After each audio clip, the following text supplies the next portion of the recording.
Can she let them in? Well, double check that she can hear and see you. You've not had confirmation. She can, yes.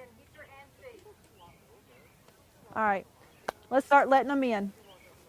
Heather, come up here and stand with me. Hey, come on in. We're excited to have you here.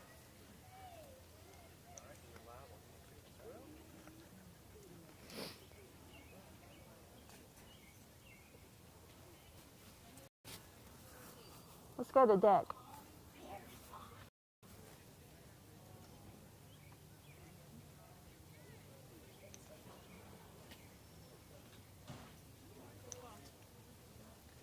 Welcome everyone, come on in. We're excited to have you. We're going to get started in just a few minutes live from Cuyahoga Valley National Park. Our host Leanne is giving you some instructions in the chat window.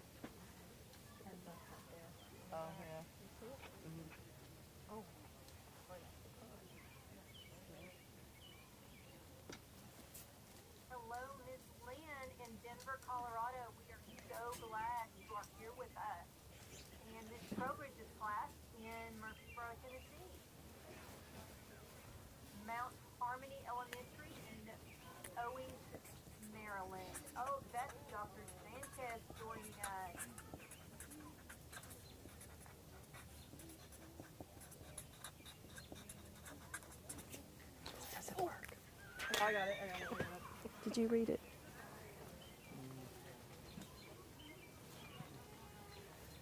We are so glad you're all here.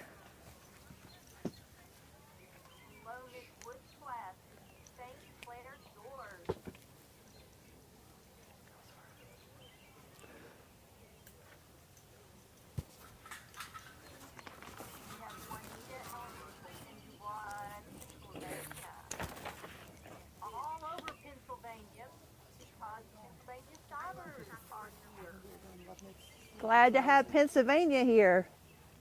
Queen of Angels, grade 3 in Willow Grove. Good, how are you? Well, welcome everyone, and we are so glad to have you here. We'd like for you to keep putting your place that you're located in the chat window, but we want to go ahead and get started. We have had a little rain this morning, but it has cleared up and we are ready for a great solar eclipse day. So we're going to go back to the deck for a moment and let's get some information out of the way. First of all, we want to make sure that if you are sharing this today, that Cuyahoga Valley Park, also the Conservancy and the National Park Foundation, we want you to use the hashtag Eclipse in the Valley 2024. We are so excited for our partners today. We are Expeditions in Education. My name is Dr. Drizzle and I'll be your host for the entire day. But we also have some other amazing partners. First of all, we just really want to thank the Conservancy for Cuyahoga Valley National Park. They're the ones that got us here. We're excited to work with Amanda and January and a lot of the great staff here. But we couldn't be without our Cuyahoga Valley National Park service. So we're going to be But I've been here at Cuyahoga Valley National Park just over 20 years. And I'm really happy to see this event here. Okay, well, we're going to maybe do a little bit wider shot here, and we are going to do a little solar eclipse dance. Now, I didn't prepare our team, but this is our team that is here with us today. So they're going to give you all a big wave. They're from all over the country also, and then we'll have their kids that are helping. They are photos, they are supplies back and forth, but we are going to do a little dance for us, and I'm making it up right now. Let's make a big sun with our hand. So those in the classroom, would you make a big, big sun as much as we see it go away for a little bit. Let's make a little bit smaller moon. It's kind of a weird looking. Let's make a kind of a moon. Do ever side to side, or just doing a little bit of back and forth and up and down, and everybody's moving. So our solar eclipse team is watching the chat behind the camera.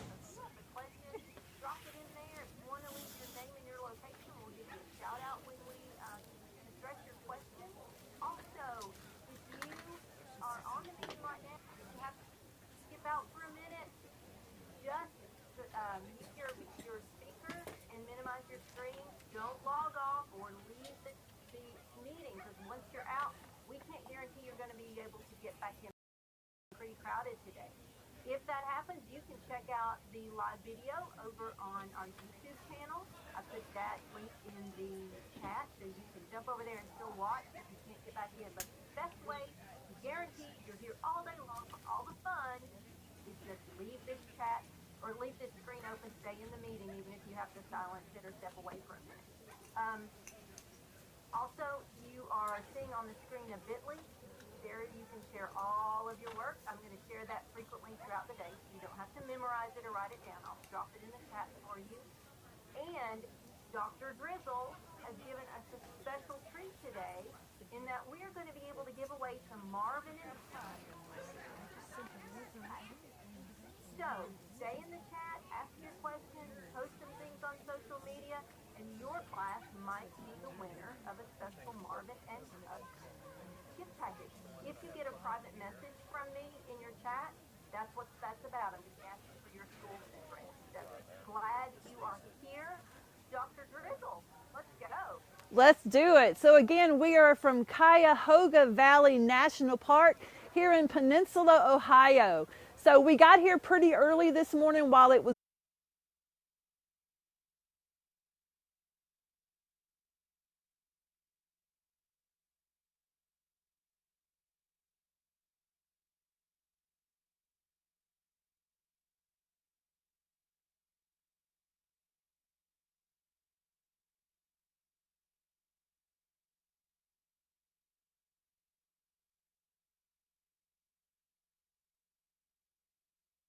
for today, which is our solar eclipse.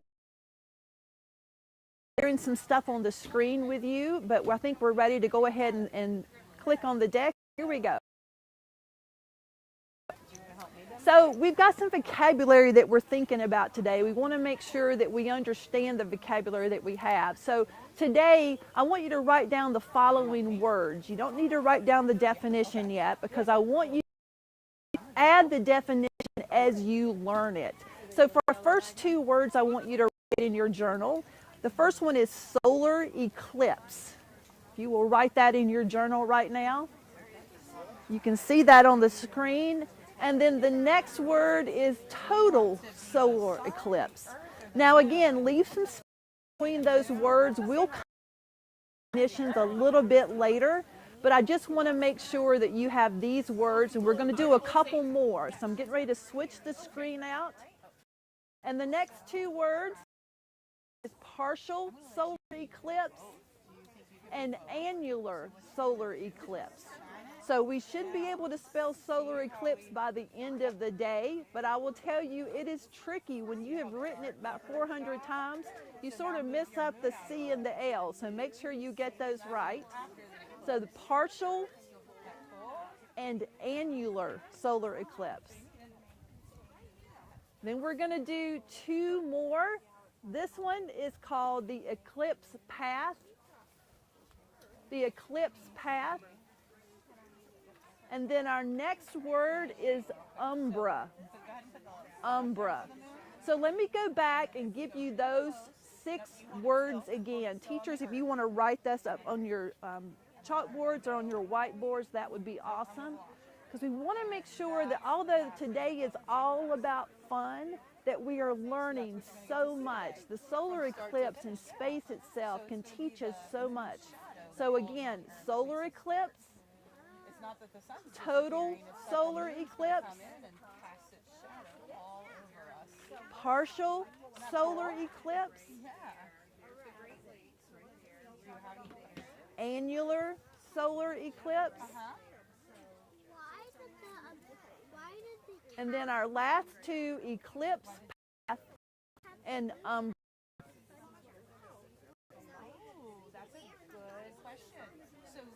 So let's see what a solar eclipse actually is. Let's watch this quick video.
also need to be the sun. Okay. So what you do is, this is the earth, and then, so you would hold this like that. All right, kids, so we're going to try something. As you notice, that video had no sound because we wanted you really to use your eyes to understand what was happening. So will you turn to a buddy right now and explain what you think the solar eclipse is? And then we're going to replay this. You got that. So to a buddy, I'm going to turn to Paisha right now. And Paisha, you're going to tell me a little bit about the solar eclipse. Ancient people thought that an animal was eating the sun. Yes. Dragon. Yep. Cool. Dragon. Yep. Neat. Thank you. Different cultures have different beliefs regarding it.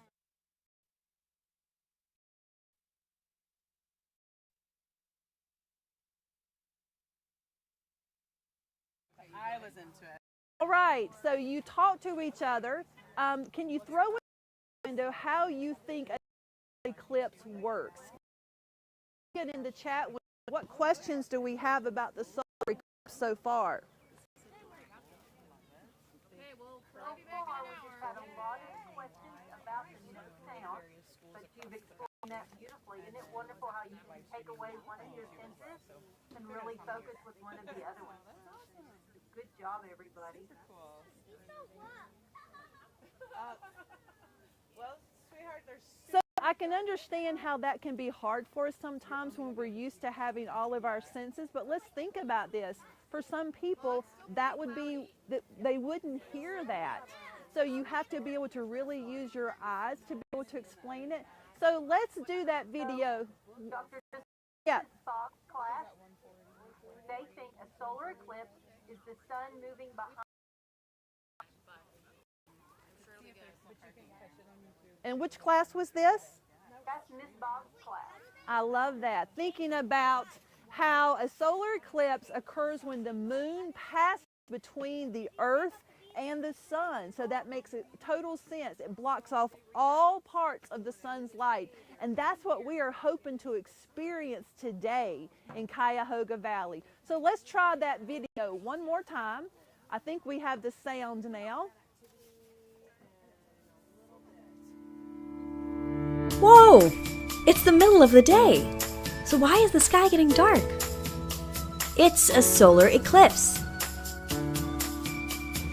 A solar eclipse happens when, at just the right moment, the moon passes between the sun and Earth. Sometimes the moon only blocks part of the sun's light.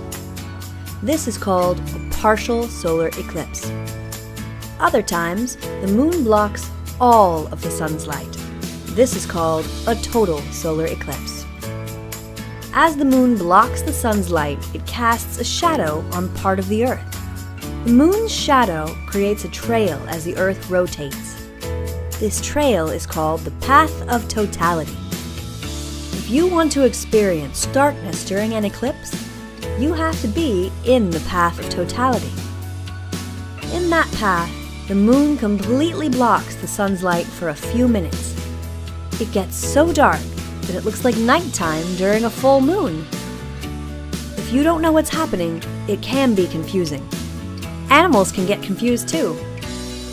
But this darkness can also be kind of cool for scientists who study the sun's atmosphere, called the corona. The corona is very dim. It's usually hard to see because the sun is so much brighter. But when the moon blocks the sun's light during an eclipse, all you can see is the light from the corona. Total solar eclipses over the land, where people can see them, don't happen very often. But when they do happen, the moon gives scientists, and the rest of us, a glimpse at the corona's beautiful streams and ribbons. Thanks, Moon! Find out more about the sun at NASA Space Place. All right, so if you were looking at that pretty closely, you'll notice that the calendar had us on today, April 8th, 2024, but the next one was not happening until 2044. Today's 2024. The next one's not happening to 2044. So the longest solar eclipse that's ever happened was over 6 minutes long. Now that's pretty crazy. that we would be without sun that long, but it was a, sorry, my screen is so far away from me right now, I cannot see it. So I'm gonna ask my tech people if they can turn my computer around also, so I'll have double chance to see this. My eyes are getting older. Yeah, that's not gonna work. Dr. Frizzle, I want to shout out to Ms. Broder's class. They were just talking about the corona as they were working through their Junior Ranger Eclipse book. Oh wow, I love that so much. Now, when you finish those Junior Eclipse books, make sure you turn those in. You can email the National Park Service and you'll be able to see if they can send you those actual badges. So I love that. So let's think about this. Have you ever witnessed a solar eclipse before? Anyone in the group ever witnessed a solar eclipse? If you have, just drop that in the chat window to us. So let's look at what a solar eclipse looks like.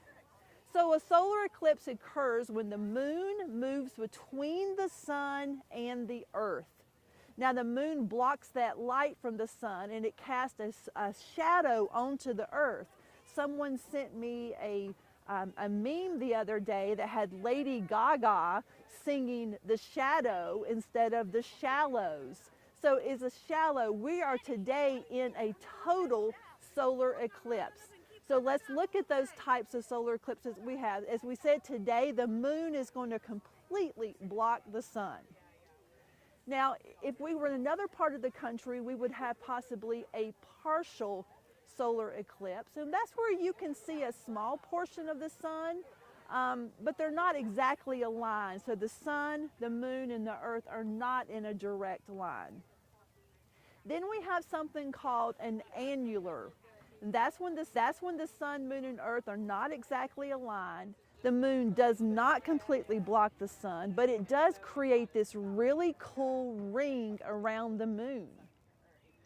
So why is it important for us to study the solar eclipse? Well, scientists use this data to talk about the sun's corona, and it also uses the solar eclipse to accurately measure the sun's diameter over time. Now, thinking about this really large object in the sky, does the diameter change any? And we can find these questions out by studying the solar eclipse. So far, we know that a solar eclipse, the moon blocks the light from the sun, and we also know that there's 3 types of solar eclipses: total, partial, and annular. So you know how I like to make up things as we go. So let's do a little dance right now about the solar eclipse. Now I am pretty close to you right now. I had to move a little closer. So let's think about the total solar eclipse, and that is where we're completely hidden. So the sun, we can't see that at all. So everyone do this with me. Everyone, we're completely hidden, okay? And then we're gonna have the partial solar eclipse, and let's try it this way. So just half of our face is hidden. And then this one's gonna be a little bit harder because I'm gonna need some little hands behind me. So Chloe, if you'll run over here under the thing real quickly. So I'm going to do an annular solar eclipse where I'm going to cover my face, but my friend Chloe is going to put some little fingers out around my head behind me. Okay, so here we go. This is annular. And we have, well, I think she's giving me rabbit ears. There we go. So one more time, let's try it. Let's do total, partial, annular. Excellent job. I really like that. Yay! Making it up as we go. Isn't that the best ever? So I am going to move back over to my demo spot, but we're going to let you. So I guess you have your work cut out for you showing them today. We have a question. How often do solar eclipses happen? That is a great question, and I have been working on answers to different questions.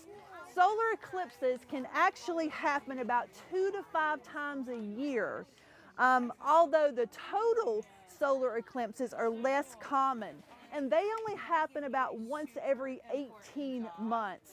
Now we know that in August we're going to have another total solar eclipse, but that's going to be down in Latin America. So this one today, April 8th, 2024, is pretty special.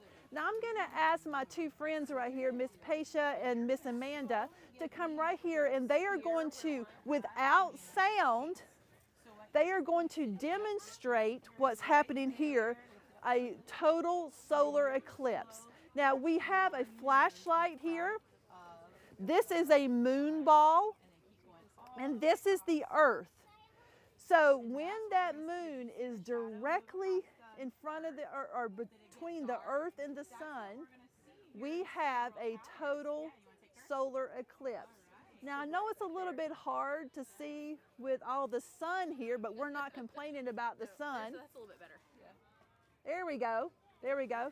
So I want you to, in your classroom now, I want you to see if you can model this total solar eclipse.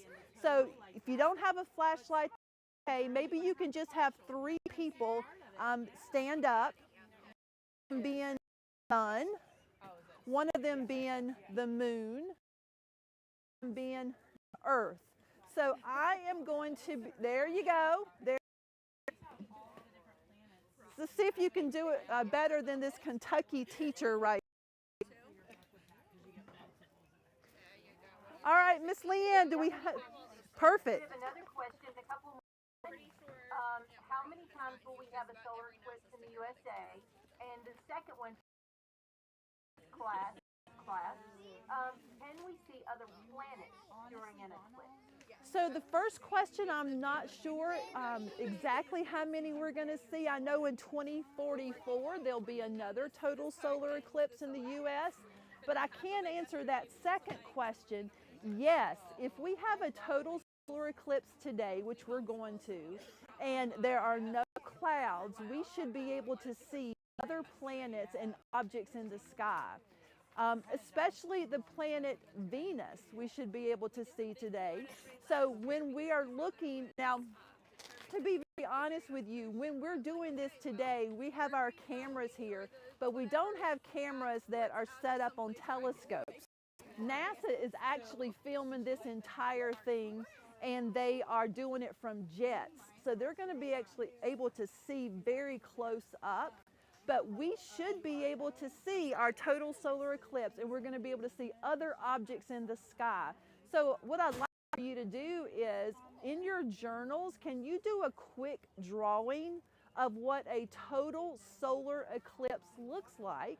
And then would you add some solar objects that you think you might find in the sky today? So I'm going to give you just a few minutes to do that, and then we will make sure that you have, Miss Leanne, if you'll put that bit.ly in there one more time so we can see if any of our teachers can upload of those objects or sketches that they're drawing today. So I'm going to give you about 2 minutes to do a sketch.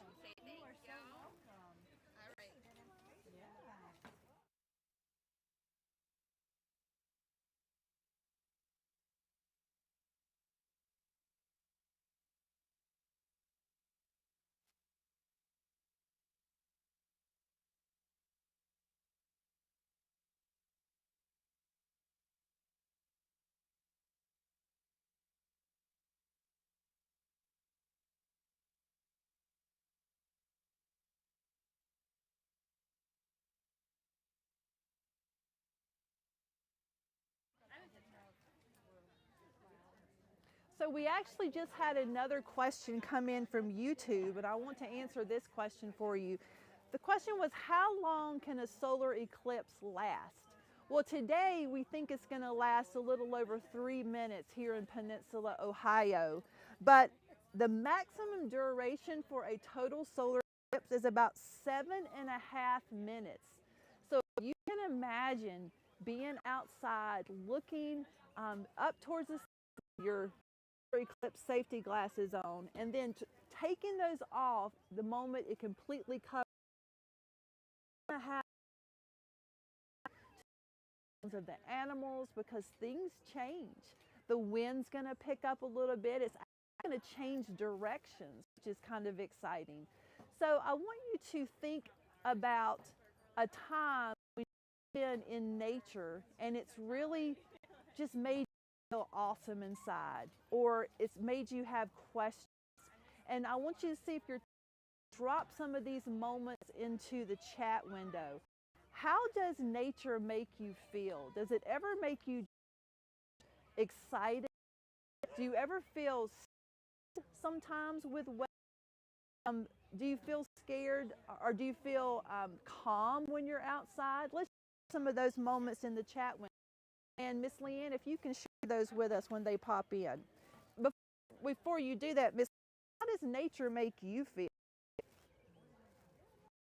Just thinking about that, and it makes me feel peaceful when I'm upset, and it makes me feel excited when I see something new. I really connect a lot of emotional well-being with being out in nature. I agree. I know a lot of things we like to do is to journal when we're out in nature. What are some things that you can like to do in nature? How does it make you feel? What does it make you want to do? What questions do you have?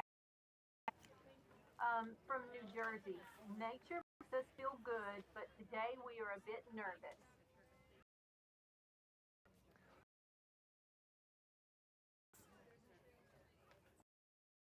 New Jersey, pop in the chat. Why do you think you're nervous? Miss Boggs' class says nature makes us feel warm and relaxed. We're definitely feeling warm here. This morning it was cold, and now warmer as we speak. The sun is shining. In fact, I think the sun is shining more than we predicted today. So thanks for all of your warm thoughts here, because I think we're going to have a beautiful eclipse day. Okay, so they were nervous. So it's because it's all new. Happen that I've not experienced before. I get a little nervous. I'm going to be very honest with you. When we started this morning setting up, I was nervous because the sound hadn't come up yet, or the power wasn't up yet, or it was raining a little bit. So I understand that. I think once you give you a greater appreciation for the world around us. Mrs. R from Pennsylvania says when she is at the ocean, she feels calm. When she is in a forest, she feels afraid. She loves to draw when she's out in nature. And River at Uplift says, nature makes me feel relaxed and sometimes cold. I like to see new things in nature. And the kids at Mount Sterling Elementary in Kentucky say nature makes them feel excited, calm, peaceful, and beautifully relaxed. I love that. And I think our people here today can tell you they are feeling beautifully relaxed also. They're excited for more kids to show up. They have so many things to share. So we're going to go now to our journal prompt today. So at the end of each activity, we're going to ask you to share something in your journal. So our journal prompt for this activity is, what do you think is so special about a solar eclipse? So I want you to take just a moment to think about that.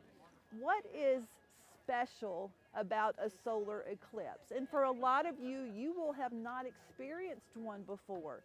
So you're going to have to think about, what do you think is going to be very special about this solar eclipse?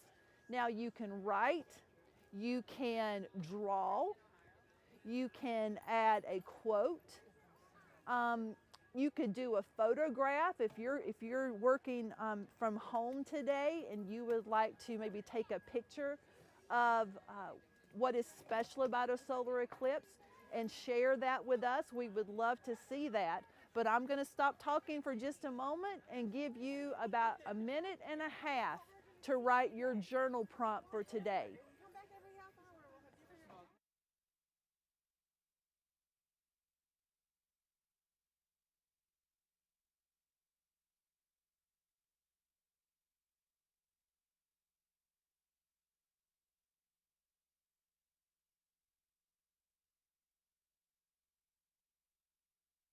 While we're working, I wanted to give a shout out to Ms. Boggs' class. They were the first winner of a Marvin and Huck prize package.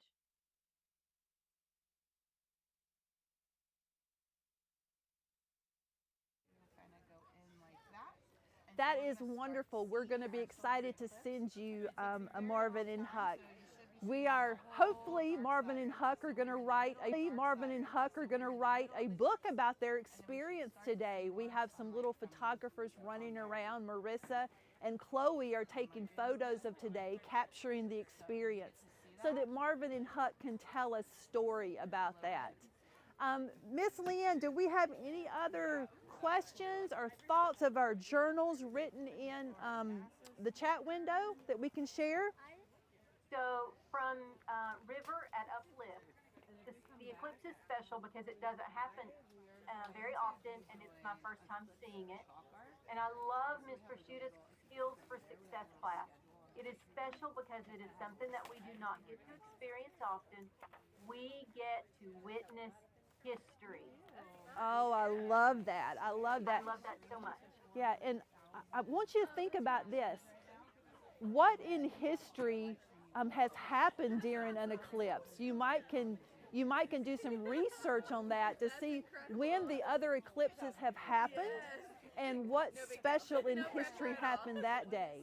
So today is a new day for us. It's April 8th, 2024. And I'm going to say the most important thing that's happened in history on this day is that you have joined us to experience this. We have been waiting for this, planning for this for about 6 months.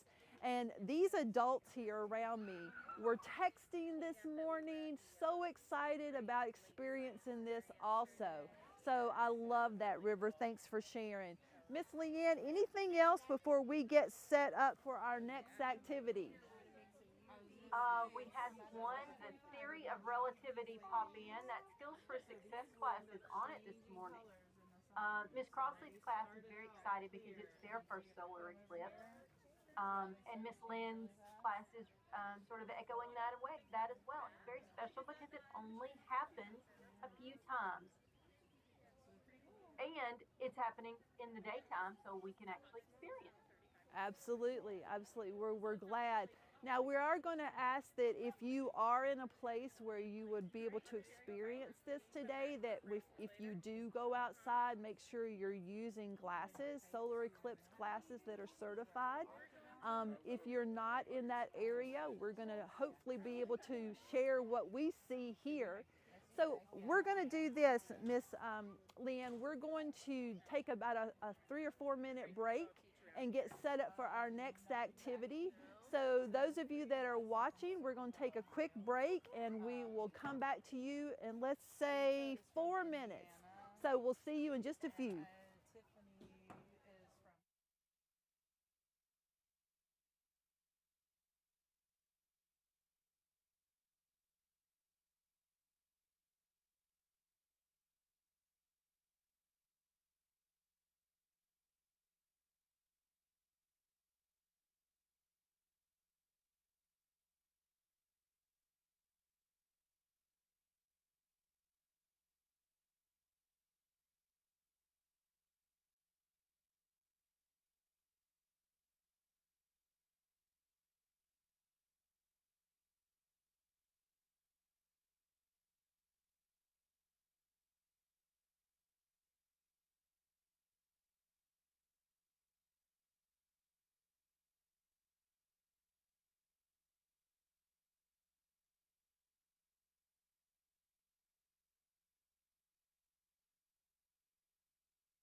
So we're getting set up to go to our next activity, but I want to introduce you to someone else very special here at Cuyahoga Valley National Park. This is Amanda. Now, Amanda is not a park ranger, but she works very closely with the park and works in the environmental education part of the park. So Amanda, tell us a little bit about yourself. Well, my name is Amanda Schuster. I've been with the Conservancy since 2015, and I joined the Conservancy because I really care a lot about Cuyahoga Valley National Park. I grew up coming to this park, and I really wanted to do something with my career that gave back to this park. I love that. Yeah. I love that.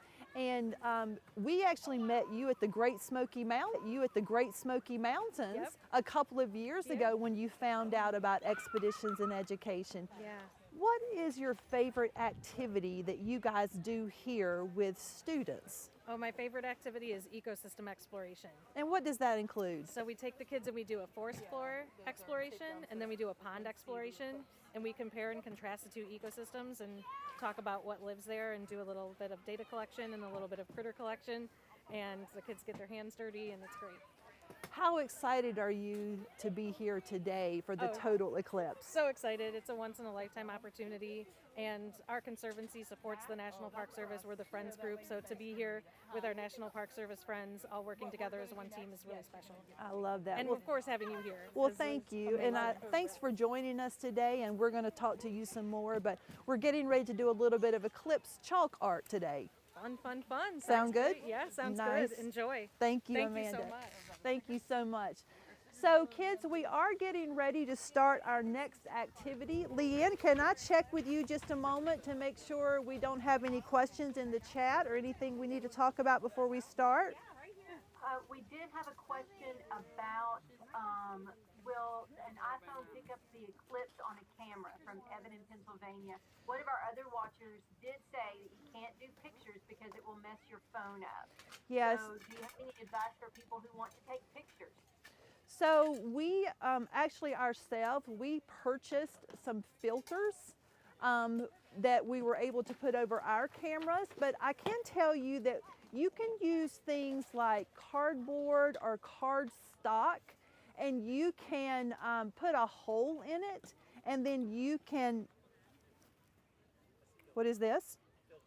Oh, so if you have black polymer filter sheets, you can actually lay those over your camera, and that will protect your camera, but we totally want you to be careful, because not only do we not want you to hurt your equipment, we don't want you to hurt your eyes either. So be extremely careful. But as I was saying before, if you were to punch a hole in a piece of cardboard or paper and then put it towards the ground so that the sun is shining through it, you will get the eclipse on the ground. You can also put a piece of white paper here, and then you can take a photo of what you see on the ground. So maybe you can try that, but whatever you do, please be careful. All right, Miss Leanne, we're going to be going to our next activity. So we'll go to the screen now. We're going to be talking this half hour about eclipse chalk art. Now, obviously, you can do chalk art anywhere. In fact, you're going to see a couple of examples coming up, but don't forget, you can share all of your work at bit.ly/Eclipse in the Valley 2024. I'm going to share with you also that Padlet is actually case sensitive, so make sure you use the capital letters in there. So let's look at a few examples of chalk art around the country. Now, some of this chalk art, yes. Can I interrupt? We have another question in the chat that you may want to connect to what we just finished talking about. Can animal eyes be harmed by looking at the eclipse? So animals are fine. They know what to do. It's really cool to think about how animals are not humans, but they have these instincts. So your animals are going to be fine. You do not need to put eclipse glasses on any deer that run through your backyard or your little dog or cat does not need to have eclipse glasses. But what a great question. Thanks for asking that. So let's go back to looking at some of the chalk art that we found examples of around the country in preparation for the solar eclipse. I think these are absolutely beautiful. I love the idea of chalk because chalk is very forgiving. You can put down a color of chalk and then you can use your finger or a Q-tip or a feather or a paintbrush and you can spread out the art. Here is another one that's being done in Chicago this week ahead of the solar eclipse. Look at those beautiful colors that you're seeing there. This one is very simplistic and simple, but actually done by a very famous street artist. So we met a street artist at Historical Park. His name is Ben. And Ben really inspired us to think about what makes people happy and to do those things. He also said, if you can make someone happy, then absolutely do it. So we're going to see if we can make some people happy today with our eclipse chalk art. Let's watch a quick video from our friend Tyler Nordgren. Tyler is the commissioned National Park artist for the dark skies and for astronomy. So if you've seen any of these beautiful posters around, you will notice that he is the artist of those. So let's listen to a quick message from Tyler. Hi, I'm Dr. Tyler Nordgren. I'm an astronomer. I got a PhD from Cornell University. But one of my passions outside astronomy is the national parks. And that's why starting back in 2007, I began working with the national parks on preserving dark starry skies and helping promote that to the visitors that go to America's national parks. Because one of the things that people found is that people who go to national parks are looking for that experience, whether it's grizzlies or granite cliffs or waterfalls. They want to see things they can't see at home. And dark starry skies are one of those. So for about 15 years, I've been working with national parks to help promote the parks as a place to go and see the stars. Half the Park is After Dark is something that I came up with, along with a poster campaign to get people to go out and see the Milky Way when they're in America's national parks. Starting back in 2017, something else astronomical came to the national parks, and that was a total solar eclipse. It was the Great American Solar Eclipse that went from Oregon to South Carolina and went over such national parks as, I've got one here, Grand Tetons National Park. So back in 2016, I created every single park in the United States on August 21st, 2017, had at least a partial eclipse. And I created this graphic here along with eclipse glasses to help share that experience with the 12 million people that lived in the path of totality or traveled to totality to see that eclipse. We've got another eclipse coming up here just under a week on April 8th. And so I've been creating posters just like the ones I did back in 2017, but to help promote the national parks that are in this path. Places like Hot Springs or Cuyahoga Valley or Ozark, National Scenic Riverways. So I've been really lucky to be able to share both my love of national parks, astronomy, and art with visitors from all over the country and all over the world. And it's one of the things I've been a real pleasure to be able to do. And this all comes because I had a passion for drawing when I was a kid. Even though I knew I wanted to be an astronomer, or actually when I was a little kid, I wanted to be an astronaut. But astronaut turned into astronomer when I went off to college and studied the sciences. But along the way, I never forgot my passion for drawing and artwork. So when it finally came time, like 40 years later, to write a book about astronomy in the national park, I wrote a book, Stars Above, Earth Below, A Guide to Astronomy in the National Park. I wanted to have illustrations that would show people what they could actually see in the sky overhead when you went to one of the national parks. And didn't have a lot of money, but I knew how to draw. And so I thought, I'll just draw a few posters to put into this book that'll look like those old national park posters everybody. And as it turned out, they were wildly popular. Park rangers asked if I could use my See the Milky Way posters, like, ooh, this one behind me for Great Basin. I said, sure. They could use them to help my program.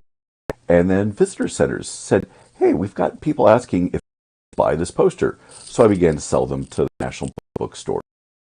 So one of the people, kids today, for me, they've taken me to the national parks, to the sky above, and sharing the upcoming total solar eclipse with visitors from all over the world. All right, so thank you so much, Tyler. Let's talk a little bit about our project for today. When I talked to Tyler last week, he says that sometimes he works with paintbrushes, sometimes he works with ink and pen, but a lot of times he works with a stylus on his iPad. Well, today we are going to work with cardboard. We're going to be using construction paper or just regular paper, and we're going to be using chalk. So let's take a look at the materials that I have here on the table.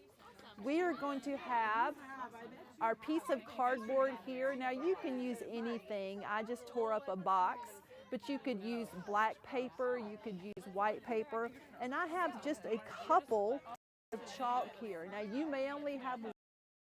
That's going to be what I ask for you to do about the eclipse, something with the eclipse. So I'm going to do just a circle, and then I might just take my fingers and see if I can spread it out a little bit. Actually can do it from here. So I'm thinking that this reminds me of the sun. The sun is not just a circle, that it changes size and shape. So I'm going to take my finger now and sort of smear this. And then I think inside of it, I'm going to go ahead and color it in.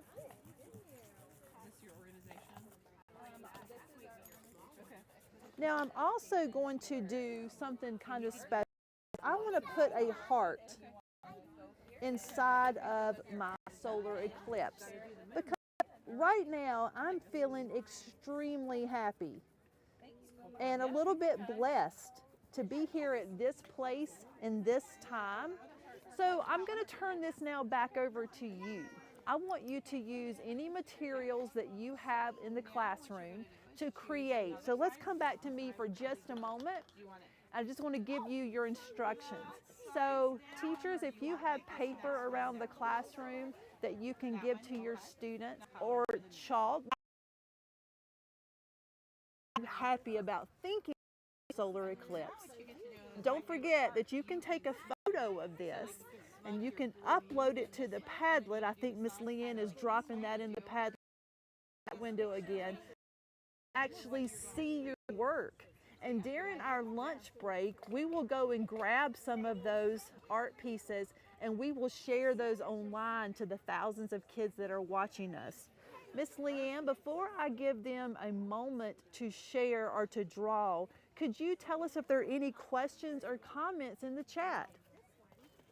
I can. Well, first of all, I want to say, Ms. Prosciutto, congratulations. You won a Marvin and Huck pack. Got your address, so that will be for you. But we had some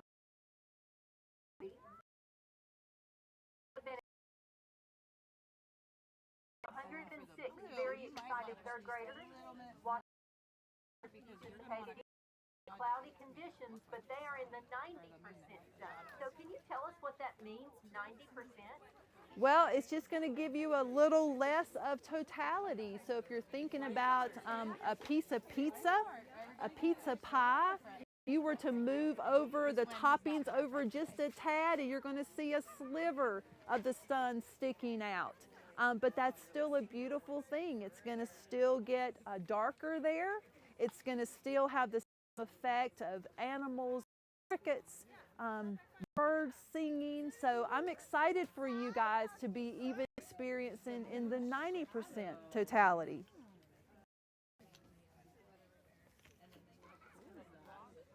That's it for the chat right now. All right. Wait a minute. Oh, Amber at Uplift would like to know, when was the first solar eclipse? Oh, well, I'm going to be very honest with you. I do not know the answer to that question. So I'm going to ask any of my students that are coming in from Michigan Uplift schools to see if you can find an answer for that. So the question was, when was the first recorded solar eclipse? And if you can find out that information, now I want you to make sure there's at least 3 sources that will verify that. We want to make sure we're getting good sources. If you figure out the answer to that question, would you please drop that into the chat window, and then Miss Leanne will share that with the entire group. You know, not everybody knows every question, and just because we're adults, that doesn't mean we know all the answers. So I'm excited for someone that's watching today to actually share that answer with us. As we are waiting for that answer to come in, we want to remind you to go ahead and create your eclipse chalk art. We're going to put the screen up for just a few minutes and give you a moment to do that, and then we will drop and see what we have.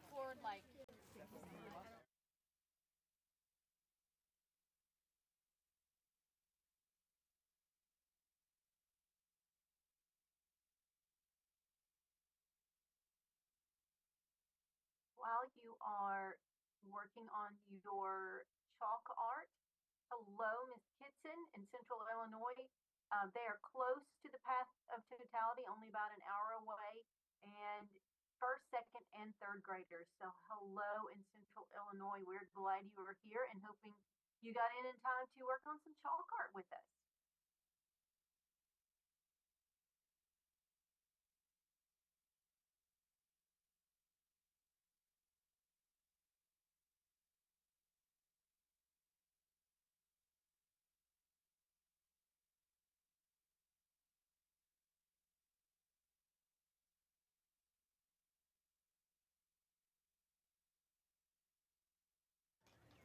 Miss Leanne, has anyone thrown in an answer to that question yet?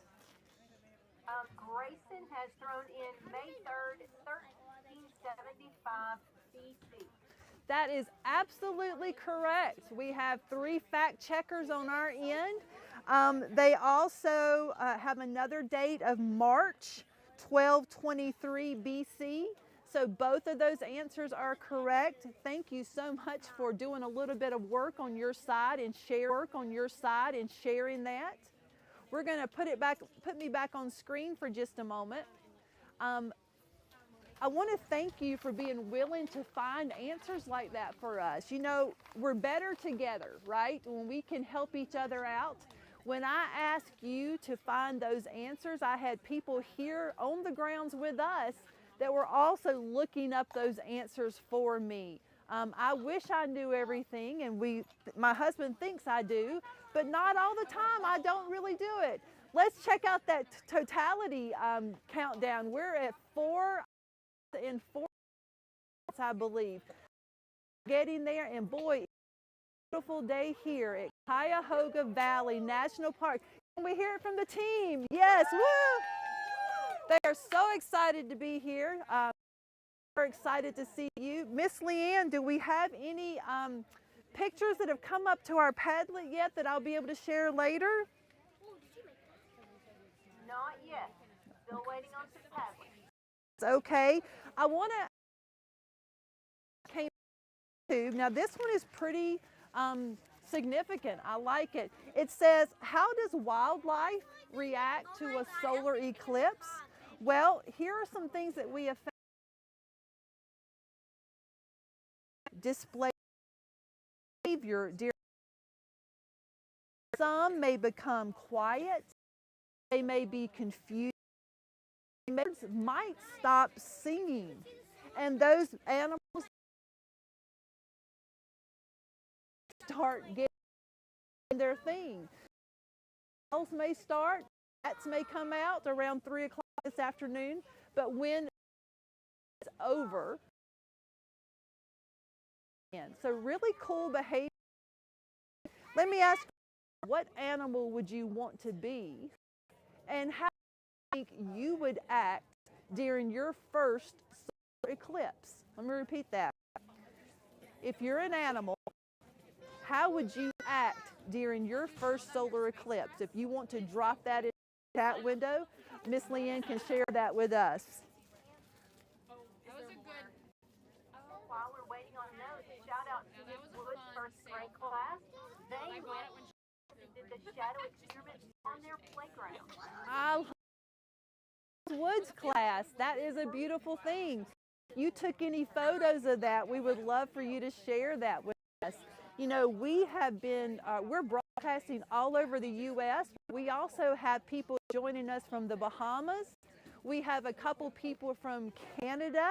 We have a few schools from Mexico.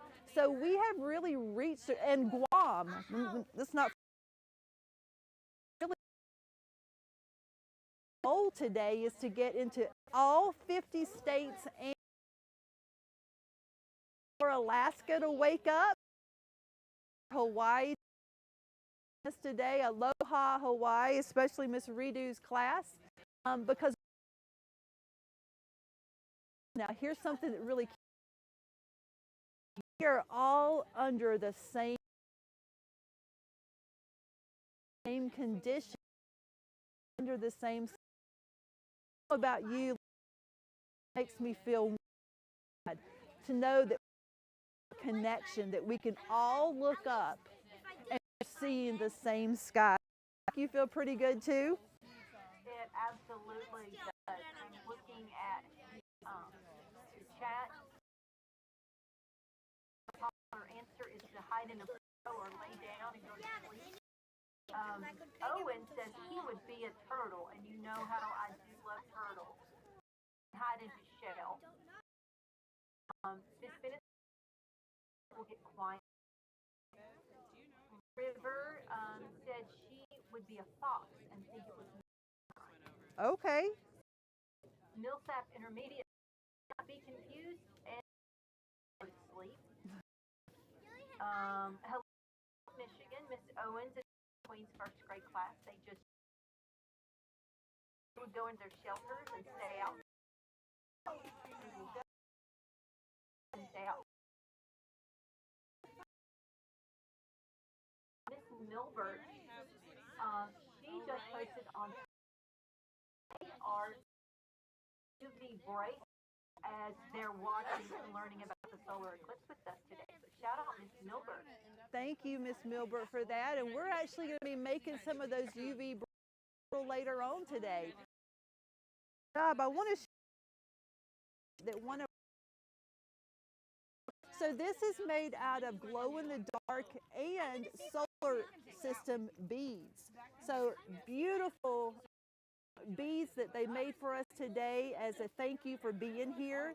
They also created this beautiful wood engraving. So thank you to the Whitty family, Paisha and her two kids, Chloe and Zane, for creating this for us today. You'll also notice that we're wearing these really cool t-shirts. And I'm going to take the credit for designing these, but these are our solar eclipse team, and they also put the date on here of 4/8/24 and our location. This day connected under the sky by experiencing the solar eclipse, the totality of the solar eclipse. We are in Cuyahoga Valley National Park. We're here today on the and with funding today from the Cuyahoga Conservancy. So a shout out to all these amazing organizations that were allowed us to live stream all day to you. We're going to be cutting away in just a few to get ready for our activity. But Miss Leanne, do we have anything else in the chat window? River has a bracelet just like that. Oh, nice.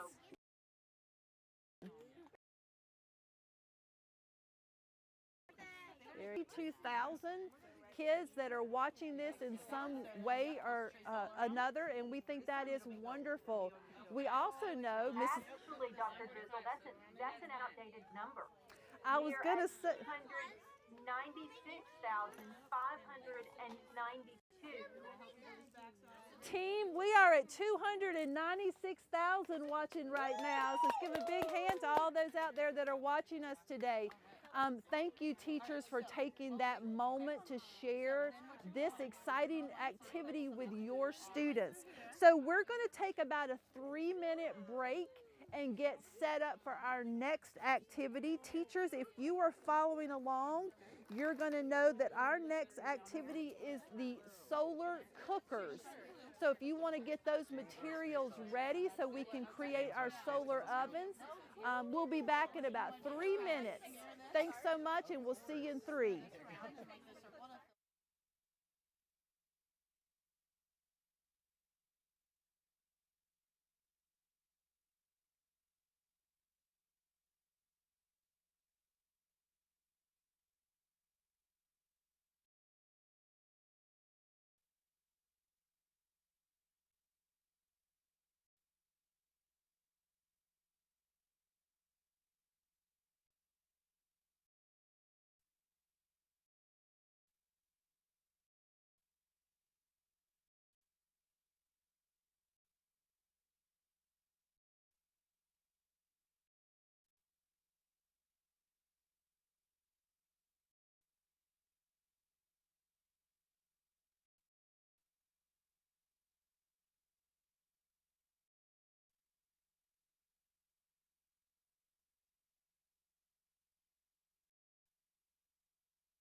So hey everyone, this is Dr. and coming to you live from Cuyahoga Valley National Park, here with a team of educators from around the country who are dedicated to our mission at Expeditions in Education. Our Expeditions in Education, I encourage you to check out our website where you're going to find a plethora of activities for teachers, educators, students, all free, because we know that education is important and we want to make it equitable for everyone. We are getting ready to start our activity in just a few moments, but I want to see, Miss Leanne, if there's anything in the chat we need to know about. The Venus.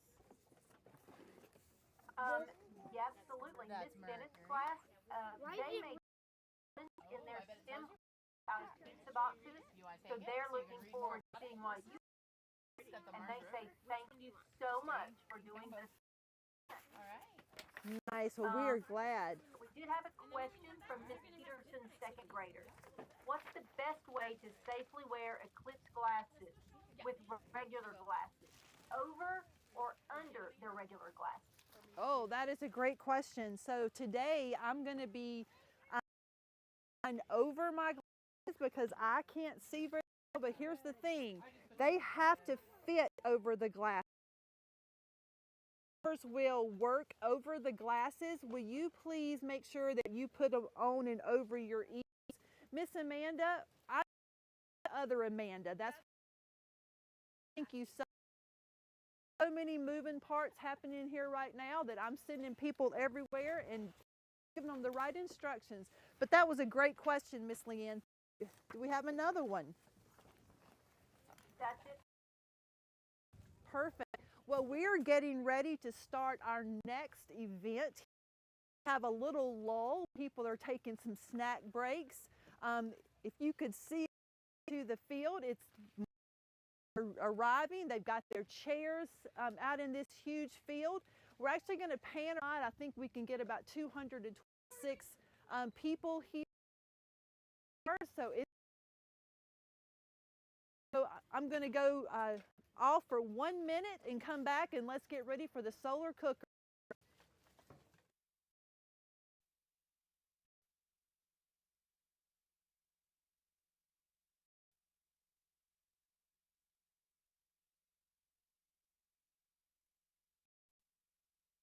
While we're taking a break, Miss Milbert's class, will you check your private chat, please?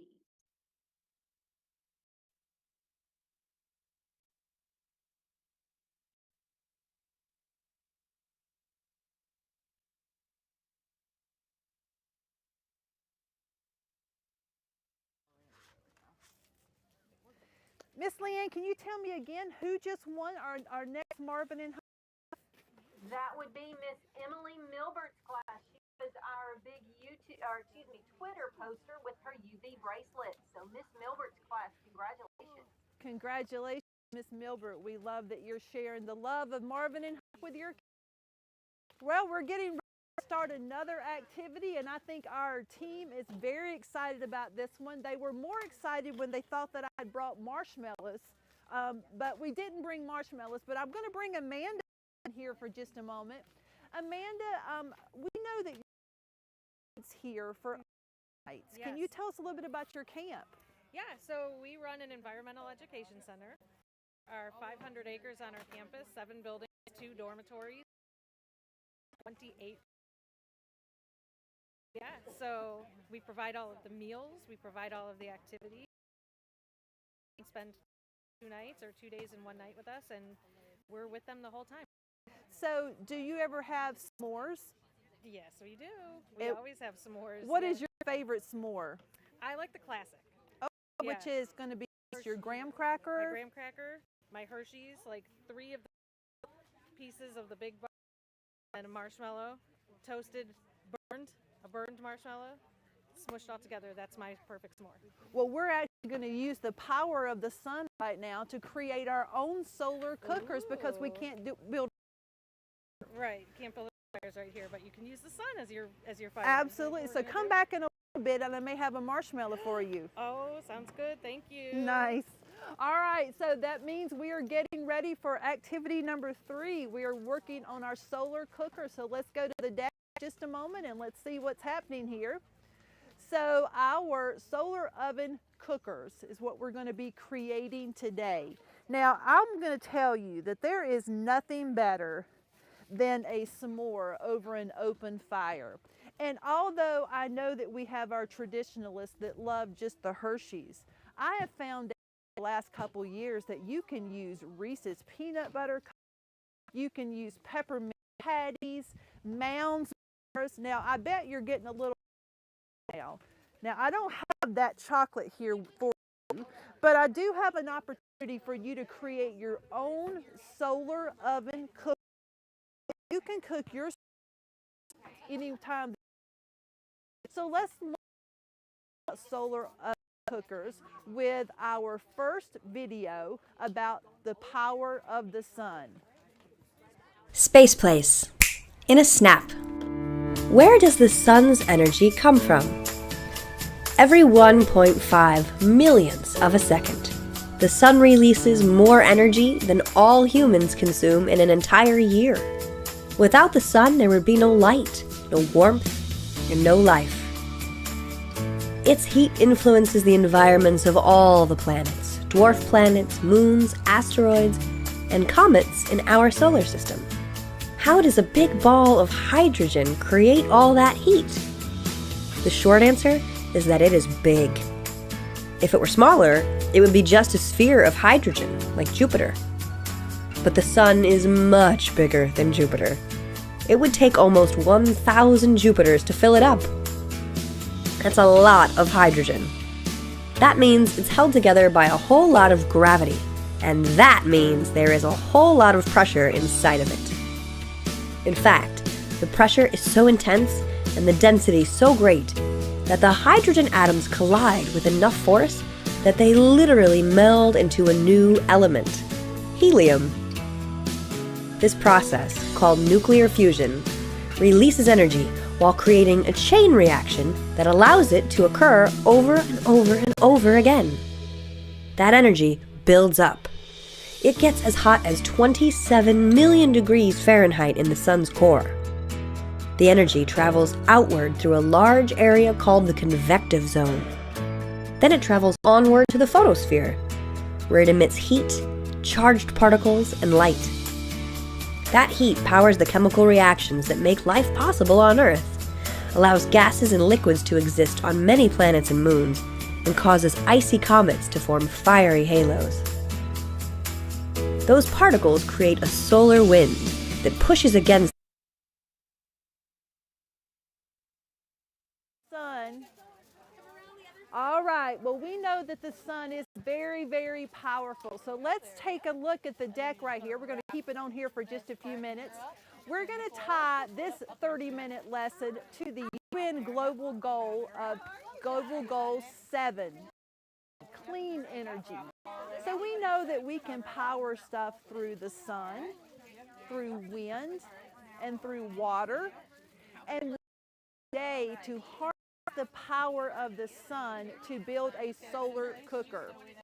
Now the materials that we're going to need for this are a cardboard box with a lid. You're going to need some aluminum foil, some black construction paper or a black crayon. You're also going to need some clear plastic wrap, scissors, and tape. So let's look at here what I have.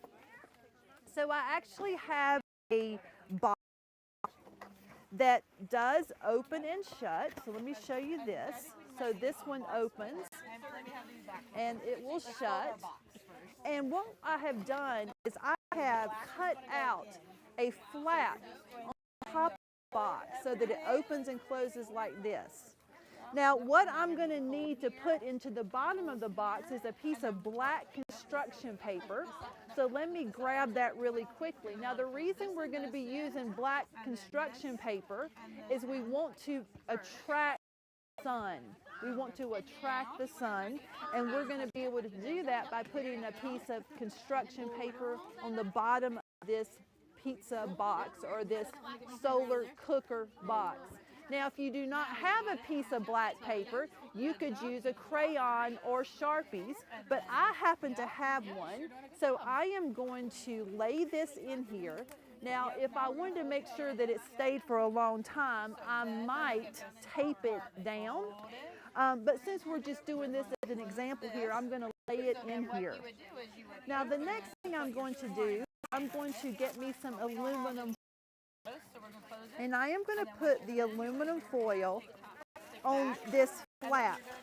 So remember this flap that we cut out, this piece right here. I want to cover this with aluminum foil so that I can reflect the sun. Remember, we are connecting this to UN Global Goal number 7. We are going to harness the power of the sun to create our own oven. So I could tape this on the back if I wanted to, and I'm probably going to suggest that you do that in just a few moments when you build yours. But for right now, I'm just going to wrap it around. Now, we have our black paper in here where we are attracting the sun. If we wear black outside in the summer, usually will give us real light. Now, we're wearing black today, but it's cool, so that's going to be okay. And we're using this aluminum foil because we are going to reflect the sun. But I need something else here that's going to protect the food that we put in our oven. Now, if I were at home right now, I would use saran wrap. But I'm going to be using a plastic bag. I'm going to show you what it looks like if I can just grab a plastic bag. So if you have something like this is actually a candy bag, but you can tape this across the top. Let me show you my smaller little pizza oven that I made earlier. This is out of a very small box. Now this has the black in the bottom. It has the flap that's covered with aluminum foil. And now this little bag here that I have, I'm going to put it over this.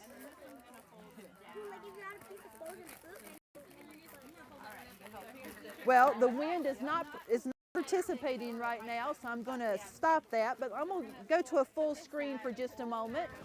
Let me go to, Steve, if you can go to a full screen for just a moment. Thank you very much. Too many people are talking to him. So here is my little solar cooker. I'm going to put my marshmallow in here or my piece of chocolate, and I'm going to then close this completely so I don't have any bugs get inside. Remember, this is covered with plastic. And then this one's actually staying up by itself, but if you have a pencil, you can prop this in.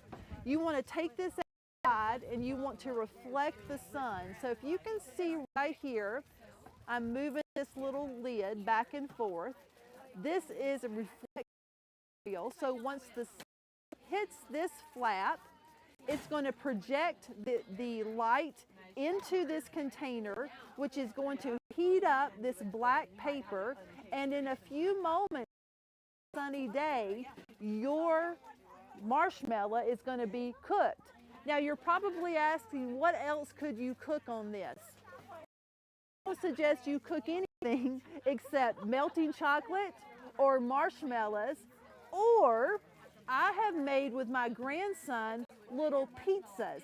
I took the top part of a hamburger bun and put tomato sauce on it and sprinkled cheese and warmed that up. But you don't want to put any other type of meat in here because this will not cook to the temperature that would be safe for material or food. What's happening in the chat window? Any questions coming in about our solar cooker? No questions, but we have a comment from Miss Dana. They are cooking s'mores, and they had a little starry, in quotation marks, with them. Starry are the little drinks like spiders here in this 7 Up, so they're called.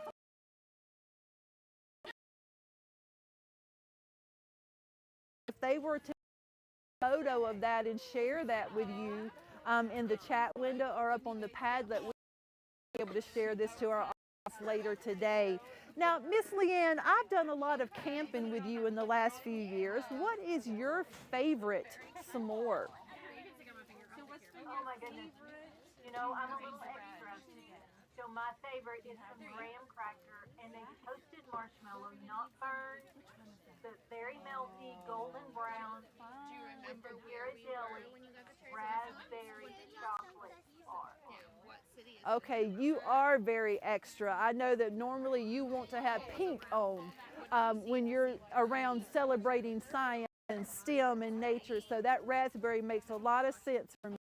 Let me ask the kids that are watching today, what are your favorite types of s'mores? Will you drop in the chat window what your favorite chocolates would be to make your type of s'more? And while you're doing that, oh, go ahead. Let me throw out Northern California.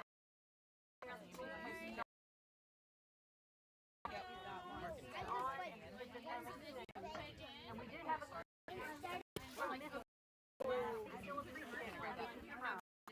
they want to try the solar cooker there. The sun is super bright right now, but it's negative 9 degrees outside.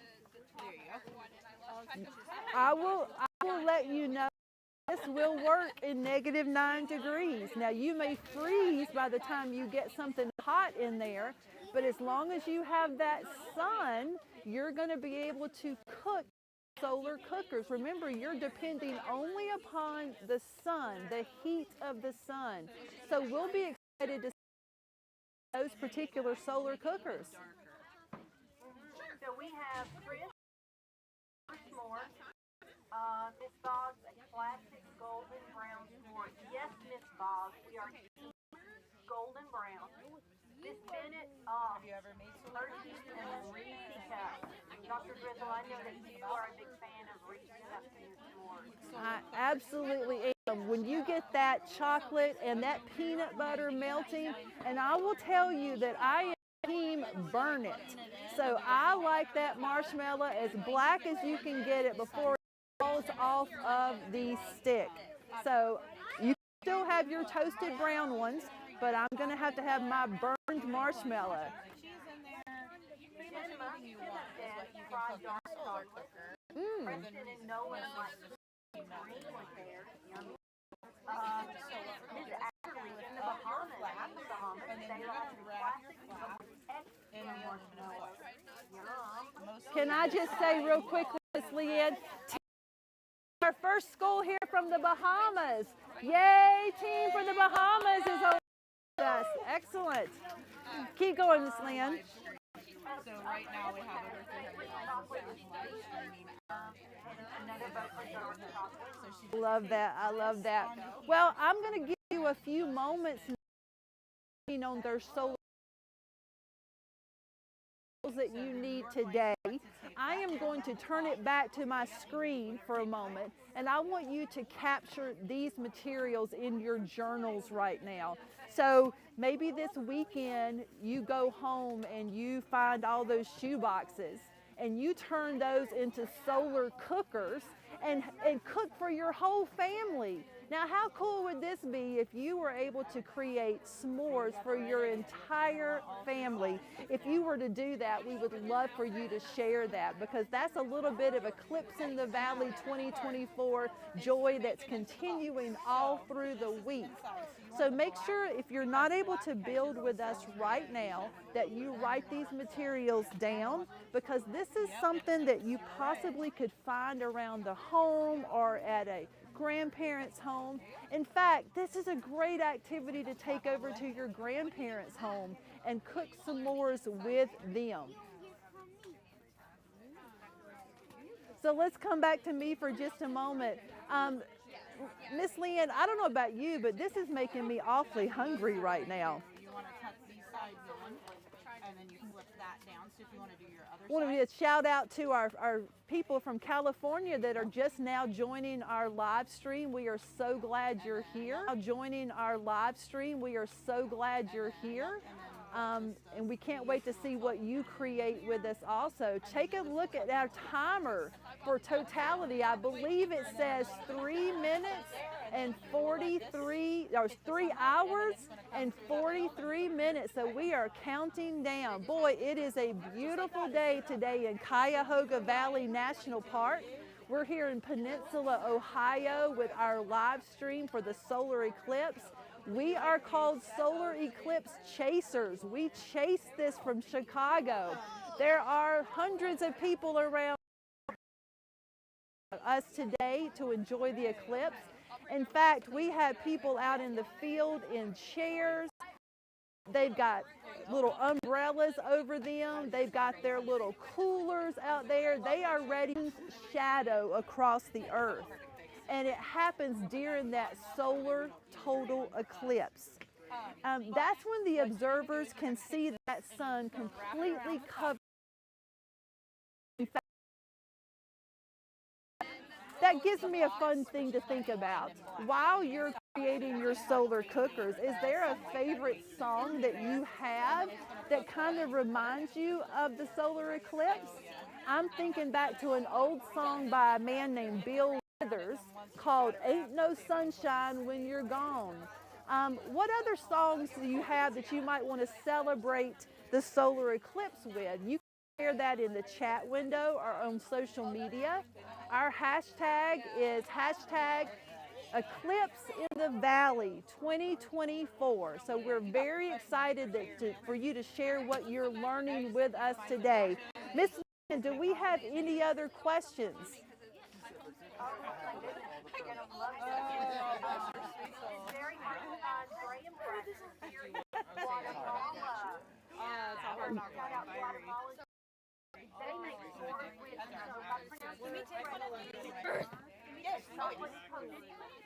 Oh, I love it from Guatemala. I'm really excited.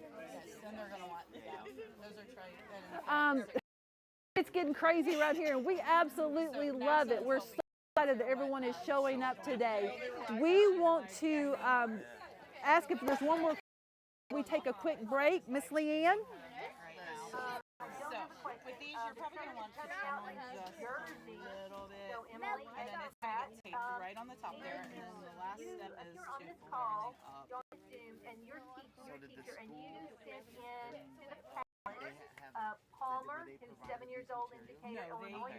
That artwork So, will you message the me? foundation, she You is are with the going to Expeditions get in Education. a Marvin and They Huck have provided all the materials. Congratulations from Decatur, Illinois. We have a winner for the Marvin and Huck. Thank you for sending in your artwork. During lunchtime today, during our lunchtime, we will try to get that artwork up so we can present that to everybody and let them see it this afternoon. Well, I'm going to give you a few minutes to work your solar cookers. So I'm going to take a quick break and grab a swig of water, and we'll be back to you in about 4 minutes.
And then what you would do is you Okay, well, as we wind up this part of our half hour, I want us to go back to our journals. So I have a journal prompt for you.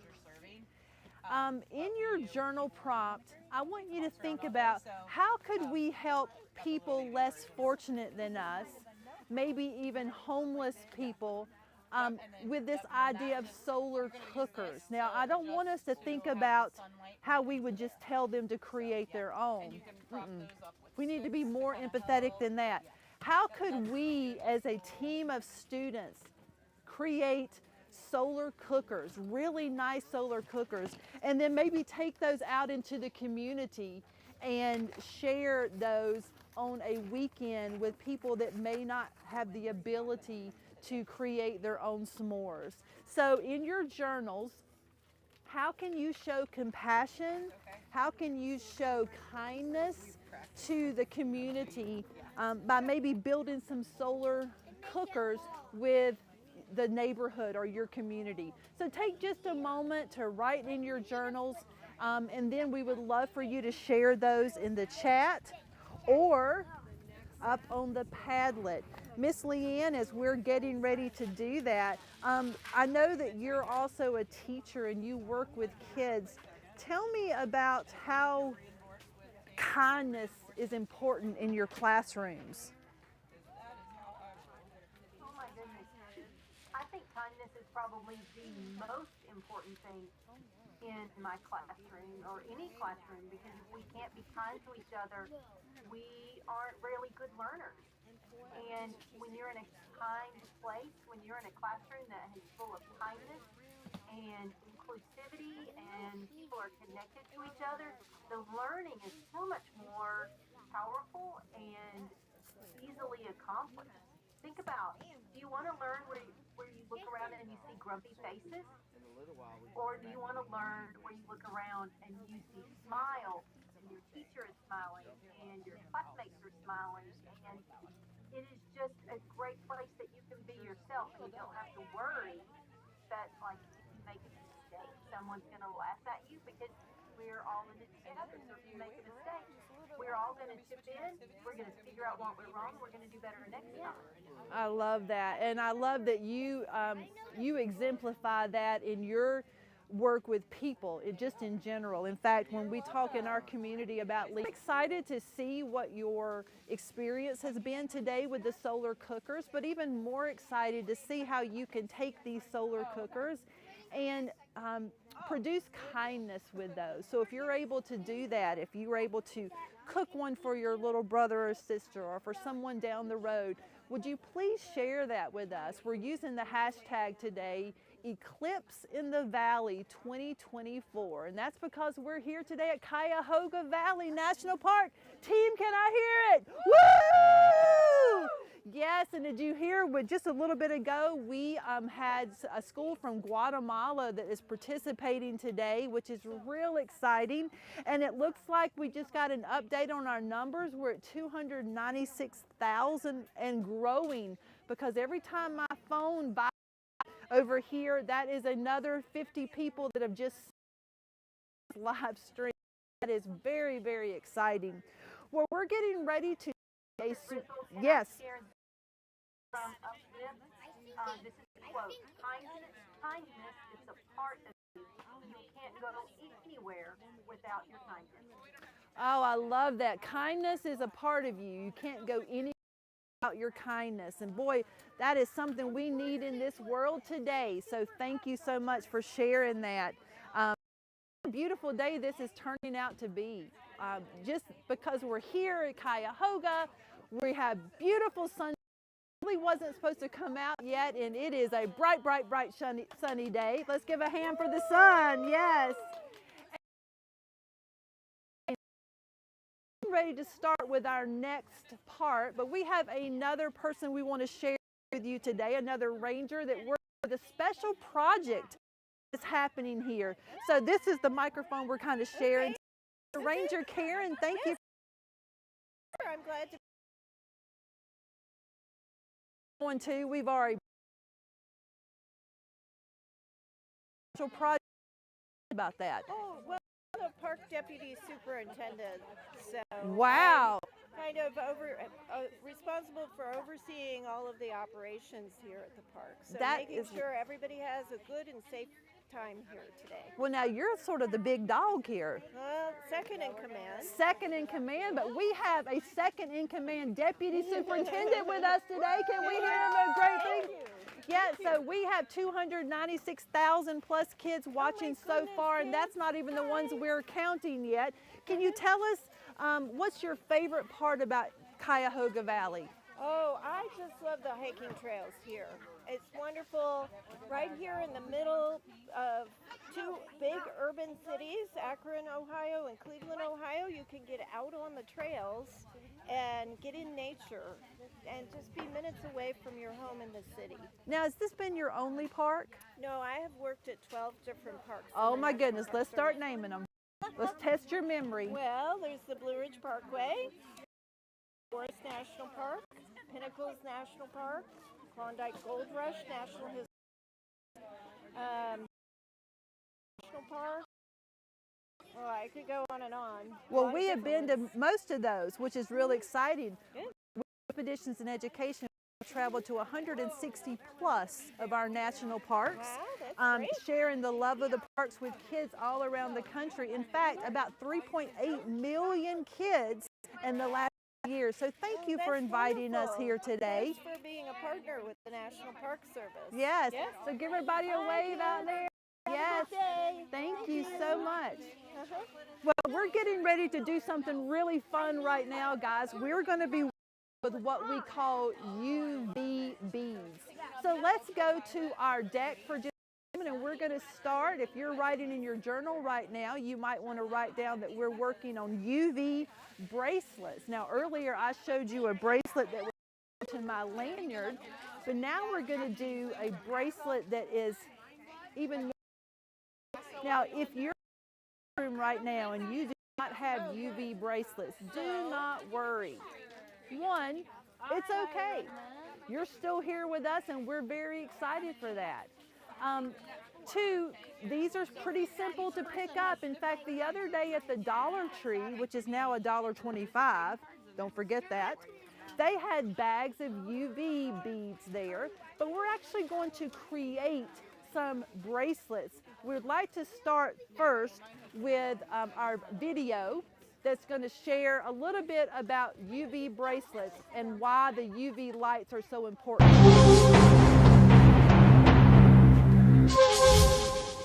Swirling spiral arms of galaxy M33 can be seen in visible light, but the true extent of these spiral arms are revealed in ultraviolet light. Just as a dog can hear a whistle just outside the range of human hearing, bugs can see light just outside the range our eyes can see. A bug zapper emits this ultraviolet light to attract insects. Johann Ritter conducted an experiment in 1801 to find out what, if any, electromagnetic waves are beyond violet. Ritter knew that photographic paper would turn black more rapidly in blue light than in red light. So he tried exposing the paper beyond the violet end of the visible spectrum. Sure enough, the paper turned black, proving the existence of light beyond violet, ultraviolet rays. These ultraviolet rays, or UV radiation, vary in wavelength from 400 nanometers to 10 nanometers and can be subdivided into three regions: UVA, UVB, and UVC. Visible light from the sun passes through the atmosphere and reaches the Earth's surface. UVA, long-wave ultraviolet, is the closest to visible light. Most UVA also reaches the surface, but shorter wavelengths, called UVB, are the harmful rays that cause sunburn. Fortunately, about 95% of these harmful UVB rays are absorbed by ozone in the Earth's atmosphere. UVC rays are the shortest and most harmful and are almost completely absorbed by our atmosphere. The ozone monitoring instrument aboard NASA's Aura satellite detects ultraviolet radiation to help scientists study and monitor the chemistry of our atmosphere, including UV-absorbing ozone. While atmospheric protection from harmful UV radiation is good for humans, it complicates the study of naturally produced UV rays in the universe by scientists here on the Earth's surface. Young hot stars shine most of their light beyond the visible light spectrum at ultraviolet wavelengths. Scientists need telescopes in orbit above the Earth's UV-absorbing atmosphere to find and study these UV-bright regions of star formations in distant galaxies.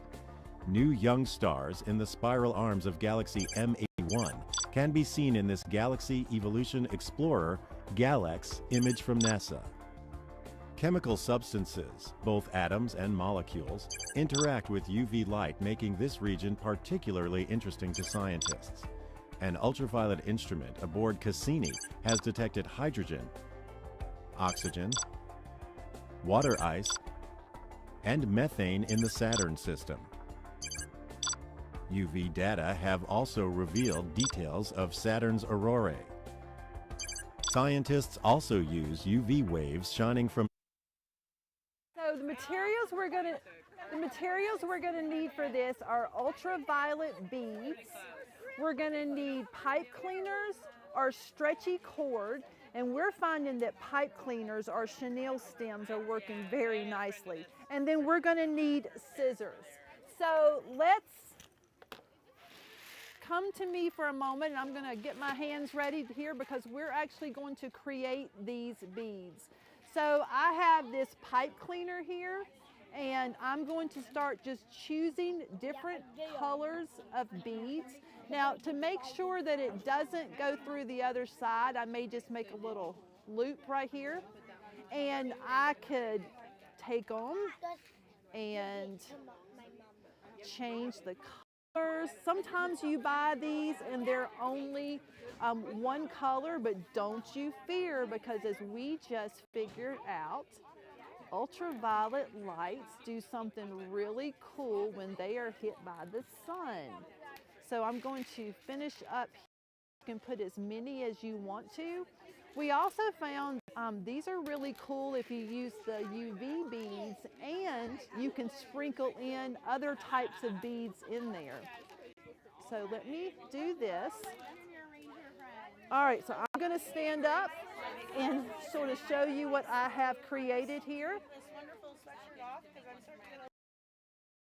So I have beads, and I'm going to put them on my wrist. And have we had, Miss Paisha, have we had any people come have shown us yet if their beads have turned colors?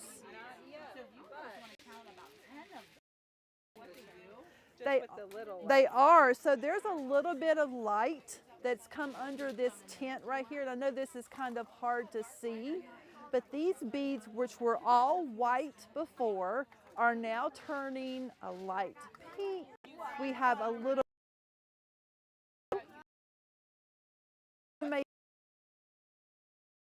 magic. Well, all magic is science. Remember that, guys. When you see magic tricks happening, there's a little science in that. So let's talk about that for just a moment. Let me ask you questions and see if you can drop something into the chat window. Why do you think these UV beads are changing colors? Miss Leanne, do we have anybody that could answer that question? Why are UV beads changing colors? Or you can attach it on your little zipper. Shout out to Miss Lynn's class. They shared some awesome art on. We're excited to share that. But it would be for your national park. We did have a question. Oh, wow. So we can tell you here, I can't even guess how many people are here, but whoever's in the path of it, I guess, can experience it. So in Ohio, on the overpasses, they were warning people to all or view the eclipse. So I would say that everyone that's in the path is experiencing this all the way down from Texas, all the way up through Vermont. So that's going to be another crowdsourced question. If you want to Google this for us, find 3 sources that back it up. How many people will experience this solar eclipse totality today? A great question that we can have thrown into the chat window. Now, do we have someone who can answer that question for us? We had one of our people here that talked about the UV beads, so let's talk about those for just a moment. So there's a chemical substance embedded into this plastic, and that's what makes it change color when exposed to UV radiation, which is the sunlight. Now we're under a tent right here, but if we were to paint around to see the sun out there, once these get into the sunlight, they are going to turn colors. And boy, we are seeing the colors brighten up here. It looks like everybody around here is now wearing one of these bracelets. Really exciting. Now here's going to be fun. What's going to happen when these bracelets have started brightening up? That's going to be a fun thing to see. Miss Leanne, how are we doing in the chat window? We are good. Cool thing. No one is really popping in anything about these bracelets yet. They all think they're really cool, and everyone's trying to figure out where they can go find theirs, so they can have their own set. Okay. You know, Mr. House, a favorite of all of ours. We're already plotting for summer of I love it. I love it. Well, you know, since we've been going for a couple of hours now, let's go back to a question that we got asked at the very beginning. It is a solar eclipse. So we know that a solar eclipse happens when the moon moves between the earth and the sun. And let me grab this for a moment. I'm going down, but I'm coming. So earlier we had these little props out here. So when the moon, which is this guy, moves between the sun that's out here and the earth and completely blocks it, we have what we call a total solar eclipse. Now we also talked about a partial eclipse where the moon is not fully covering the earth. Now we heard that several people are in a 90% partial eclipse today. And then we have an annular eclipse. Let's see if Miss Paisha can remember what her daughter did in my head when we demonstrated an annular. Yes, we have all of that. She's to put her fingers up behind my head as horns for the last minutes, so we're glad that she did that. So remember, a solar eclipse happens when the moon moves between the earth and the sun. And we don't want that right now because we want these beads to get as much radiation, as much ultraviolet radiation as we can into these small little beads so that they will light up. Now, Miss Leanne, have we had anyone else post on the Padlet since our young man from Illinois? Oh, our Padlet is filling up with some cool artwork and some just demonstrated, and some, oh, I see some solar cookers in there now. Oh, nice. Nice. I can't wait to share all of those with you after our lunch today. Any other questions about the team of experts besides questions? If I can't, what are we thinking out going so far today? Are you feeling good about the solar eclipse? Are you having a great learning? Let us know in the chat window. If you're on Twitter or on Instagram or Facebook, we're using the hashtag #EclipseInTheValley2024. Let me bring in Amanda again. Amanda is our key person here from the Conservancy. And Amanda, tell me about all these people that are coming. How excited are you? So excited. This is great. It's wonderful to look out at the ledges and look across this beautiful field and see all of these people already claiming their spots and getting ready to witness the eclipse. I love that we have people of all ages. Yeah. I mean, we have people in line right now that are pretending to be kids so they can get a solar or UV bracelet. And I love that because this is one of those opportunities when everybody can be part of something. Yeah, absolutely. Yeah, just real excited. Now, how long have y'all been planning this event? Over a year.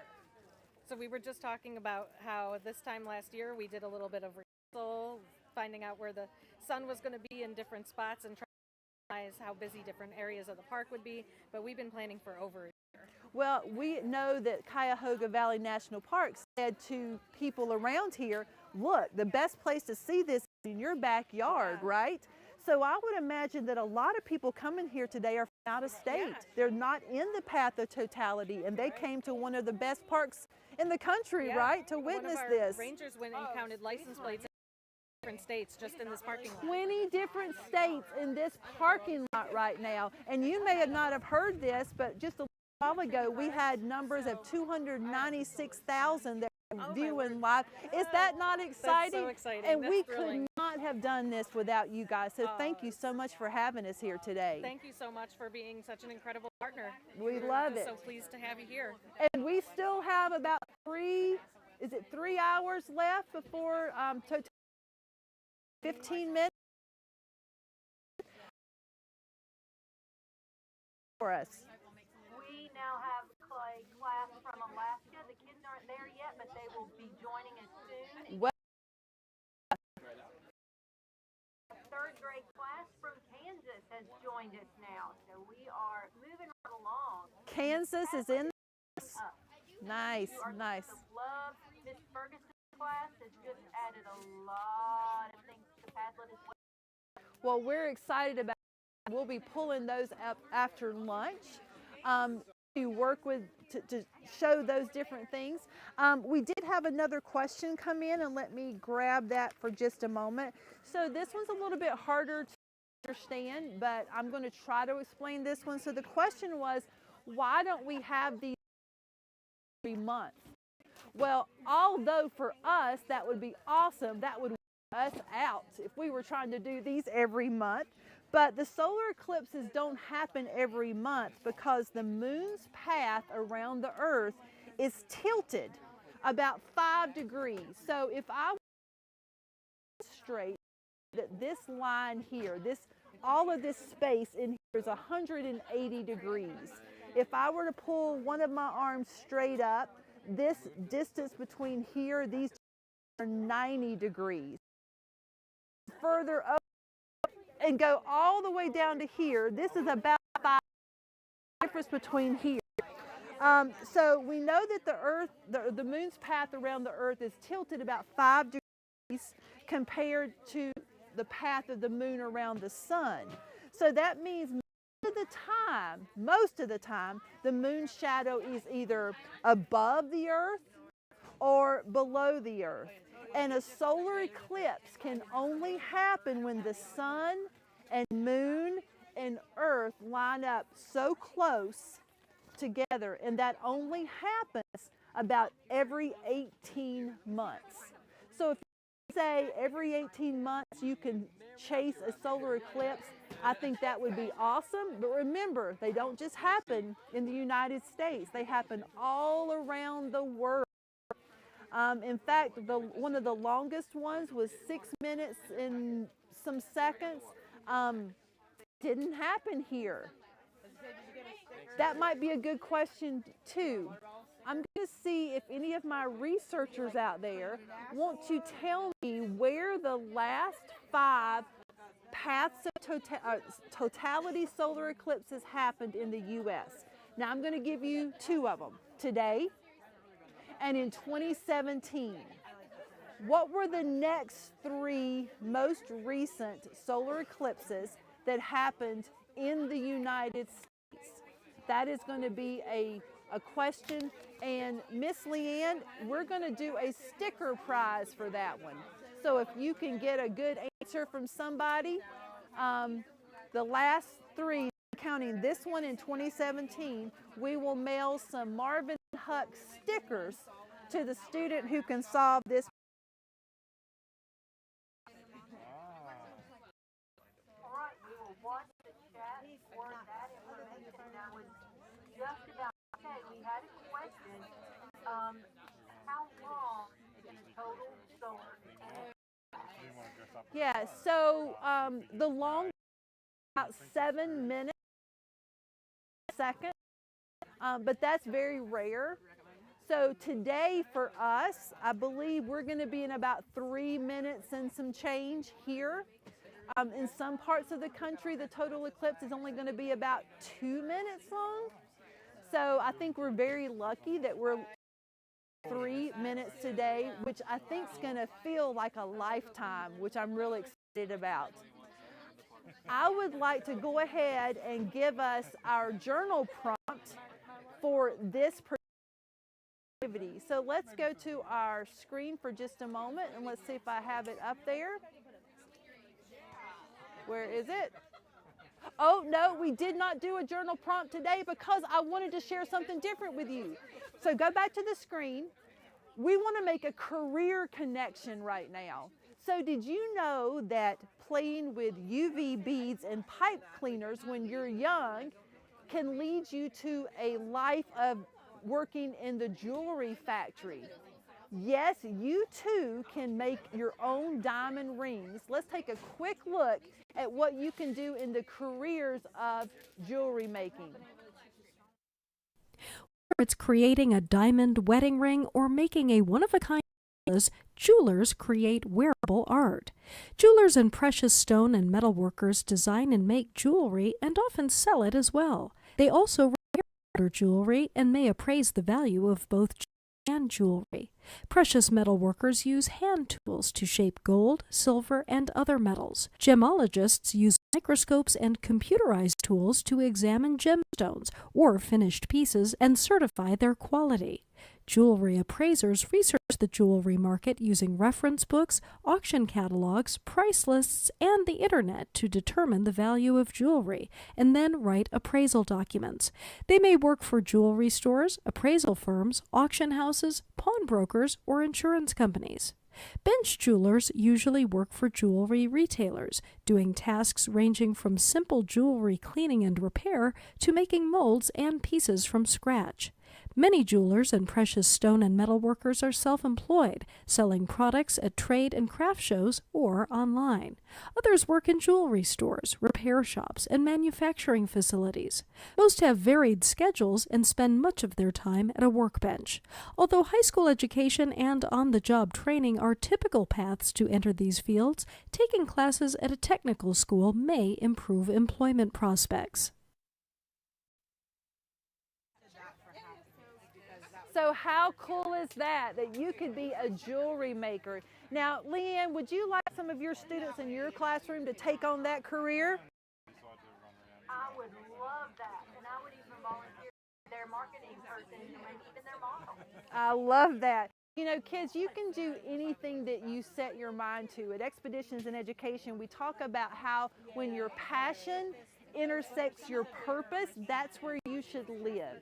That's where you should do all of your work and have your joy, when the things you love to do and the things you know you should do as a person intersect. A little bit of math there. So learning about UV beads today could turn you into a chemical engineer. You could be a different type of scientist. You could be an astronomer, or you could be a jewelry maker and work for a big jewelry company, or have your own small business at home. I want to thank you so much for joining us this morning. We're going to be taking about a 30-minute break in just a few minutes. Teachers, I'm going to have a video running the entire time. I'll give you a quick heads up. All kid-friendly materials, and then also some things about NASA that they do, the International Space Station, which I think your kids are going to have a lot of fun watching. We are going to take a break here. We're going to sit for a moment and eat a quick sandwich so we can get ready for the last part of the day, which is just as full as the first part of the day. Before we go, though, I want you to give us a word that describes how you're feeling so far today about the possibility of seeing this total solar eclipse. So drop that one word. I know that's hard for some of you because you want to give us a whole sentence, but let's drop some words in there. And Leanne, can you share some of those words with us? Excited in New Jersey, excited in Alaska. Popped in a question. We'll just Just put this in for answering later. How fast is the moon traveling around the Earth? How many days does it take for the moon to orbit around? We'll put that in a. That sounds great. And did we get anybody to answer that question for us earlier about the last 5, not including the 2 that we had? Nope, not yet. Well, Judith's class says they are excited but impatient. Impatient, I love it. Well, I'm going to answer that for you. April 8th is today. That's one. August 21st, 2017 was the last one past that. Then August, let's see, let me go back to another total. Before 2017, it was July 11th, 1991. So I can imagine that none of you were even born then. And then the one before that was just the year right before that in 1990. So they don't happen very often here, but they do about every 18 months. We want to thank you. This is Dr. Drizzle at Cuyahoga Valley National Park with my amazing team of people. I'm going to ask everybody on this side if you'll just start, because you're taking a break. This is some of my team. Say hello to everybody here. They're having a great time. Wave, Miss Amy, there's Cassidy. All got up at the crack of dawn to get here this morning. Several in soccer tournaments yesterday, so they are tired but happy to be here. We're going to be back at 12:40. Yeah, 12:45, but we'll start about 12:40. So enjoy the videos that are happening and don't log out. Do not do that. You'll lose your seat. Our numbers are getting big, so don't go out and just hold on. And Miss Leanne, if there's no more questions from you. So we had Map 101 is stoked. I love that you're stoked. So far. And Sarah, idea of answers, so waiting for it to happen. They're really excited, or just hungry, and they're ready. Hungry and ready to eat. Well, I can tell you that here really hang. Feed them, and we'll be back to you in about 30 minutes. We'll see you soon, guys.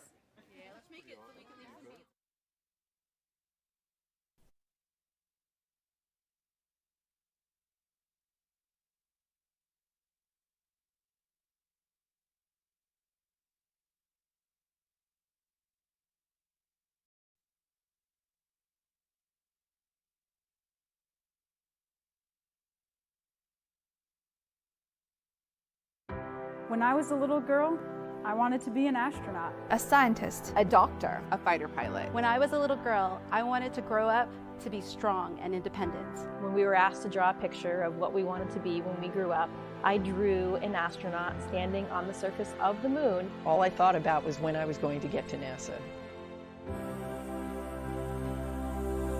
It's a huge honor to be NASA's first female launch director, to be the launch director for Artemis. NASA has so many wonderful women pioneers, so many heroes to me.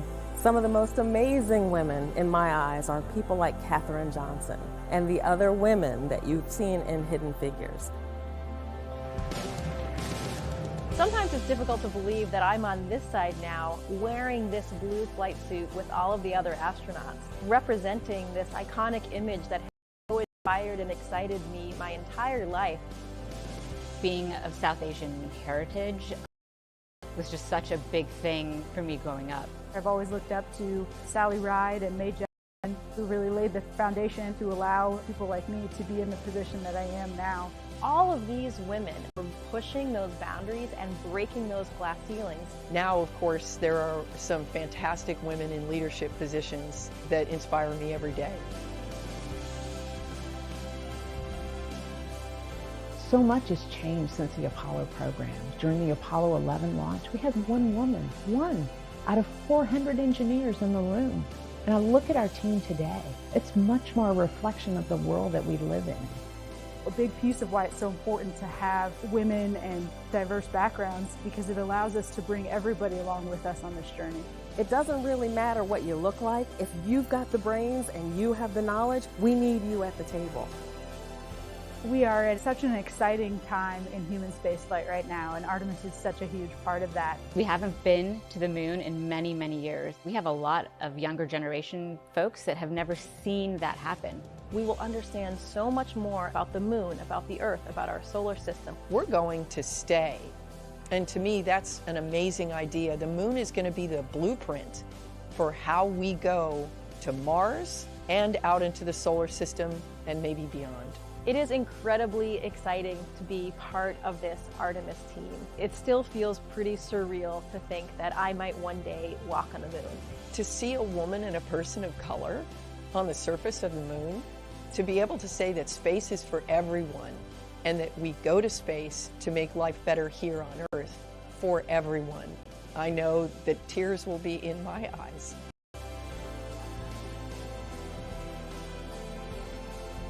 My message to women and girls out there is to find your passion, whatever that is. Don't let anyone tell you what you can do or can't do. Only you can realize your dreams. It's for everyone. And if me being in this role helps to send that message, I think that's a great thing. And I just actually love that I don't feel like a woman at NASA. I just feel like a person at NASA. The women of NASA are Artemis, and we make a difference every day. I am NASA's Spacewalk Office Hardware Manager. I'm the Program Scientist for Space Biology. I'm the Director of NASA's Johnson Space Center. I am Artemis. I am Artemis. 私はアルテミスです。Yo soy Artemis. As somos Artemis. Ana. Je suis. Ich bin I Artemis. am Artemis. I am Artemis.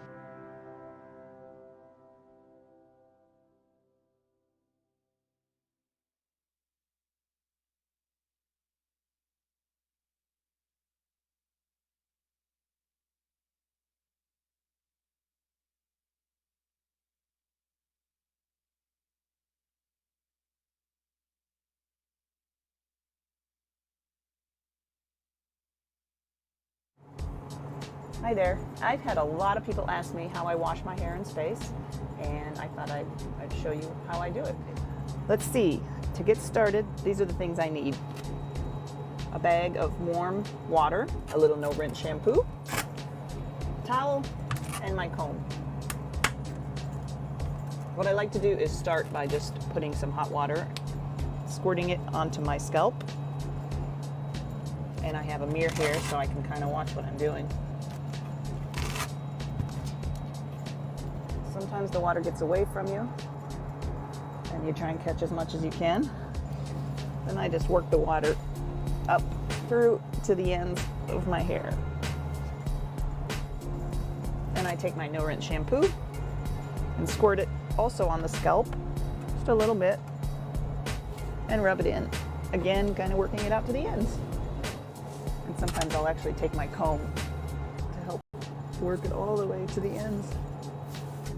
And I like to take my towel while I have the shampoo in there and just kind of work it. Because without standing under running water, you kind of need to use the towel a little bit to help get some of the dirt out. I like to follow that by a little more water. It's called no-rinse shampoo, but I think it's best if you use a little water with it.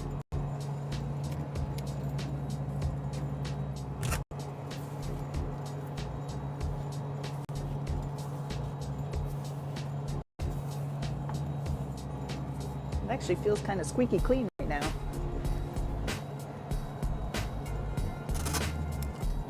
Now I'll take the dry part of my towel. We use towels for quite a while here, since we have limited supplies. We use them wisely. There, I think that's pretty good. And now as my hair dries, as the water evaporates from my hair, it will become humidity in the air, and then our air conditioning system will collect that into condensate, and it won't be long, and our water processing system will turn that into drinking water. Comb. There are no snarls and snags, and while it dries, I like to let it stay stay free. I don't put it back in a ponytail while it's drying.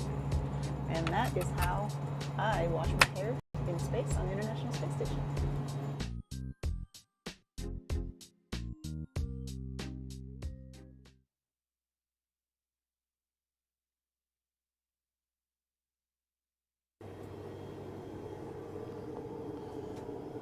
Hello everyone, I'm going to show you how to make a peanut butter and jelly sandwich from the International Space Station.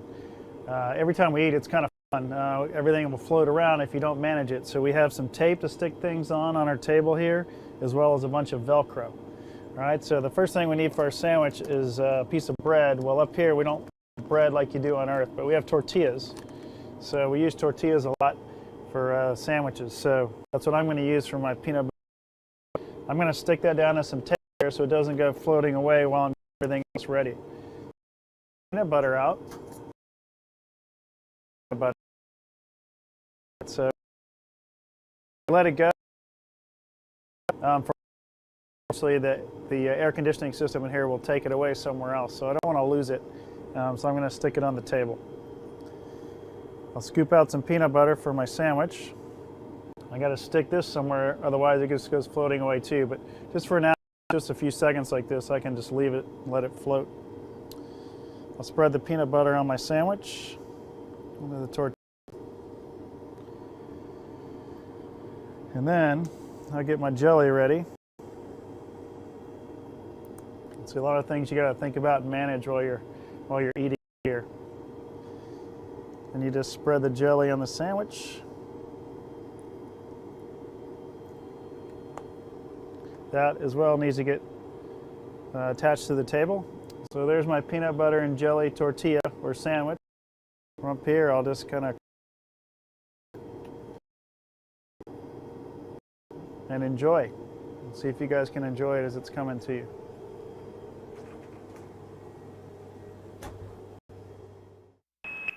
Subscribe for more space.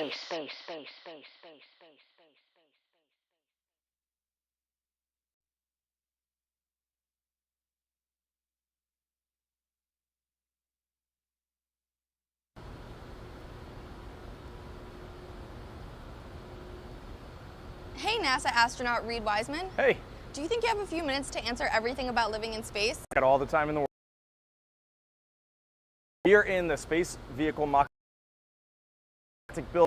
All those really cool pictures of Earth? This is the cupola. It's a series of 7 windows that look down on the Earth. Nice. How big is the International Space Station? They say it's about a 5-bedroom house. It's kind of hard. In reality, really narrow and How long did you have to train before going to the ISS? about 5 years. And how many total days have you spent in space? 165. What's the record? He has the U.S. record, 534 days in space, but cosmonaut Gennady Padalka, almost 1,000. Wow. What's a groundbreaking experiment that you completed aboard the ISS? I survived. I heard you age faster in space. Maybe a little bit. Is there a maximum height or age that you have to be to become an astronaut? We used to have restrictions on that, but now it's pretty much come one, come all. Is there Wi-Fi? There is, but it's not as good as it is on Earth. How do you get in contact with people on the ground?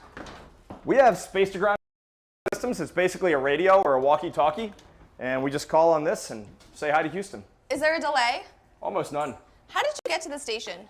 A rocket. How long did it take for you to get from Earth to the space station? Takes about 6 hours. And how long did it take for you to get back? Oh, that's a crazy ride. It's about 3 hours long. Any jet lag? Horrible jet lag. How often do you get to talk to your family? Get to talk to them once a week. Ever prank call anyone? Of course you prank call people. Ever get homesick? Yeah, you get homesick a little bit. So are the beds comfy? There are no beds. I heard you have to be strapped to a wall. You do? Are you claustrophobic? A little bit. What else can you do in your side sleep? You can read, watch TV, do some work, whatever you want. Do you have a bedtime? Everybody has a bedtime. Do you have alarm clocks? I use my watch. How many crew members do you have? It was me and 5 others. Were there any language barriers? Doc and Yeshna. Of course there were language barriers. Ever get sick of your roommates? No, you never get sick of your roommates. What did you do in your free time? Oh, you look out the window. What's a typical breakfast aboard the space station? It was very much like a breakfast. So I liked eggs, occasional oatmeal, maybe even a waffle. Was the food any good? The food was pretty good. What's your favorite meal on the station? I love chocolate pudding cake. How do you cook your food? You can either inject it with hot water or put it in a food warmer. What's the first thing that you ate when you got back to Earth? I really wanted a pizza, but I saw a salad and went for it. So did you have to work out? You work out twice a day for about 2.5 hours, 2.5 hours. And what kinds of exercises? Primarily, you're either lifting weights or running on the treadmill. Our treadmill is attached to the wall, and so when you're on it, you're running straight down towards Earth. Very weird feeling. So how do you stay on the treadmill without floating away? Bungee cords. So do you burn the same amount of calories as you do on Earth? I think you burn a little bit more because your brain is always active. I heard that in microgravity, sweat sticks to you. It does. If you have hair, it kind of builds up in your hair and you get this big sweat bubble on your head. How do you shower? We have soap impregnated towels. How do you pee in space? Ooh. We have a funnel. Where does your pee go after you flush? A little bit of processing and then right back into the drinking water. How do you pee in a spacesuit? We have a diaper. How much water do you have to drink each day? You drink just about the same that you would on Earth. Do you ever run out of anything? Free time. How do you get more supplies? We have cargo ships. We have great companies like SpaceX, Orbital. We have Russian resupply vehicles and also Japanese HTV spacecraft. What'd you miss most on Earth? Oh, my wife and kids. What personal items did you take with you? Photos of my wife and kids. Did you bring any space souvenirs home? You always have to bring souvenirs home for your kids. So I have to ask, what's your favorite planet? Oh, it used to be Saturn until I saw Earth from space. And if you were to travel anywhere in the solar system, where would you go? I work at NASA. We all want to go to Mars. Does the space station ever get too hot or too cold? We keep it a balmy 72 all year round. Nice. How about the temperature of space? Plus 200 to minus 200 What about the temperature inside the spacesuit?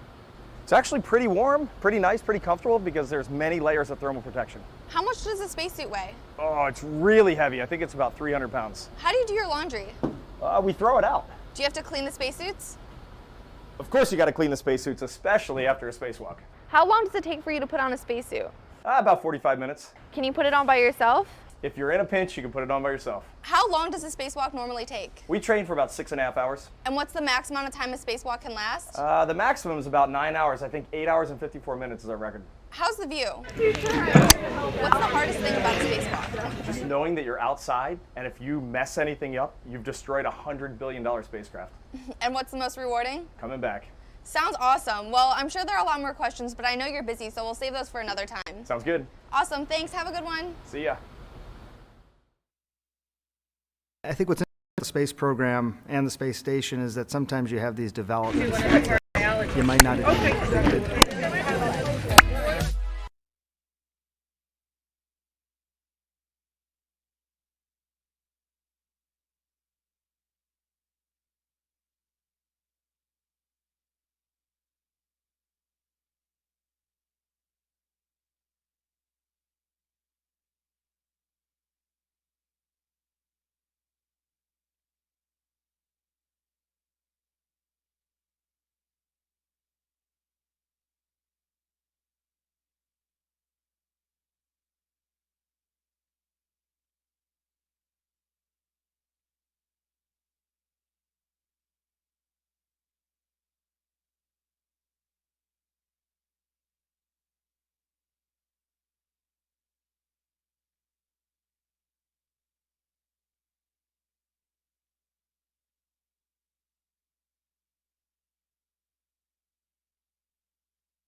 Hello.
We will be back in 10 minutes.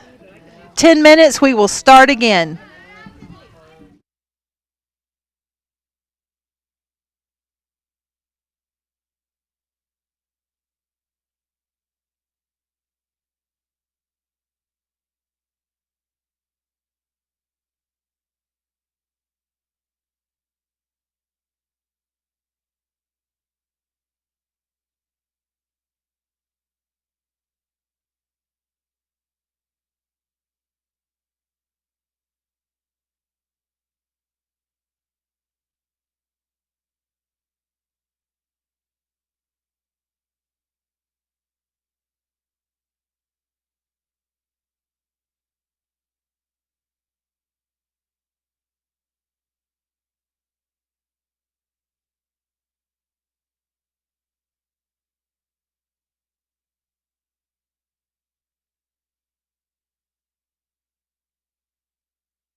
Hey,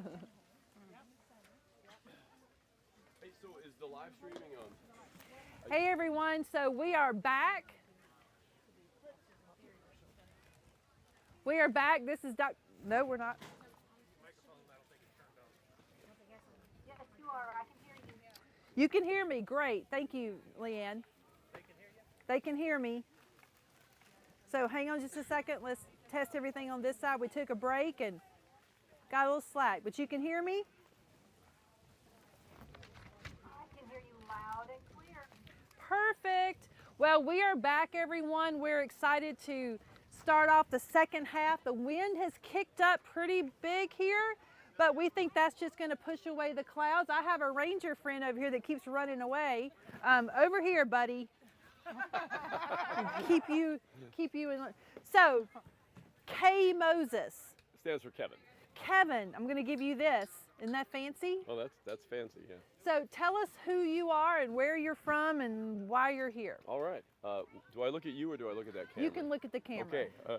My name is Kevin Moses. I'm a U.S. Park Ranger. I'm stationed at Shenandoah National Park, which is in Virginia. The reason I'm up here at Cuyahoga Valley National Park in Ohio is kind of twofold. Myself and I and 70 other rangers from all over the National Park Service and a bunch of volunteers and some military guys and just all kinds of really cool folks. We were up here doing a week-long technical rescue training on the cliffs that are right back here behind the camera. There's some cool little cliffs in this part of the park up here. And so we did a week-long training course, and that just wrapped up yesterday. And the Cuyahoga Valley said, hey, could we keep some of those rangers that came up for the technical rescue training and as a holdover, and they can help you know, just greet people and interpret the resource here at the park, because we're expecting huge crowds today, and they needed additional rangers to help them with that. So I and 3 other rangers from another one from Shenandoah, one from Delaware Water Gap in New Jersey, Pennsylvania, and one from Badlands National Park in South Dakota stuck around a little longer just to help out the Cuyahoga Valley Rangers. You at Shenandoah?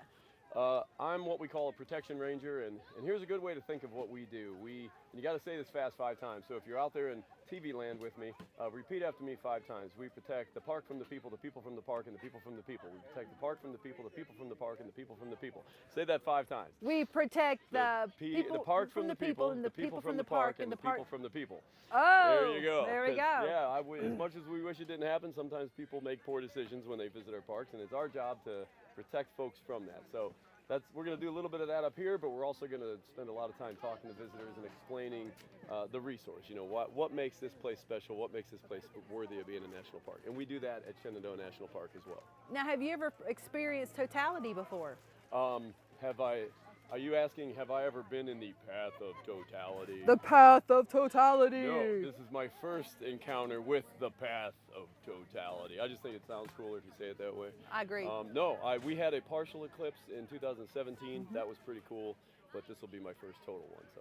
Well, we're very glad you're here. Now, one of your colleagues didn't want to be on camera, but I know. I think we should do our best. Let's make fun of her. We should pick on her and try to. So she's coming over really she's quickly. Over yes, right now. yes, Terrific. because we need to represent all. That's right. Guys are cool. Guys are pretty cool, but Agnes girls is are cooler. way cooler. Yes. You want to introduce her, or you make her You're introduce herself? I'm going to introduce her. All right, folks, this is a ranger partner of mine. She works at Shenandoah National Park as well. Her name is Agnes, and she's going to pronounce her last name because I can't pronounce it. Rear Zimmerman.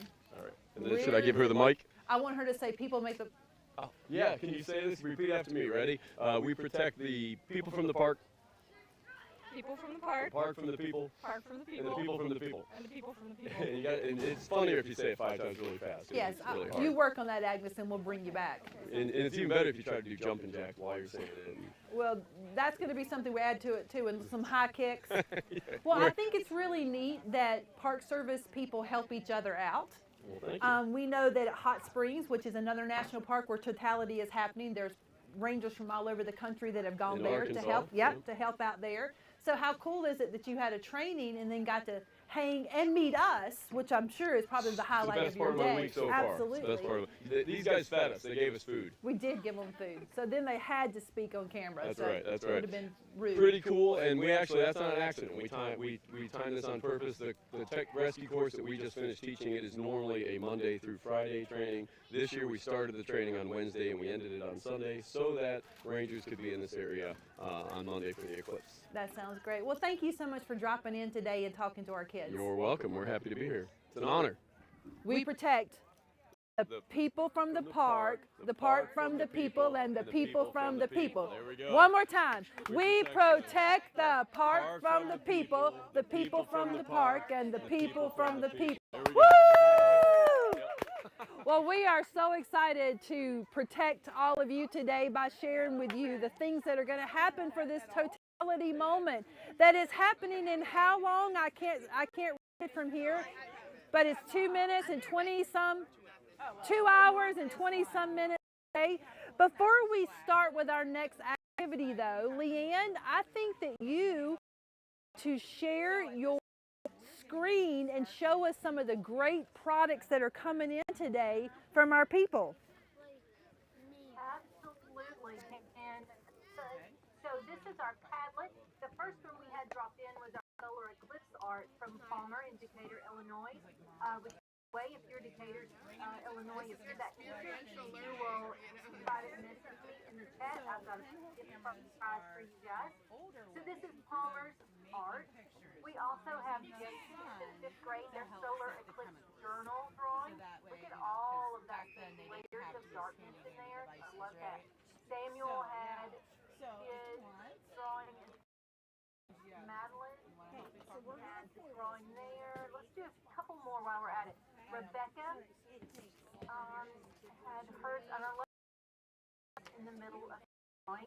She must have been watching Dr. Google with her heart. Also had the darkened sun with some sunbeams coming out from it as did.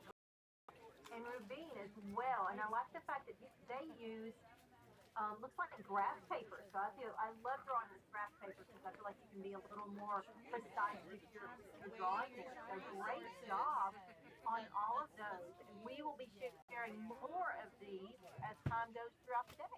Thank you so much, Leanne. We could not do this without you. So we're getting to that time where we're going to be building pinhole cameras. So our team is setting up right now with all of their activities. I've just given them a 27-minute break, so they should be good to go until tomorrow morning. More people are filling into the park. Remember, we're at Cuyahoga Valley National Park in Peninsula, Ohio, and we're going to be building right now these pinhole cameras. So let's go to the deck for just a moment and talk a little bit about why this is going to work. So we're going to talk about photography, specifically astrophotography. So let's take a look at this video right here. As a cosmic photographer, NASA's Hubble Space Telescope has taken over 1 million snapshots documenting the universe. These images illustrate, explain, and inspire us with their grandeur, but may not match what we'd see with our own eyes. That's because Hubble sees light beyond our sensitivity. Our eyes only sense a small fraction of the universe's light. This tiny band of wavelengths, called the visible spectrum, holds every color in the rainbow. Light outside that span, with longer or shorter wavelengths, is invisible to our eyes. But those invisible wavelengths can tell us so much more about the universe. Hubble houses 6 scientific instruments that observe at different wavelengths. Together, they expand our vision into infrared and ultraviolet light. That doesn't mean Hubble can show us never-before-seen colors. In fact, the telescope can only see the universe in shades of gray. Seeing in black and white allows Hubble to detect subtle differences in the light's intensity. If one wavelength is brighter than another, that tells us something about the science of that object. But because color helps humans interpret what we see, NASA specialists work to process and colorize publicly available Hubble data into more accessible images. When Hubble snaps a photo, it puts a filter in front of its detector, allowing specific wavelengths to pass through. Broadband filters let in a wide range of light. Narrowband filters are more selective, isolating light from individual elements like hydrogen, oxygen, and sulfur. Hubble observes the same object multiple times using different filters. Image processors then assign those images a color based on their filtered wavelength. The longest wavelength becomes red, medium becomes green, and the shortest blue, corresponding to the light sensors in our eyes. Combining them gives us a color image, showcasing characteristics we can't make out in black and white. Adding color reveals the underlying science in every image. The meaning remains the same when you swap them. Hubble's true color photos are like that. They are a direct translation, using broad filters you can see. Other words correctly.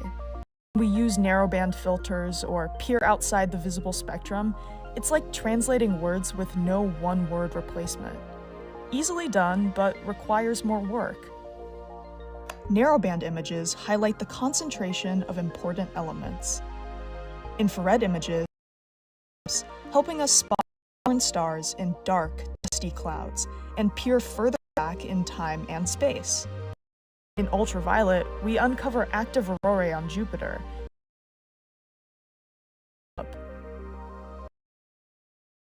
So, target. As sensors age, some pixels. I'm going to stop that right there. We're going to use of all of their videos today. Although I am present expert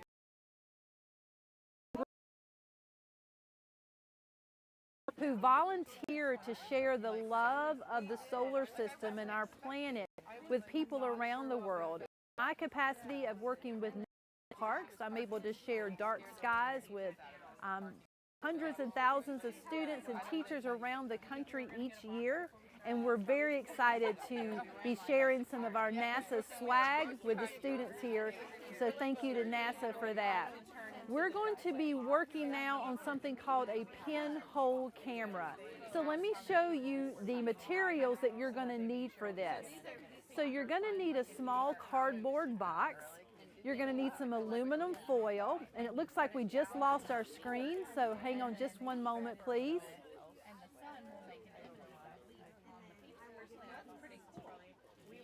We will get right back to you. There we go. So we're going to switch. We will say this is the longest live stream that we've ever participated in. So we're learning new things every day. So after the small pin or needle, you're going to need some black electrical tape and a piece of white paper or photosensitive paper. So let's look here for a moment at what I mean by photosensitive. This is paper line.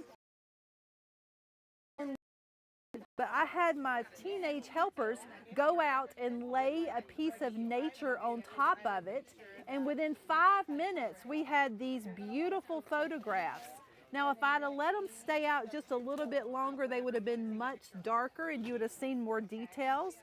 But how cool is this, that we were able to create photos using the sun's radiation, and we were able to capture things that were on the ground. So we're going to be using this today for these kids, but you can also use white paper and draw on your pinhole camera. So again, we're going to start with a box. What we did is we found a box that closed, but then we opened it back up and cut it in half because we wanted a small camera that we could hold. Now, back in the day, kids, we actually had more types of cameras like this. We didn't have our cell phones that we carried around all the time. We had real cameras. So this is one that you can make with very little money. In fact, if you can just go in a recycling bin, this is how you're going to make it. The entire camera is completely closed except it right here. So you're going to want one end of your box to be open. Now what you're going to paper or photo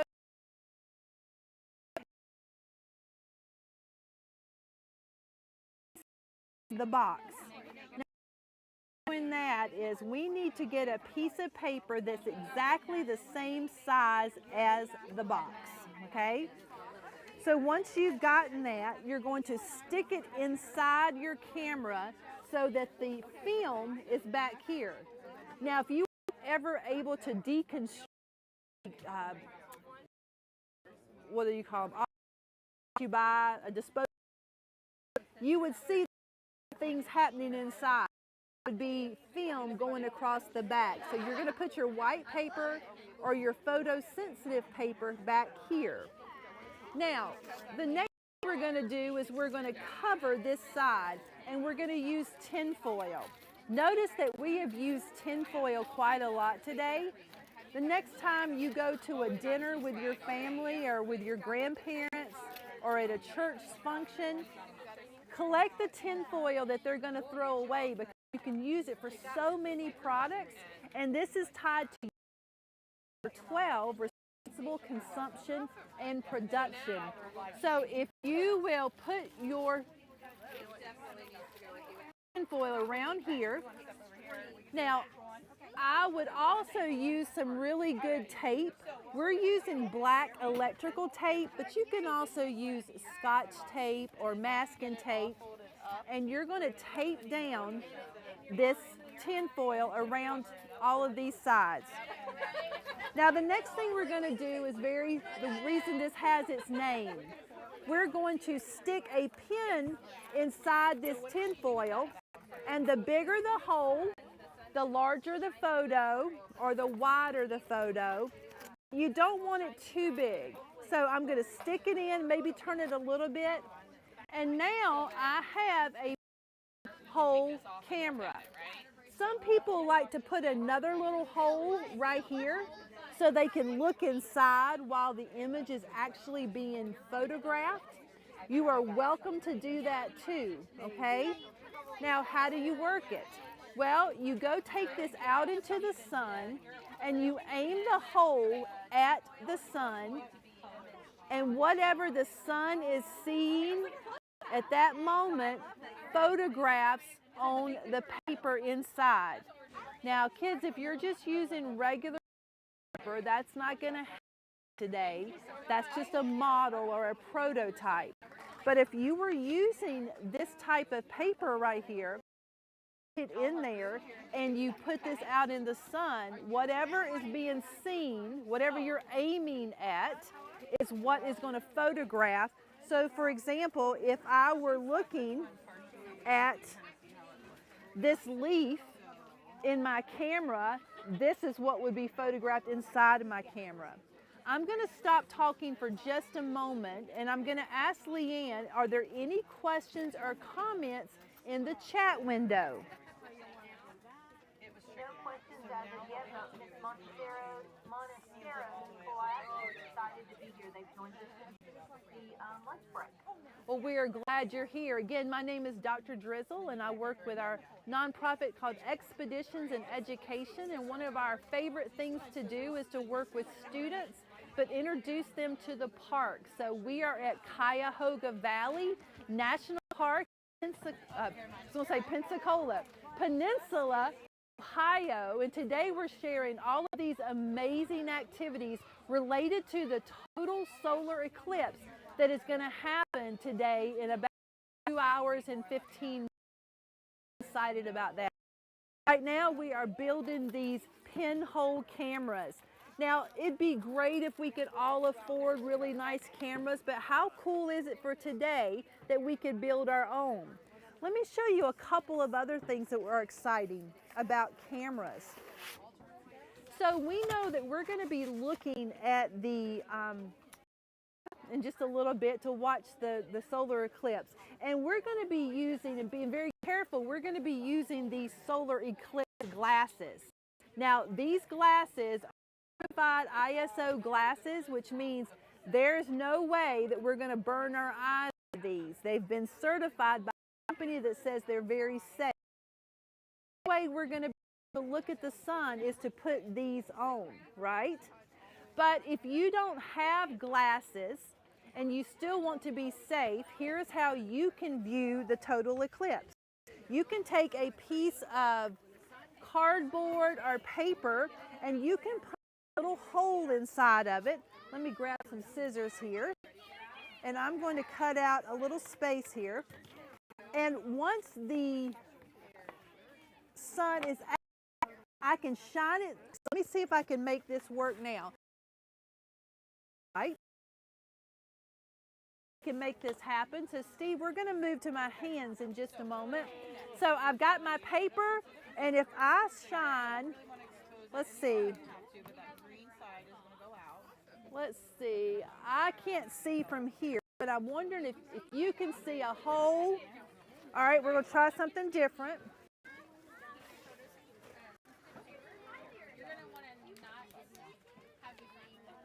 Come on down a little bit. Oh, yeah, I see it now. Do you hold the paper? Help me for a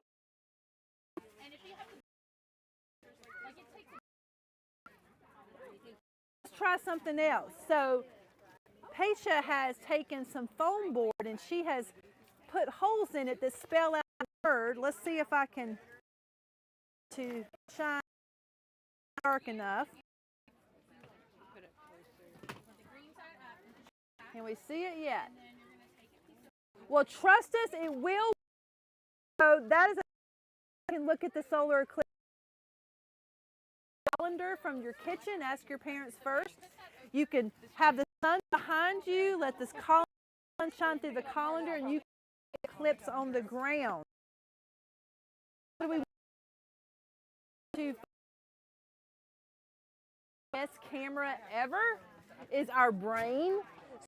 So that today the ones that are here are mostly just going to watch it with your eyes and put that into their brain. Remember everything. We want to take what we see. Ask you this precious or happiest moment in your life that you have wanted to take a photo of. Miss Leanne, let's ask you first. What is your favorite photo? And then whatever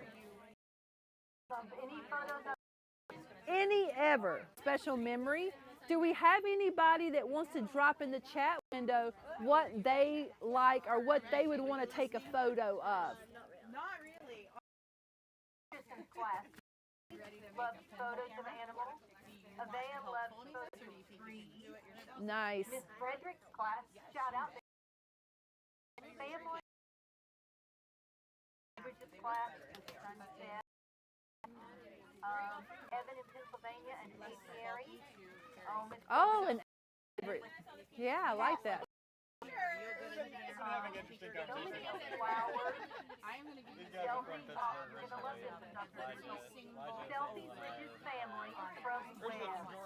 I love that. Hey, Webb, I hope you're doing well.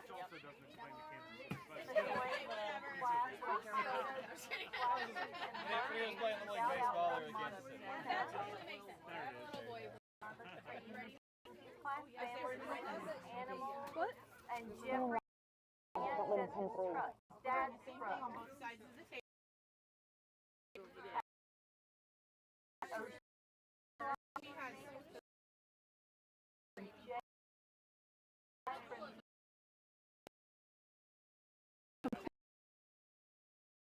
Be able to look at it without our glasses, but we have to be careful because it's not burning our eyes at all that we feel, but once it starts to move, we have to be extremely careful and get those glasses back on because we can permanently our eyes, and we want.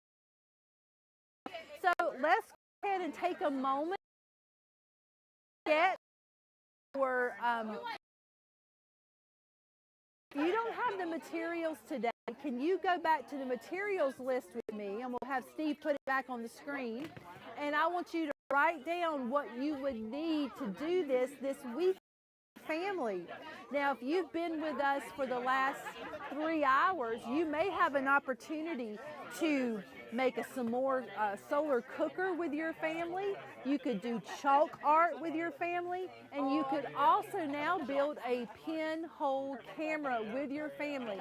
Maybe they didn't get to experience this with you today, but you could have those experiences, and then that would be a beautiful picture to take.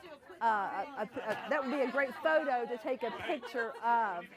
I would like for us to ask a question that we got earlier today. Let me grab my notes here. I had some questions from a student, and here they are.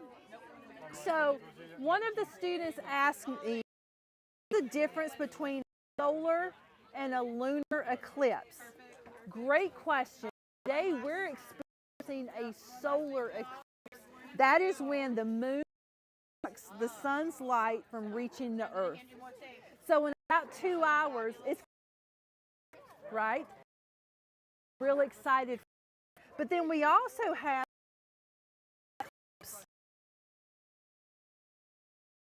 when the Earth's moon, the sun and the moon. So the moon and Earth switch places, and the lunar. Great question. That. Thank you so much. The chat. We are still love about one from Eleora and Miss Ferguson. What would be the pub? Ocean life and Miss Mangie's skills for success class. Ms. Regnal's class says pictures of family, animals, friends, vacations, sports, loved ones that have passed away, and achievements. Oh wow, so many things. Miss Leanne, can you Padlet again, and let's see if anything else has come in that we could share with the entire group, because I'm so excited to see those. I haven't been able to get to my computer yet. Oh my goodness, they're wonderful. So we have Omar, Moises, Mohammed, and Hamas, as you all did their solar eclipse. Yes, that rings of fire around the outside of the sun. Jad, Jamarian, Amina, and Johanna, the same thing, those great drawing skills. Jamarian even added the trees, maybe the ones near where you're at, so that it looks like doing it from a forest. I love that. Oh, it's beautiful. I can't wait to get it also has a great drawing. And then Miss Ferguson shared several pictures of things they were doing in their class. Web with a using what does look like maybe ping pong balls and a stick. We have one that's using a flashlight and casting a shadow onto their hideout board in their classroom. And then Rebecca, Rabin, and Solar Cooker. Looks like they did with those. I love it so much. Budding artist there. Looks like Miss Ferguson's class. Very nice. Well, we'll share a few more of those a little bit later, but I want us to get to our photo, or excuse me, our to the deck right. Prompt for today for this activity. You like to take photos through a pinhole camera. So this is one of those would you, right? So would you like to take all of your photos like this through a pinhole camera? Why or why not? I'm going to give you about 2 minutes to write in your journals, and I'll be right back to hear some of those answers.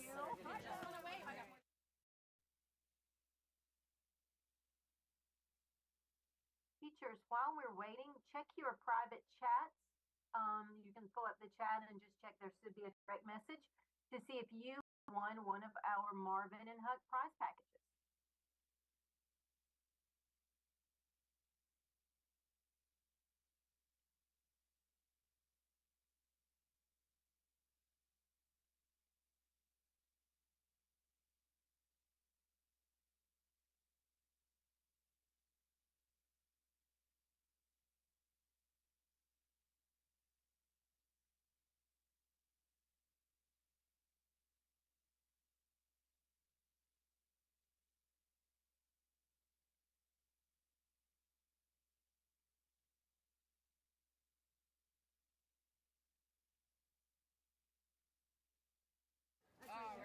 All right. Leanne, I'll ask you first. Would you like to take all of your photos with a pinhole camera? I don't think I would like that. I like the quick turnaround of just pointing my phone at something and clicking a button. Yeah, I do like the idea of digital, having that instant gratification of a photo. I know that on my camera, one of the best things I love to take pictures of are my family and my friends. So I have so many pictures up here of my grandboys, Oliver and Lincoln and Tom, live in Chicago near us. So I like to have those immediate things, but isn't it cool though that science is so great that we can create our own camera without having to spend a lot of money? Absolutely. As Memphis from Kentucky says he would not like to use that because it would take a very long time to get the faces of his family. I love that. You know, and back before cameras, the way we got pictures when we were just taking sketches, we were just drawing things. So we're getting ready to do a switch up here, which is really exciting. We're going to take a, yeah, yes. Ms. Frederick's class wants to know what is different today than any other day that our eyes would be damaged from the sun. So our eyes are always going to be damaged if we so when you're looking at the sun, our bodies don't let us look at it that long. Once our eyes see it and you start to hurt, you immediately look away, and that is our protection. Solar eclipse, the moon completely covers the sun, and you can take your protection off and look straight at the sun because it's being covered. The reason we wear glasses right before and right afterwards is when the sun is beginning to be covered, we don't get that sensation of sneeze. We don't get the sensation of our eyes tearing up. Our body doesn't tell us no because it's almost covered. So on days when we don't have our body telling us not to look, we have to take care of ourselves, and that is the reason we're using solar eclipse glasses during our totality today.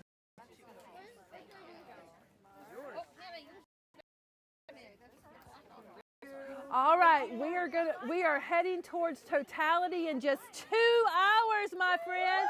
2 hours is totality. So we're going to take a 1-minute break and get set up for our next event. We'll be back in 1 minute.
All right, we are back, and we actually have another guest with us.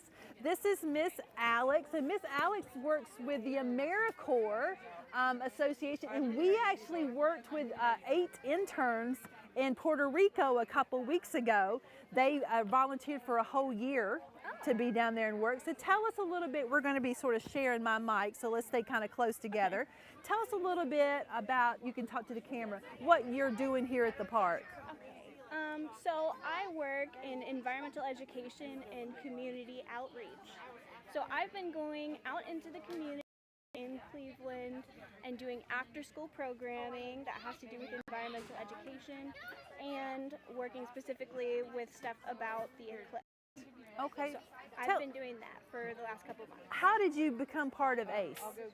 AmeriCorps? So I was looking for something to do after school, and I wanted to do something that would make a big difference. There's some AmeriCorps volunteers at my school because I went to Ohio University, and they were doing, because they were going out into the community in Athens, where Ohio University is, and I wondered if there was anything like that for national parks. And I got lucky and I found this position up here in Cuyahoga Valley. So this is actually my second year here and I love it. What's your most favorite thing to do? I think my most favorite thing is actually just being with the kids and seeing that light bulb moment. Learn something new and they think it's really, really cool. And just making learning fun for them. I think that's the best. Well, thank you so much for joining us today. We're talking to about 297,000 kids right now, so it might be your largest audience ever. So can you give them a little piece of advice if they're sitting in the classroom, maybe do what you do in a few years? I would say make learning fun for you. There are different ways that you can make things. Like, not everybody likes flashcards, but maybe you like drawing, and that's your way. I do a lot. So find a way that makes learning fun, and you'll never go wrong. Sounds great. Thank you so much. I appreciate that. So we're getting ready to do a reading right now. So let's go back to the screen for just a moment, and we're going to be reading together a book called A Few Beautiful Minutes, Experiencing a Solar Eclipse. We're so excited that Kate Allen Fox, the author of this book, has allowed us to read this on a live stream, which is a very nice gesture on her part. And she has a quick message for you. Hi, I'm Kate Allen Fox, author of A Few Beautiful Minutes, Experiencing a Solar Eclipse, which was illustrated by Koa Lee. I'm so excited that today you will get to experience one of the truly magical events of our universe, a total solar eclipse. In 2017, I was lucky enough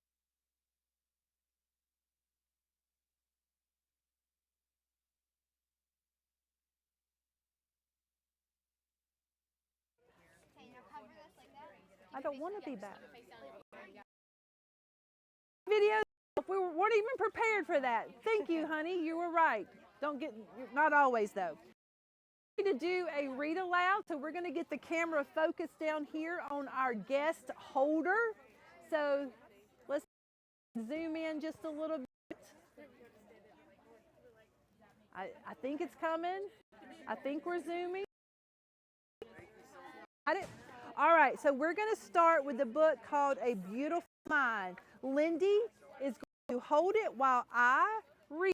Let me make sure we're on the same. I just opened it up so they can see it. Oh, yeah, so this is the state of the solar eclipse, and then one more. There we go. All right, here we go.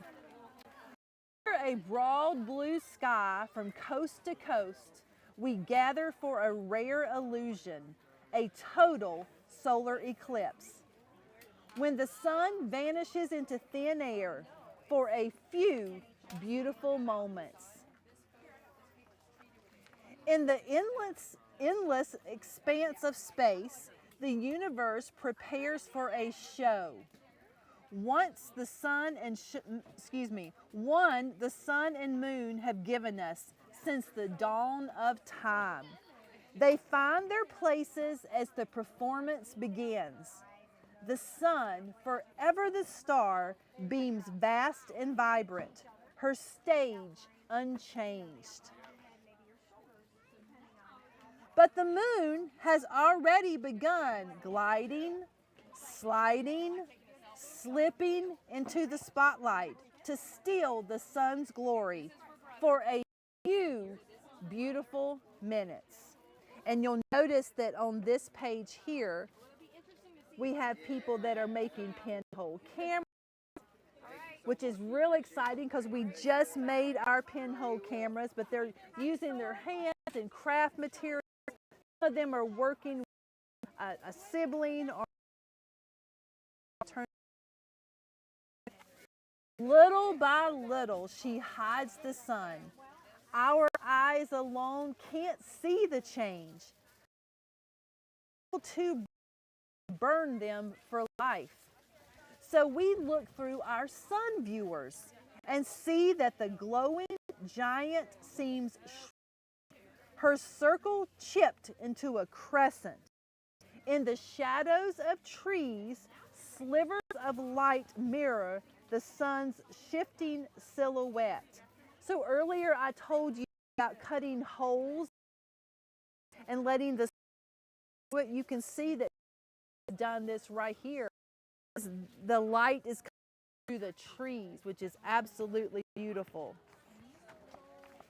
The moon moves farther and farther in front of the sun, a small sphere striving to overshadow a giant for a few beautiful minutes. And if it were to stay right here, it would have a partial solar eclipse.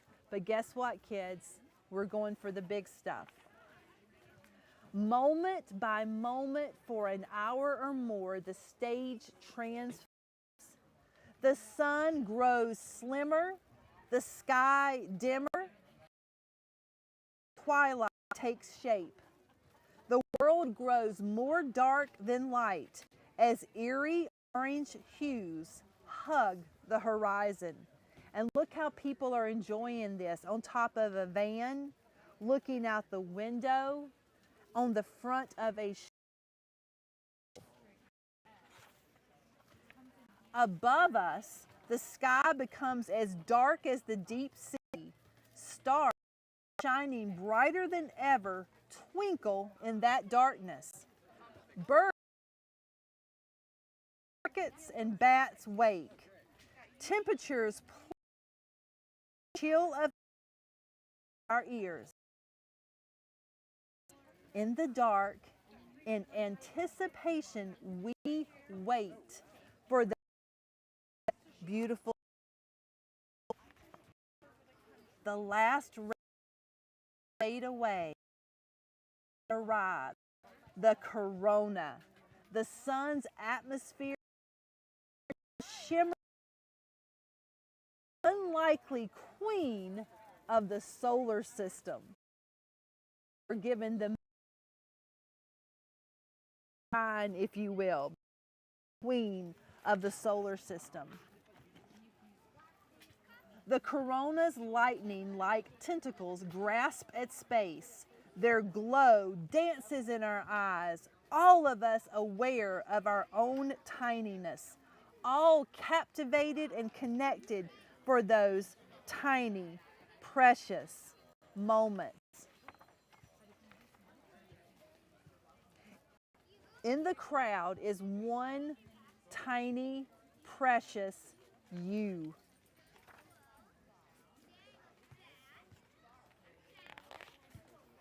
Arms spread wide in the sweet, cool grass under a velvet panorama, you come face to face with the splendor of the universe for a few beautiful minutes.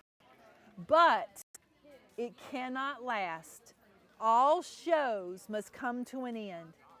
The moon glides on, the sun reemerges, reclaiming her daytime throne. As light creeps back to earth, we look around one another. Once strangers, now we are friends. Glimpsed the extraordinary, speechless with a smile. We hug and high five, and we remember all that we saw for a few beautiful minutes. Thank you, Lindy, for holding our book, and thank you, Kate Allen Fox, for creating a beautiful, beautiful story for us to read. We really appreciate it. If you want to learn more about Kate Allen Fox, can we get it off the deck for a minute? If we want to learn more about the books written by Kate Allen Fox, just look her up on the internet. go to Amazon where I purchased this book, and let's support these amazing authors that are writing stories that are so precious. Leanne, if I know you, and I think I do, I think you might be crying right now because that book really sounded like something you would get into. You do know me well. I love that celebrating just a few special moments together, a few beautiful moments is what sort of gets us through our days. You know, sometimes life can be really tough.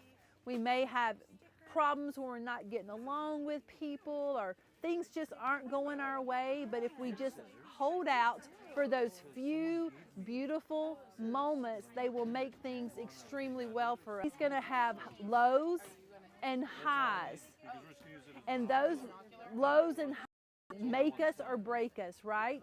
So most of the time we live between 1 and 10. We live sort of in the 5s.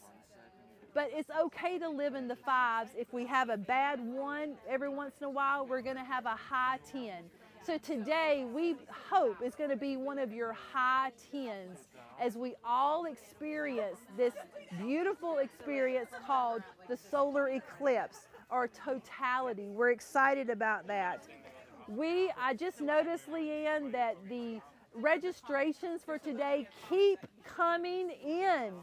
And I don't know if you've had time to do a tally on those, but can you tell me what our numbers are right now? We are at 297,292. So think about that, kids, around the world, because we're not going to just say the U.S., because we have people from all over are watching this.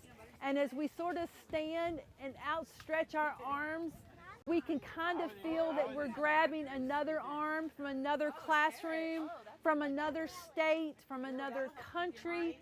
We're being good humans. We're celebrating life under this one big sky. And I am so excited about that.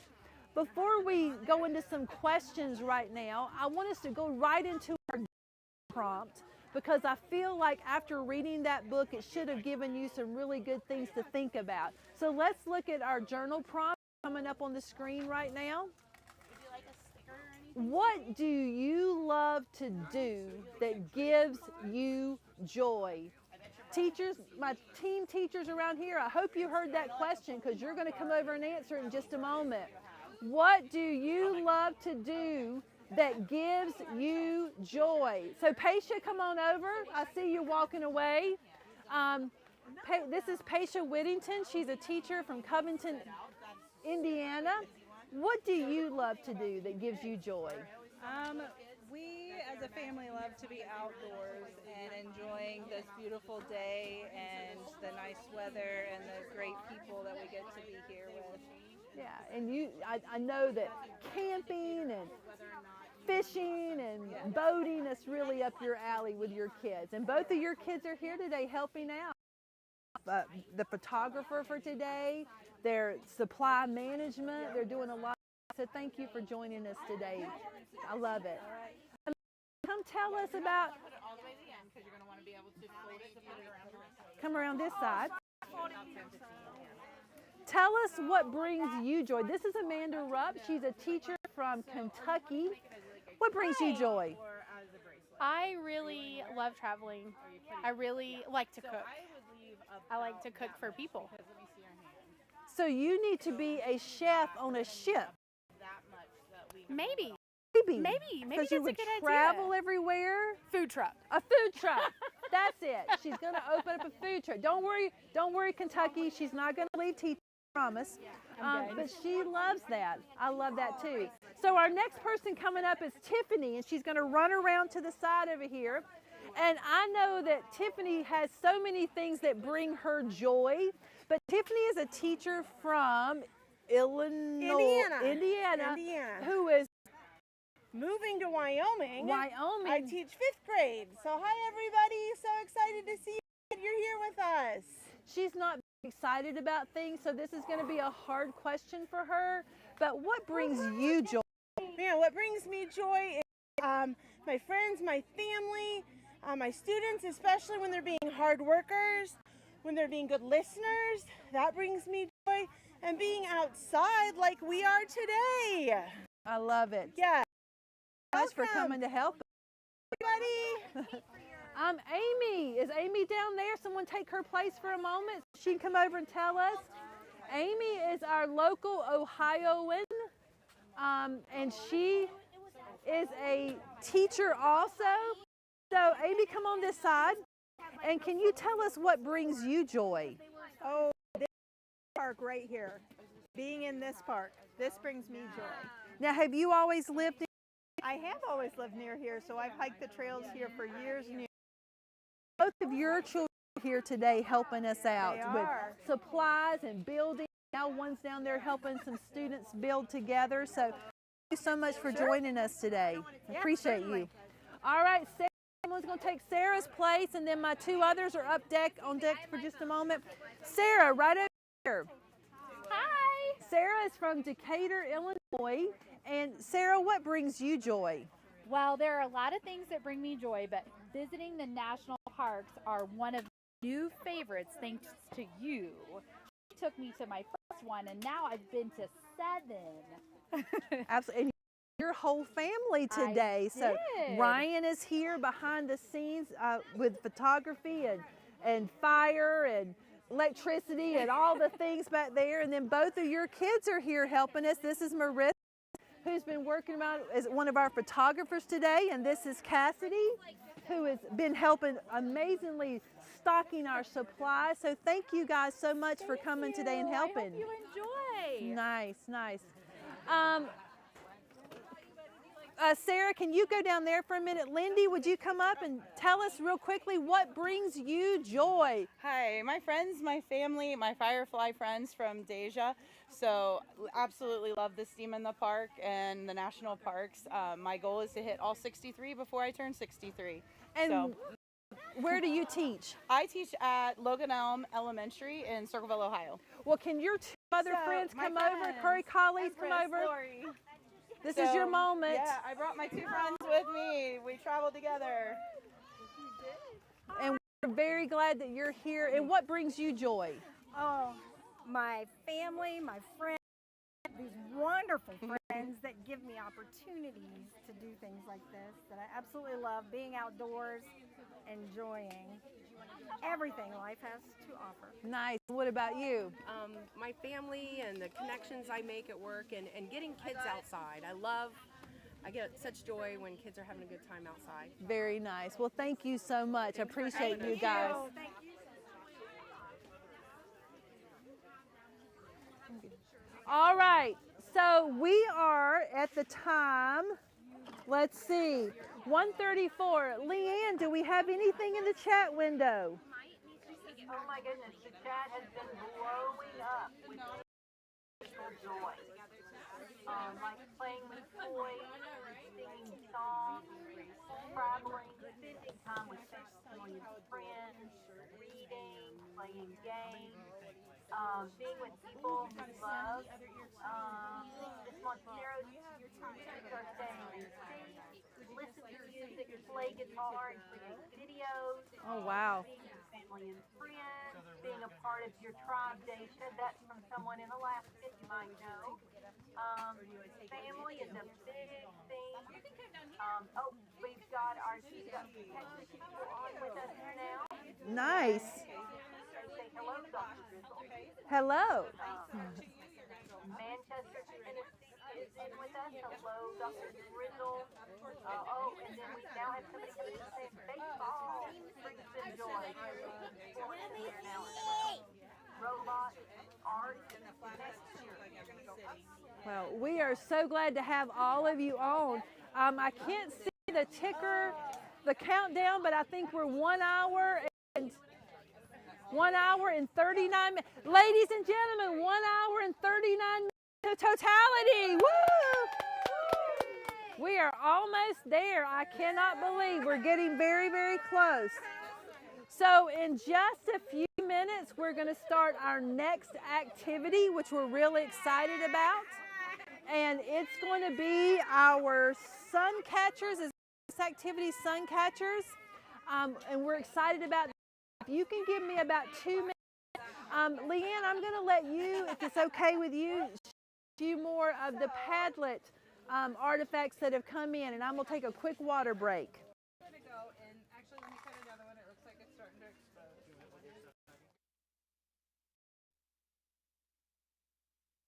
All right, let's take another look at our Padlet. We had some great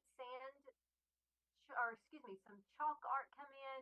This is a solar cooker. You can see the marshmallows in there. This is Miss Ferguson's class as they're working on their projects. This is different first, second, and third year art from, let's see, MAP in Illinois. Good job. Solar cooker from Carly at Uplift. She's showing it there. Sidewalk chalk going on in Miss Ferguson's class. I know Miss Ferguson's class is in Columbia, Tennessee, so shout out to those students and that teacher. Another drawing from MAP in Illinois. Good job with all of the different stages there. Miss Trowbridge's class and their UV bracelets. Love that they're sharing that. And I love that Miss Trowbridge took her class out and they practiced using their solar glasses. I think that is a great thing to do. Practice using them before the hour is at hand. And we have a video here. I won't play this right now, but a student explaining that magic is science. Nice. We'll have to listen to that soon. Miss Ferguson's class, look at this drawing. Whomever this artist is, quite talented there with the eclipse and the stars going on. Good job.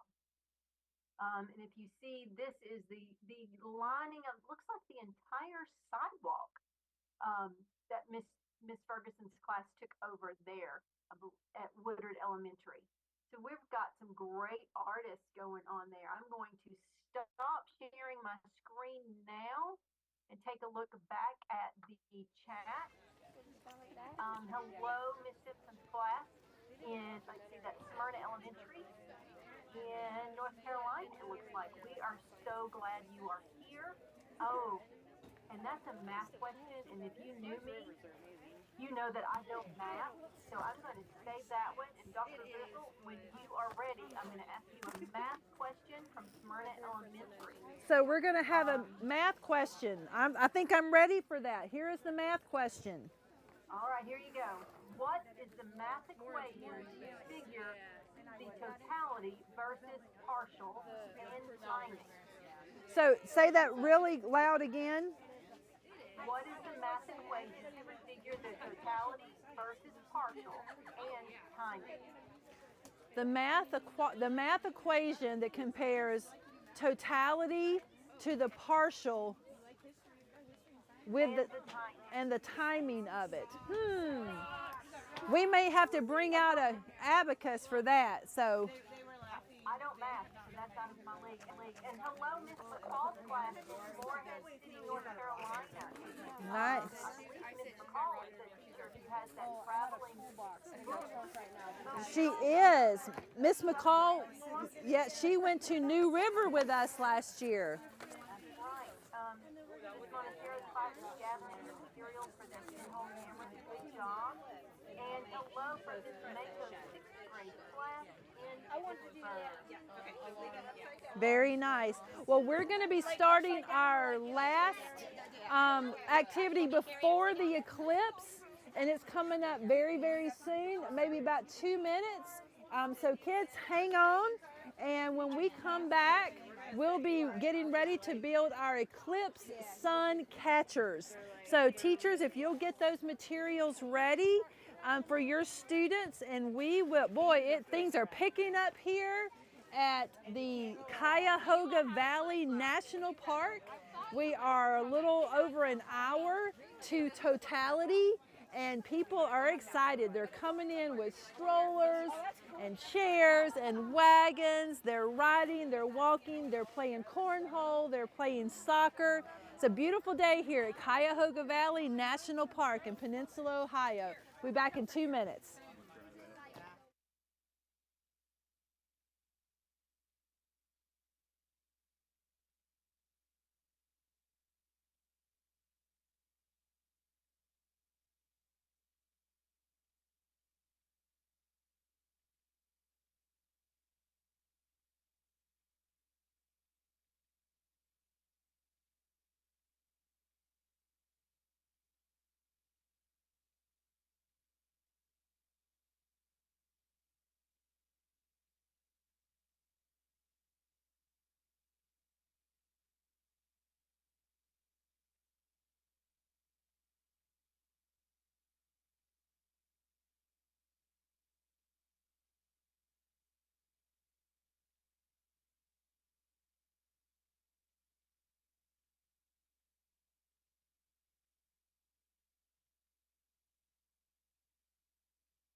All right, everybody, we are back and we have another guest with us today. How cool is it that we're at Cuyahoga Valley National Park and the park rangers are everywhere, which we love. Let's give it up for the park rangers. Yes, yes, yes.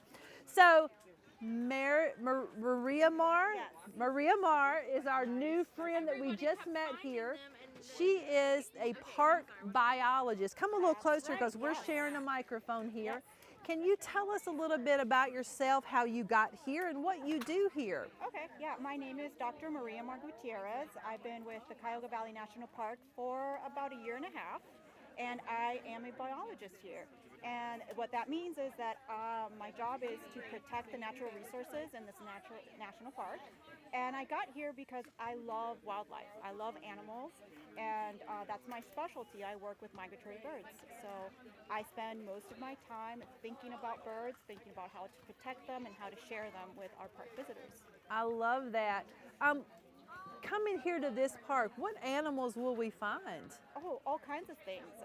We have so many white-tailed deer. We have lots of beaver and river otters. We have great blue herons. And then here very shortly, we'll be getting a lot of our migratory songbirds coming through the park. And that just makes your day, doesn't it? It makes me super happy. Yeah. So one of the questions we had earlier from a student was, we have to wear these today, but why do animals not have to? Because animals do not tend to stare straight at the sun. They have a better sense than we do sometimes. They know not to look directly at it.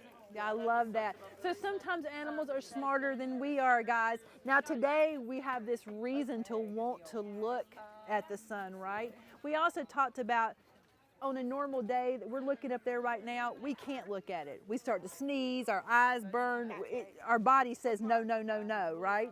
But when it starts to cover, we're like, ooh, let's do it. But the animals are just smarter. So we don't need to add, the white-tailed deer do not need solar eclipse glasses. No, that's good. They don't, because they won't look up. Yeah. Right. So where do you want to be in 20 years? I want to still be in this park. I love this park. I love Northeast Ohio. I love that. Well, thank you so much for joining us today. We're glad you're here, and we love this park too. Yeah. Go Cuyahoga! Yes, everybody. Thank you so much. All right, so boy, guys, this time has really flown by. We are a little over an hour and 20 some minutes to Totality, but I just want to check my schedule really quick and make sure I am asked. And someone confirmed that it's almost 1:45. It is 1:45. And we're going to start again, but we have a request first, and let me read that request. Show the pics with the pinhole camera again. So we're looking for that paper again. We will tell you that this fades away after a while. So when you take a picture and it goes onto film, you then take it into what people call a dark room, and you put it into water and you process it. In fact, there's actually directions with this that tells you, if I can find those, and I can't find them right now, but there are directions that say after you've taken this photo, if you put it into water and something else, it will set the picture. But this is one of the pictures. This had 3 little leaves on it, which you see a little. This one is completely faded away. Like you can't see this one at all. And this one has just a little bit. So this is photosensitive paper that we on. So there you go. Does that help, Leanne?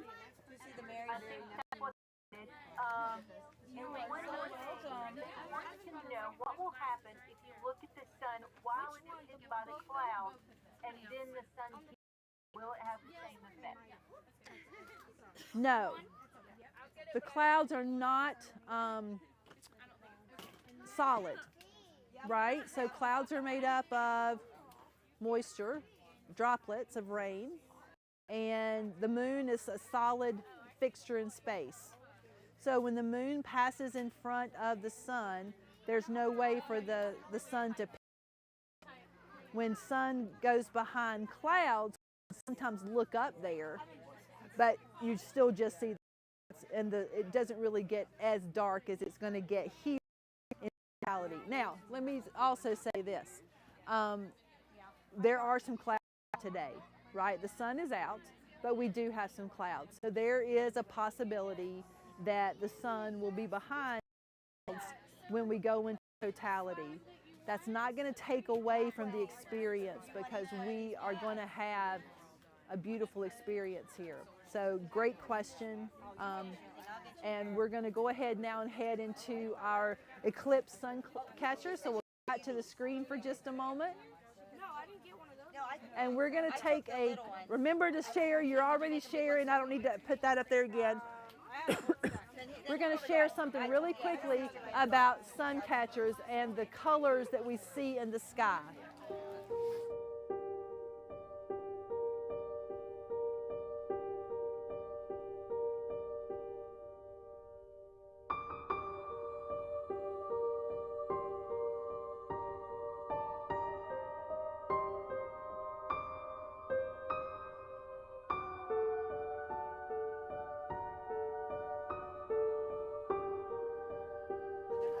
So there is no sound on this one, students. This is not a trick.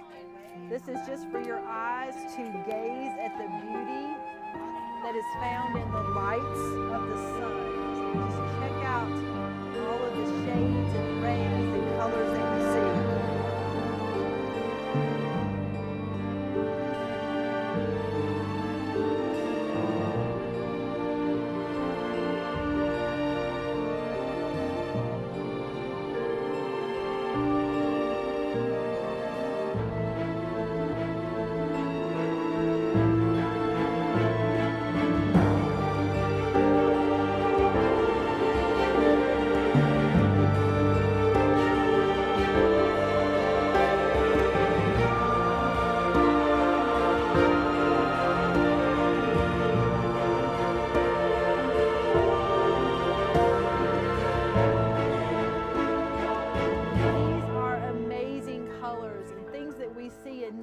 All the time and the beauty of the sun. So today we're going to try to recreate a little bit of that magic. So our materials today are going to be black and yellow construction paper. Now we are going to be emulating this solar eclipse. If you're making any other type of sun catcher that has to do with nature, then you feel free to choose colors that represent what you are making. But we're going to go with today the black and yellow construction paper. You may need pencil or chalk from the earlier time today when we did eclipse chalk art, scissors, a hole puncher, and we have scissors twice, so we may have to use 2 different pairs of scissors to cut because I put it on there twice. So let's start looking at what we're going to do here. So I'm going to show you what I have. So I have yellow and black construction paper here. And I also have a paper plate that I'm going to trace. And by the magic of magic, I'm going to pretend like I'm tracing it here. And in just a moment, watch, here we go. I did a black one. Oh, there it is. I just traced it. Look how fast that was. You didn't even see that happen. So now we have this black paper that's been traced. Trying to figure out which way to move here. The wind's going to blow it everywhere.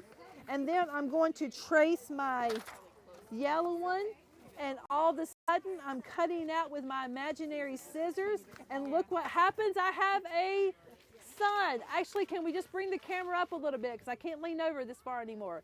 Okay, I'm just going to stand up. Here we go. I'm coming up. I'm rising like the sun. So now we have a yellow, and we're going to have a black one in just a moment. It's going to be magic. I'm going to pretend now that I'm cutting out my black piece. Now, here's the cool thing. This is not hard. And if you say, I don't do art or I'm not great at art, don't worry, because I'm not that great either, but I can still create, ta-da, 2 pieces of paper. So I have the sun, and then I have the moon. Now notice that my sun is larger than the moon, which is true. So what I'm going to do is I'm going to punch a hole in this. Very simple, very simple. We're going to do something cool with it in a moment. And now I'm going to take a piece of string. I actually have, and now I'm going to tie a knot into this. And now, because we have the sun and the moon and the sunshine and the wind, I have a picture. It's really simple. I could have done that. Well, I hope you did, because we want to build these. But now comes the creative part. On the side, I want you to write a poem. Yes, I said it. We're writing a poem. Now, there's no great. This is for just the beauty of writing. So you can write any type of poem. It has 3 lines. And it has 5 syllables in the first line, 7 syllables in the second line, and 5 syllables in the third line. And I would like to read to you one of my haikus that I wrote last night. So you're thinking, time to do that? So here's one here. Sun's halo peeks out. Sun's halo peeks out. 5 syllables. Moon's fleeting cover, a tease. Moon's fleeting color, a tease. 7 syllables. So here's the sun peeking out. That inspired me. And then this is the tease. And then my last line is light and dark in bout. So now we have light and dark. Now you're probably asking, why is there some yellow out here? Because we're going to see that today.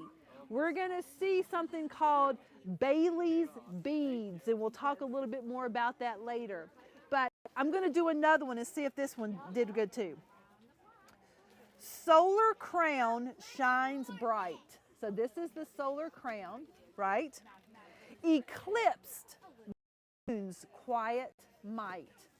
So the sun is the let's see, what's my word? The sun is the big one, right? And then the last line, kissed light. So here's the day, kissed by night's light. I know you're saying, please give us one more. So I have more, so I'm going to give you one more. Earth, moon, and sun align. Eclipse paints the sky in shades. A moment frozen in time.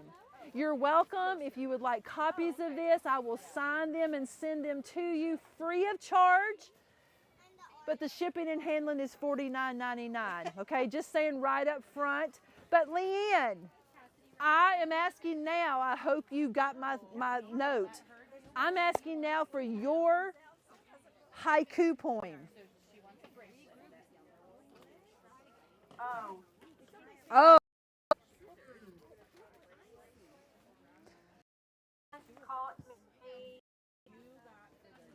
off, but I love sun catchers so much. I'll do better next. Do better next time. Well, she did okay, but she did a word per, she did 5 words, 7 words. Kids is to do haiku, not Leanne. 7 syllables and 5 syllables. So let's take a few moments to make our sun catcher and then write our poem in it. While we're waiting for those things to come in, I have another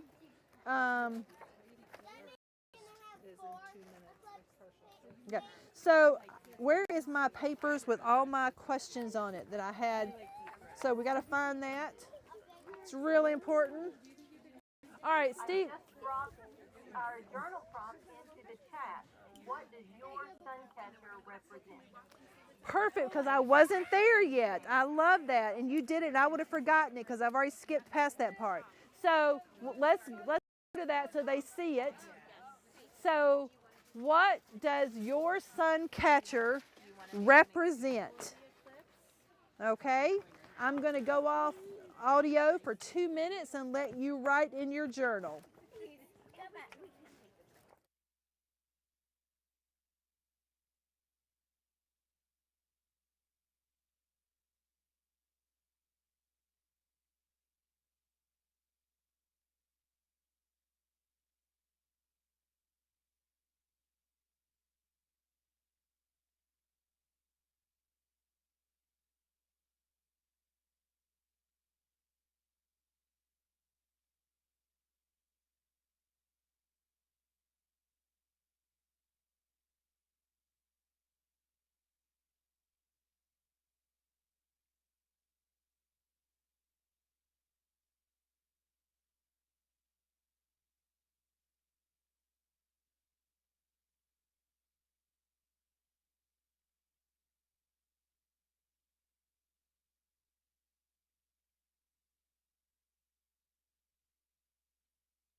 So are we in partial? I mean, are we? Yes. All right, guys. So we just got an update on our phone that we are 2 minutes out for the beginning of the eclipse. Now you're thinking, wait a minute. You said an hour and 15 minutes ago, or we still have an hour and 15 minutes.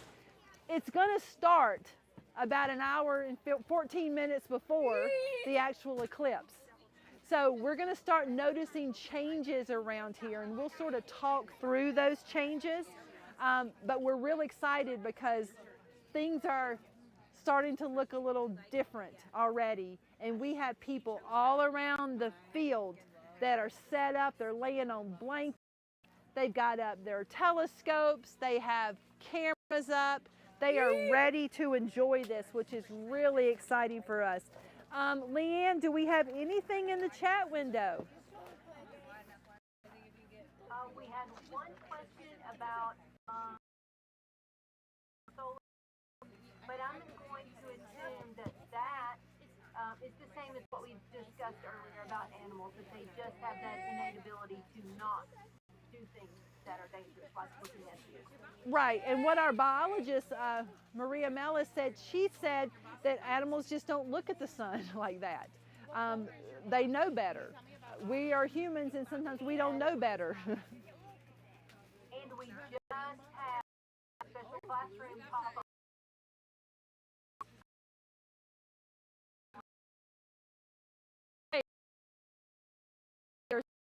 They're here. So what, if you wouldn't mind,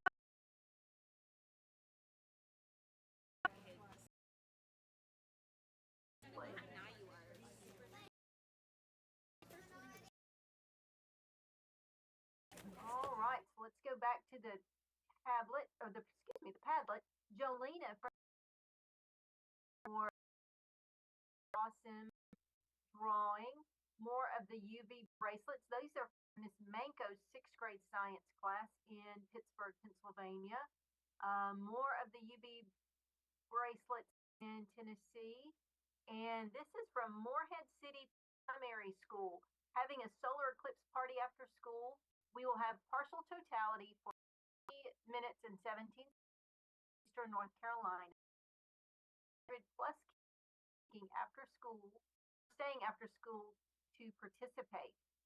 This is some of their artwork that we think totally looks like. All right, so that was from Miss McCall's class. So the great thing, they're on the tablet. There you go. all right, well, those are some great things. Actually, you can't see me right now because I've sat down for a moment, And our photography team, led by Steve and Ryan, did not follow me with the camera. I don't know why they didn't. They're supposed to follow me all the time, and they did not. I'm going to take off some of their pay for today.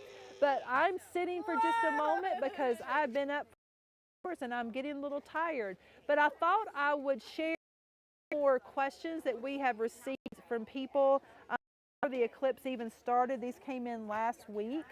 So people are asking about the diamond ring effect, Bailey's beads. So let's talk about that for just a moment. This is something we hope to see today, and we will see the clouds start to part. So the diamond ring effect happens just before or just after a total solar eclipse. And that's when a bright light or a bright spot of sunlight shines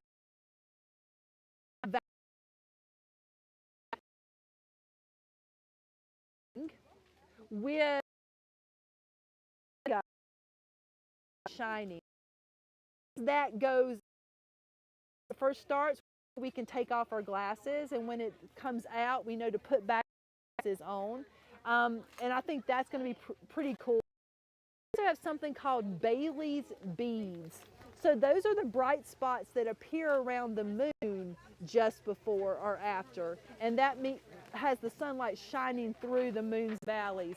Hard to explain, easy to see if you were to look that up on the computer, but we're actually going to be able to. Now, let me tell you what's happening right here, right now, because you might see some people kind of flourishing around. The winds are picking up. So we have tents here over our tables. So a lot of our materials are flying. So if you see people flying under tables, it's just because they're trying to catch stuff. We also, in front of me, we have this whole tent filled with photography and videography equipment, and we're trying to make sure that those cameras do not fly away from us. All right, Miss Leanne, any other questions or comments in the chat window? And by the way, you are doing an amazing job moderating today. Can we all give a big hand to Miss Leanne today for all the work she's doing? Yes. We have Miss Montera's question has shared that they are already seeing the partial eclipse. They are in, I believe she's near Huntsville, Alabama, which is in the northern end of Alabama. Okay. And Miss Winger they're seeing it in Texas. She actually in the chat shared a picture of some students laying out on the grass with their glasses, experiencing the eclipse there in Texas. I love it, and I love that you're saying that they're laying out with their glasses. Obviously, you're not going to look at the sun right now. It is a little cray-cray, but pretty soon we're going to be able to do that. So it looks like I am losing my team.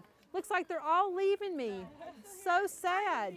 I mean, they want to go see the totality, and I can't understand why they would do that and just leave me by myself, but you know, sometimes that does happen. So let me check out the schedule again and see what is up next. And I believe it's a recycle time, and I'll be doing solar clocks. So would you give me about 2 minutes, Leanne, and we'll be right back so we can reset up.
Whoa!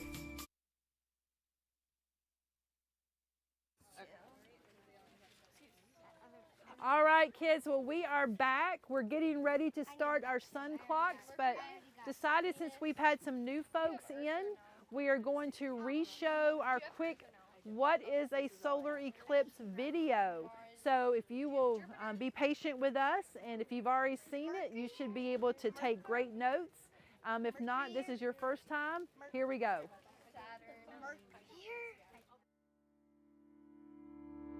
Whoa! It's the middle of the day.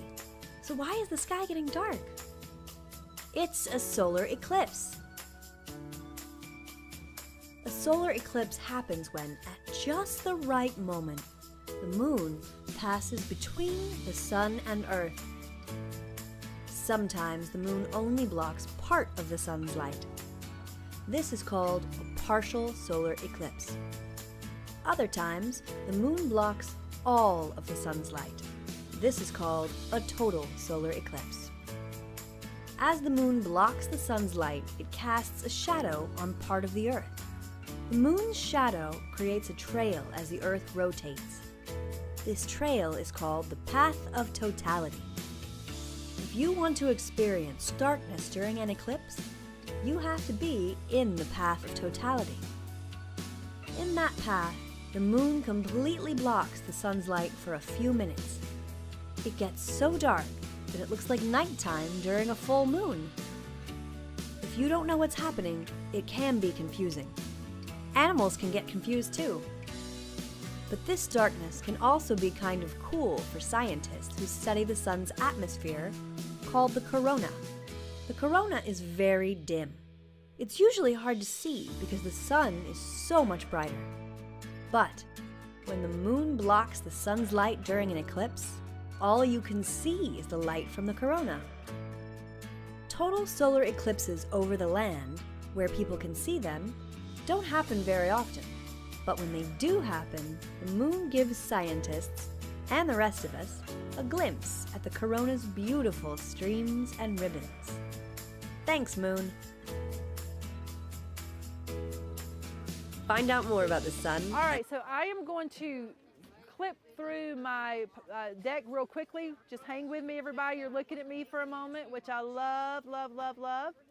And we're after, let's see, I'm going to stop when it says, Ryan, you're going to tell me when it says solar clocks, sun clocks. Yep, okay, we're here. So we're going to now talk about sun clocks. And we're going to talk about how the sun powers those. So Steve's going to give us a quick look at the camera that's on the sun right now. Don't panic. You don't need to cover your eyes. You're looking at it on a screen. That's the only way that it's going to be safe for you to look at it. But first of all, isn't it beautiful? Like, how cool is that? And kudos to our film crew for getting that work. We might even give them dinner tonight. We're not sure, but we think we might. All right, so let's come back here. We're going to talk about solar clocks, and let me show you a quick video on solar clocks. Hi, I'm Brigitte. I'm Margaret. And I'm Drew. Actually, let me preface this again. So you've met a lot of rangers today. Can we put it back on me for just a moment, please? You've met a lot of rangers today, and that's what's made today so special, is all of our team and all these ranger connections. Well, there's also a group of rangers, youth interns, that travel to different national parks and they tell stories of the parks. This group of interns works at the Petroglyph National Park, and they travel around to different national parks and tell the stories. One of our favorite ones they tell is of Chaco Canyon, Chaco Cultural National Historic Park, and World UNESCO, our Heritage Center. We're going to learn about how the indigenous people used the sun for their astronomy telling. So here we go. Hi, I'm Brigitte. I'm Margaret. And I'm Drew. And we're your youth and park rangers. We're going to be taking you to all the national parks in the state of New Mexico. And today we're headed to Chaco Culture National Historical Park.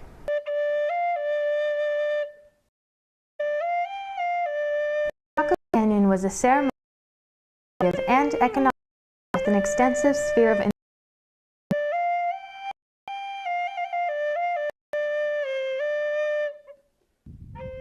Here I am overlooking Pueblo Bonito, which is one of several large great houses scattered throughout Chaco Canyon. Pueblo Bonito is the largest and most extensive of these planned communities. For 300 years, many generations of Puebloans constructed Pueblo Bonito. Pueblo Bonito was several stories high. This architectural phenomenon took decades and even centuries to build. There were about 4 different masonry types used in construction. The first generation used thin, rectangular-shaped pieces with extensive amounts of mortar. As the masonry types progress, notice how less mortar was used over time. My favorite part is that visitors can walk through the ruins at Pueblo Bonito. This includes climbing downstairs and even through small doorways. I'm standing in one of the rooms here at Pueblo Bonito. These walls didn't always used to be bare stonework, as you can see. Instead, they used to be covered with plaster, as you can see in this corner. By traveling through Pueblo Bonito, you can gain an appreciation of the masonry and all the work that went into building this enormous place. What's even more amazing about Chaco is that this isn't the only great house, but one of many. Quincletsto, as shown here, is just one of the many sites visitors can hike to. This great house is located at the start of the trail leading to the top of Chaco Canyon. From the top, visitors can hike to Pueblo Alto and the Pueblo Bonito overlook. The trail to the top of the canyon is steep and challenging, yet lots of fun. It's amazing to think the Chacoans traveled the same way hundreds of years ago. Visitors also have an opportunity to walk on fossilized shrimp burrows. I'm standing here on the edge of Chaco Canyon overlooking the valley floor. This valley floor was once home to a thriving community that flourished over 1,000 years ago. All right, everybody, so I hope you enjoyed that. I love learning about our national parks. Did you know there's over 428 national park sites, and we are still growing? Some people think that there's just 63 in our country, and that's not true. Our national parks have different designations, so some parks are historical parks, some are landmarks, some are memorials. We have National Scenic Riverways. We have National Historic Trails. We have military battlefields. We're actually today in Cuyahoga Valley National Park, which is one of the 63 that have that designation. We're so glad to be here today on behalf of the Conservancy, Cuyahoga Valley National Park, and the National Park Foundation. We've had a busy day today, and kids, we are less than an hour to Totality, which is so exciting. As we said before, we are now entering into that sort of partial lead up time. And we're excited to see that. And I'm going to ask Paisha if she will take care of the question that just came in, and we will answer that now at sun clocks. So can we go right here? So these are the materials we're going to need to build our own sun clocks. We're going to need a flat horizontal surface. We're actually going to be using cardboard. We're going to need a straight stick, or you can also use a pencil. We are going to use a watch or a clock.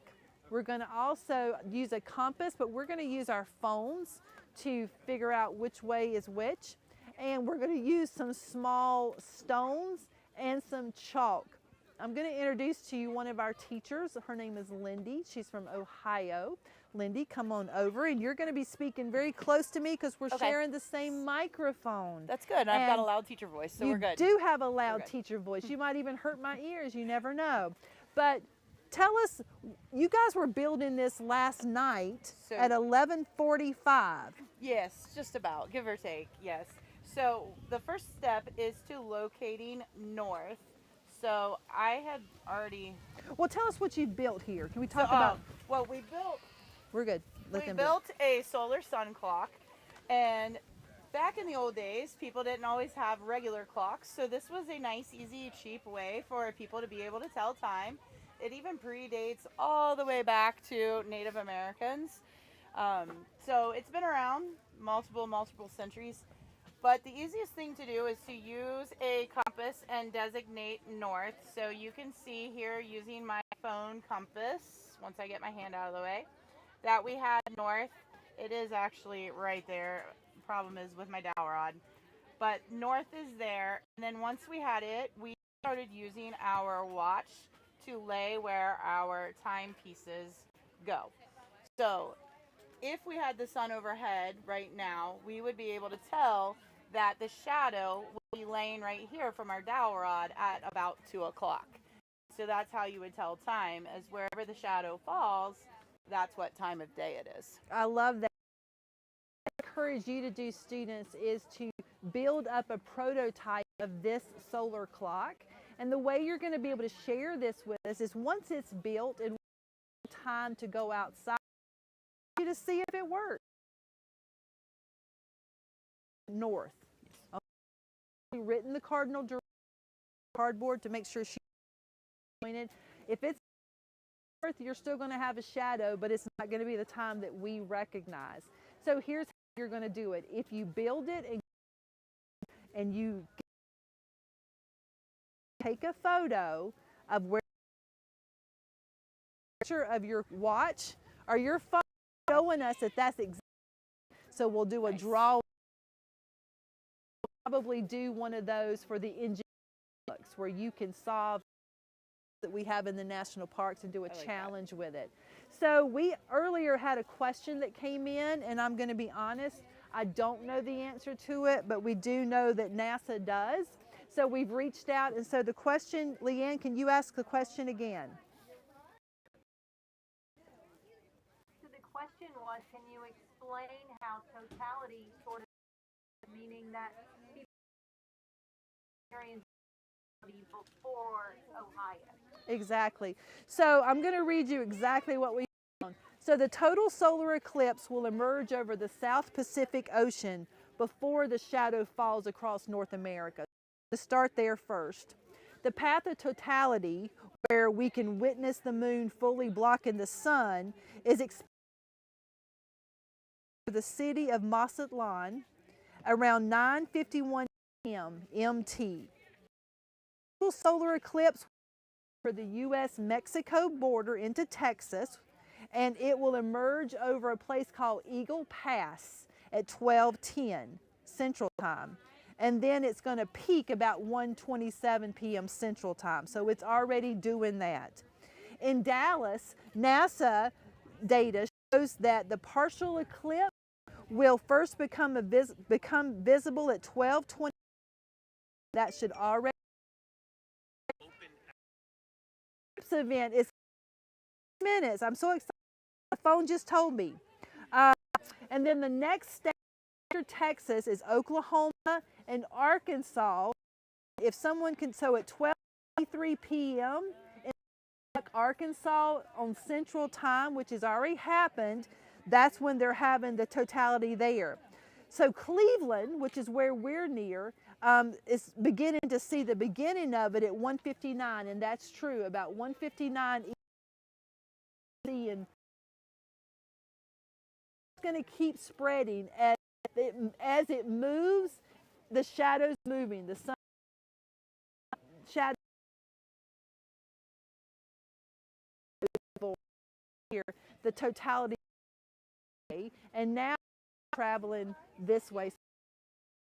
Excuse me, not in 2017, in October of 2023. So one way, and now we've gone the other and we've crossed. Now, let me also say that I am not a NASA scientist nor an astronomer. I'm just an educator. I love this stuff with you. I would not have known to ask that question. I also would not have known the answer to it. But here's the cool thing, kids. We have resources out there that can help us answer questions.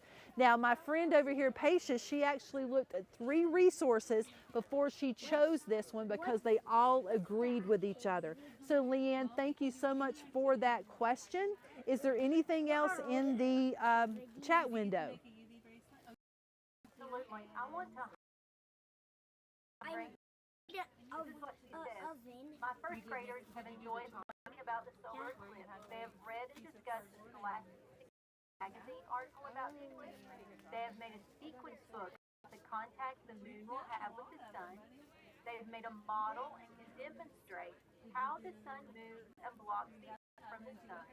We've recorded learning in our Solar Eclipse journal. We've enjoyed a yummy snack of a moon pie and a sunny drink. And we can't wait to go outside in a little while to use the eclipse. That's Wow. St. Clair Shores, Michigan. So shout out there. Oh, Michigan is in the house. That is great learning. Your teacher that it takes a lot of work to pull to the teachers out there who actually allowed their kids to experience this once in a lifetime for some people event. In fact, this is not going to happen again here until 2044. So that's 20 years from now. Dr. Drizzle is going to be very old. Someone's going to be pushing me around in a wheelchair for the next eclipse. So I'm glad that you're seeing it today and learning about it today. And here's the cool thing.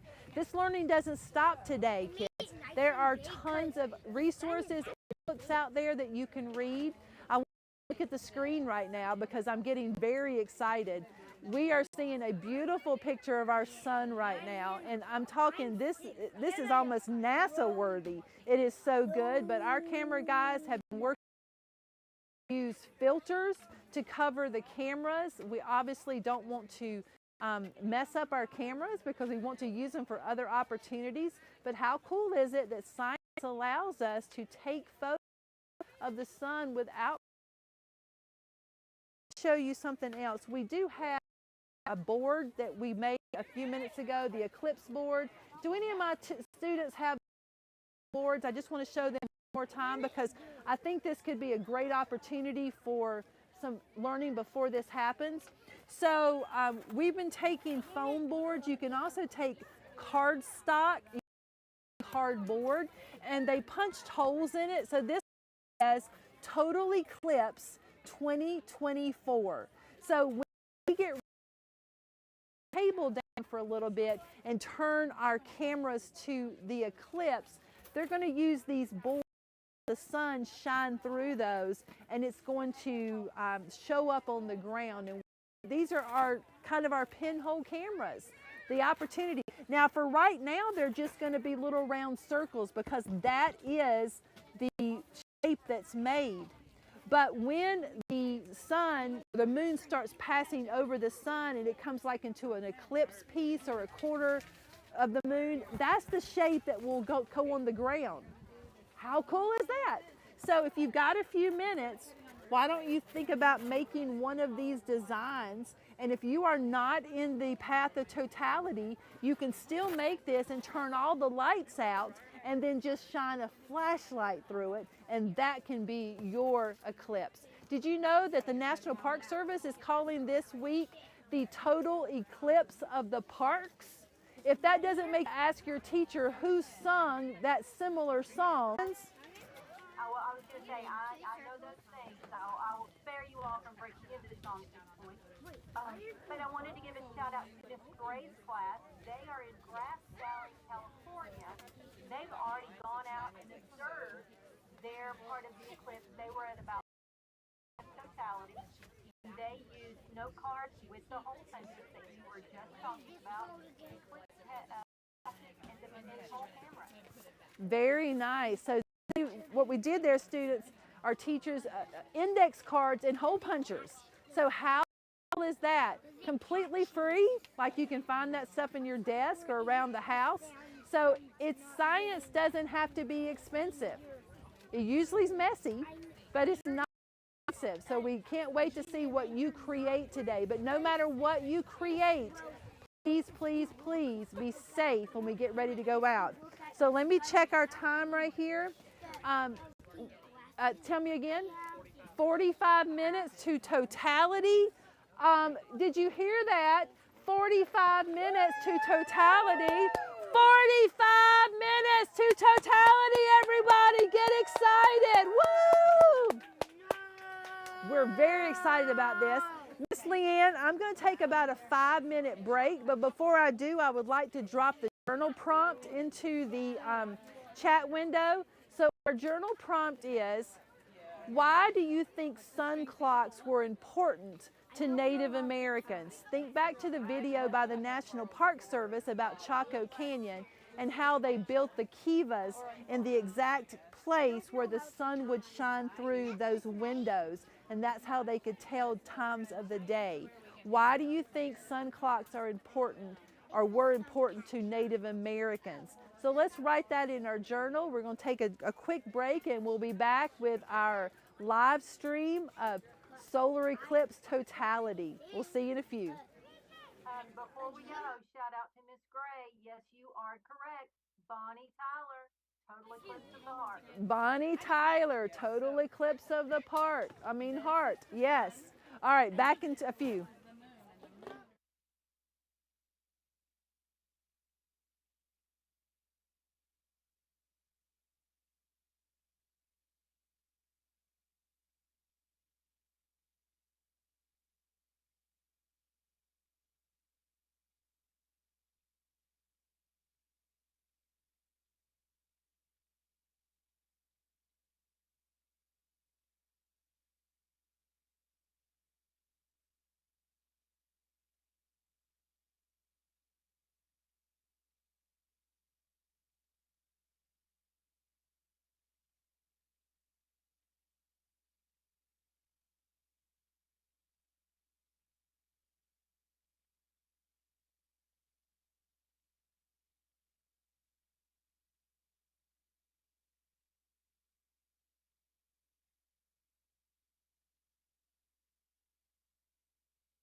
Well, we are back. We just announced to the group that there were 40 minutes left to totality, and there was a big scream across the field, so they're very excited.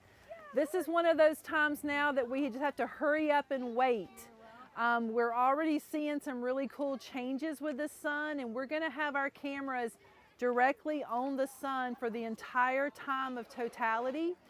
I will, to the best of my knowledge, try to commentate through that so you sort of see what you need to see. But I will tell you that once we get to totality, I'm probably not going to talk because I just want you to look. I don't want you to miss anything by my voice talking. So we'll talk up into the end. I do want to share with you this really cool graphic. Let me see if I can get a little closer for this.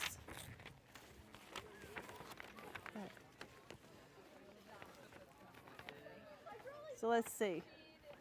So we have, again, what is a solar eclipse?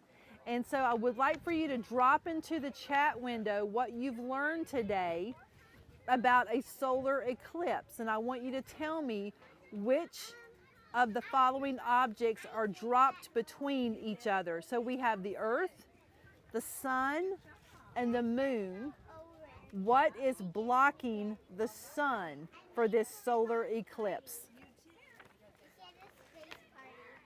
So once you get that answer, would you drop it into the chat window?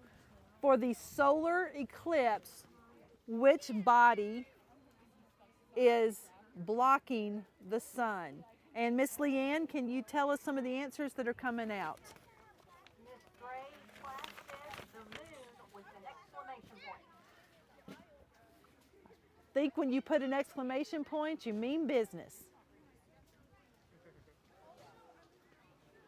This morning I gave all of our to be this moment in time, these few beautiful moments that we're going to spend together watching. Now, as I for you just to watch. Now, we're not going to turn off the video, the audio. And the reason for that is we want you to hear what happens during totality.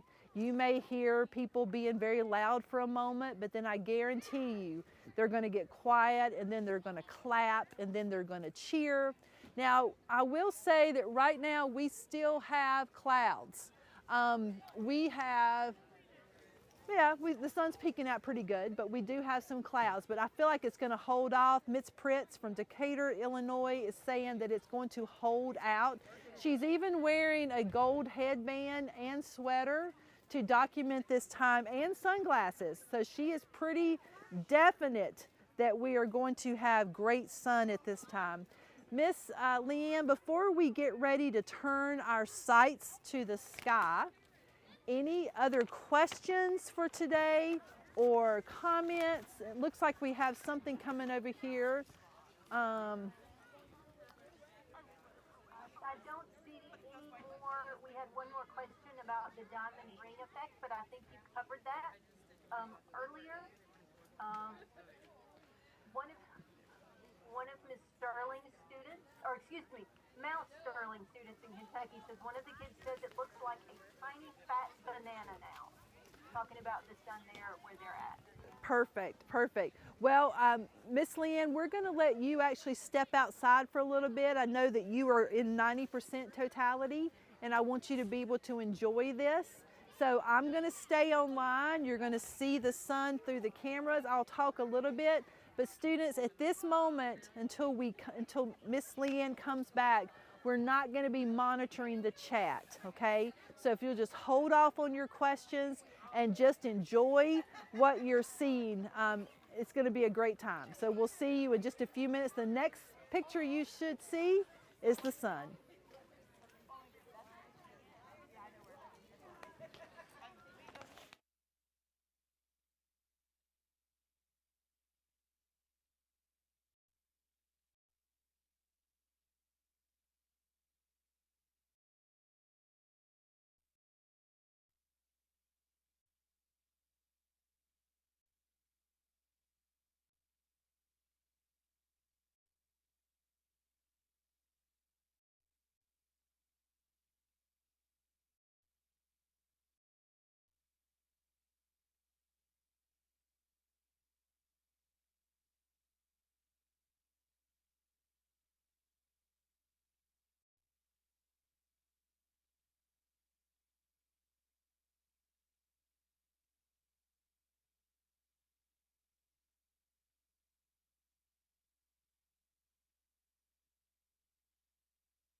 So students, we're getting ready to go into Totality. We are about 30 minutes away. All you should be seeing on the screen is the sun. We are not talking right now. You will hear us come back on in just a few minutes.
Hey everybody.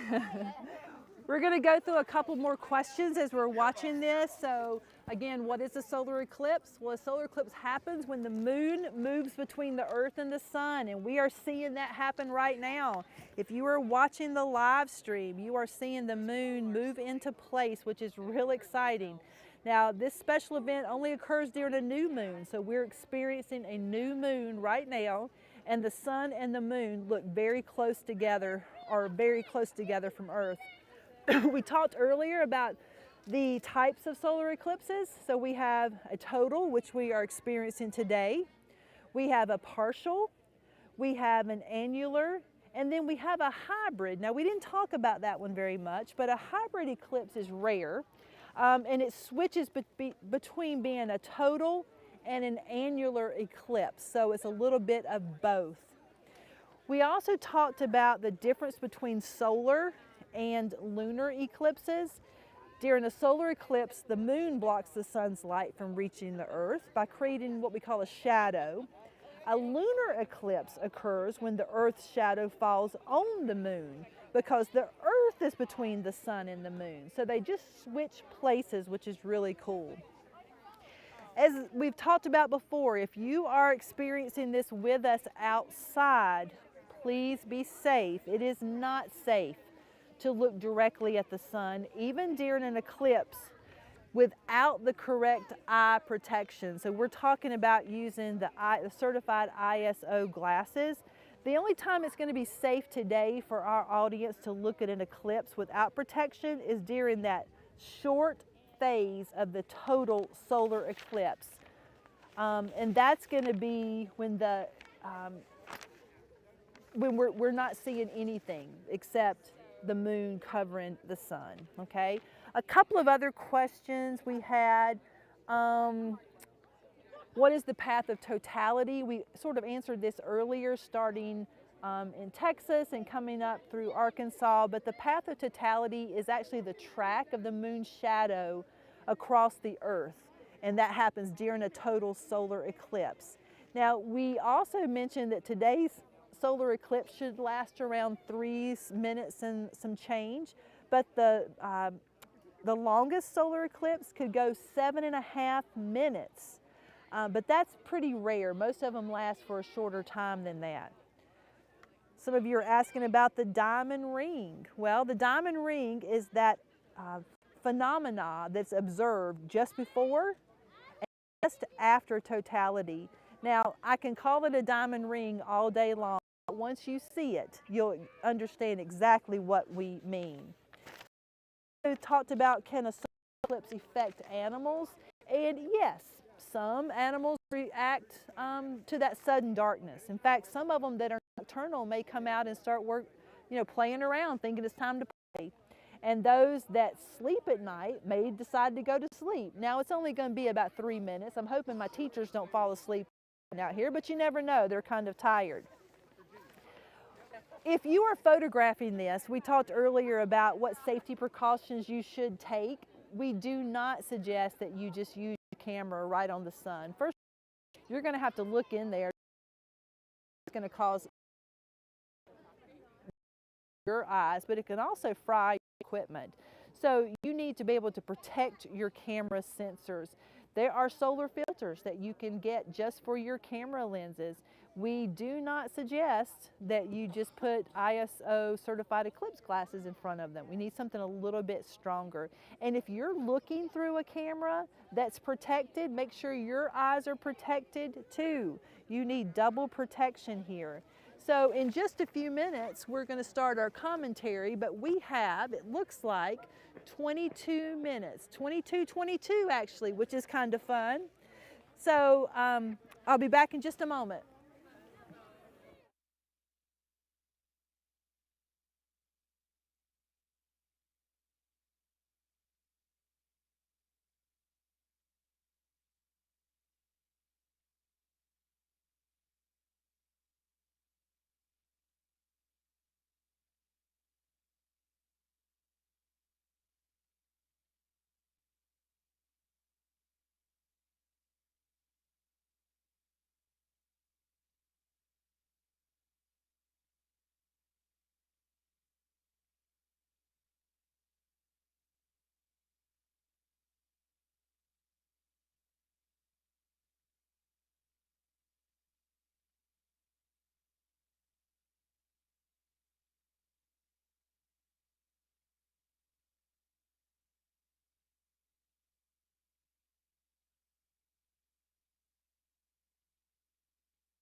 So if you're looking at the top of the video, you're going to notice that we are at about a little over 20 minutes until totality.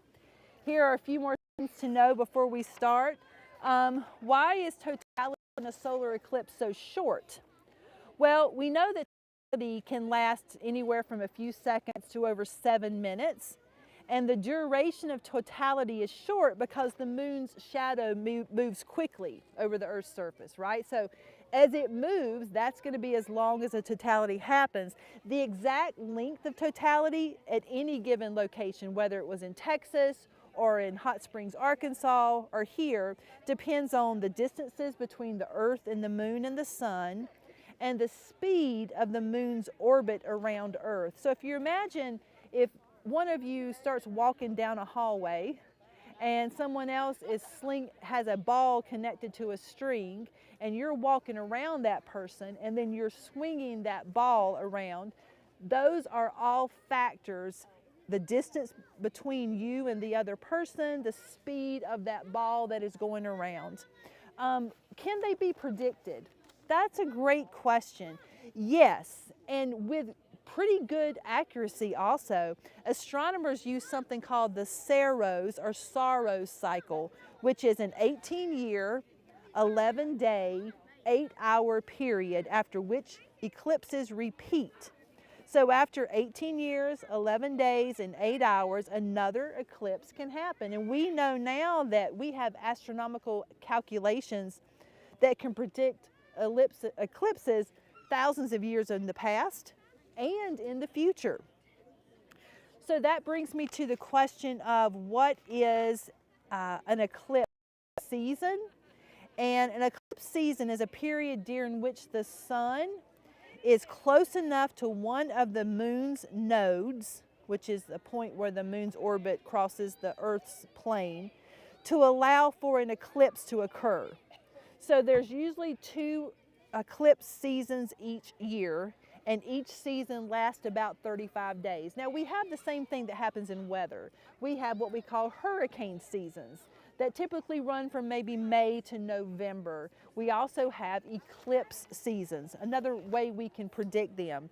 Now, I don't know if anybody else notices it yet, but the temperature is starting to drop a little bit, and that's gonna happen. Now thinking about that, the temperature does drop during a total solar eclipse because the moon is blocking the sunlight, which makes complete sense, because if the moon is blocking the sunlight doesn't reach the Earth's surface, and then it reduces the amount of solar energy. This reduction in light in the screen, you should be able to see the moon eclipse affect solar panels. Well, during the eclipse, the amount of sunlight reaching the solar panels decreases. Solar power lasts about 3 minutes. So if your house is powered by solar power and you're in totality, for 3 minutes you may not be able to use your hair dryer, right? But once that eclipse moves on, the solar power is gonna come back to you. We're gonna stop another minute. It looks like, boys and girls, we are about 16 minutes from totality.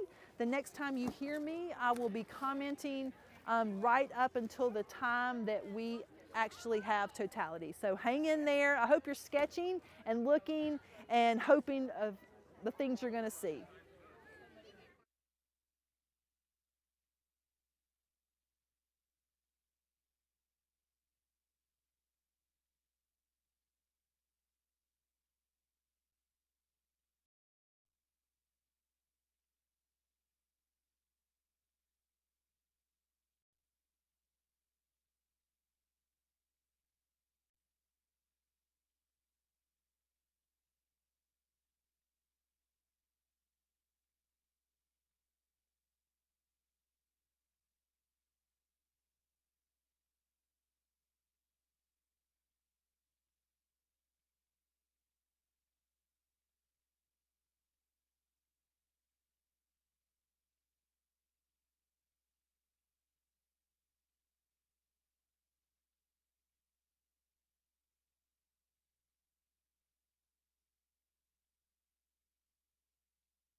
All right, we are back. Now, Miss Leanne, are you back yet?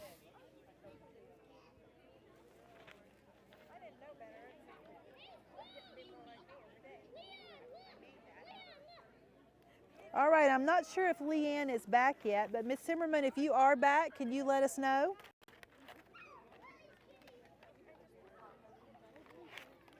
That is absolutely okay if you're not. I'm going to go ahead and start. We are down to about 12.5 minutes before totality. I'm going to give you a little bit more of what's getting ready to happen.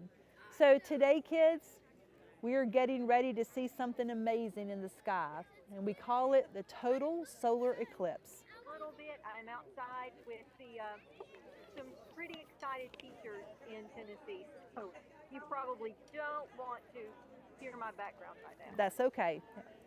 So as we know, the total solar eclipse happens when the moon moves in between the earth and the sun.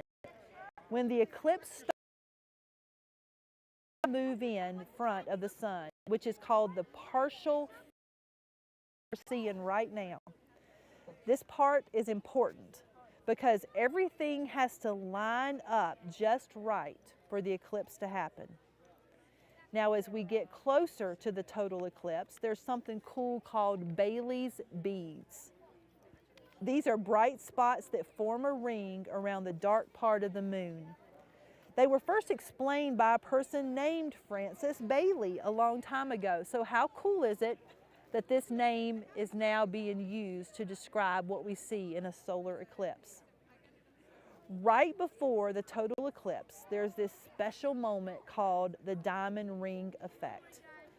Now it's going to be a really bright flash of light when the last of Bailey's beads fades away and it shows different colors from the sun. When we see the total eclipse, we can see the sun's corona, which is like a halo. It's a fun way to learn about the magnetic field and activity. So during this special event, we can also see something called solar prominences. These are loops of gas that you can see against the dark sky, showing how active and lively our sun is. Now think about this. The moon is going to cross in front of the sun, but the sun's going to still do its thing.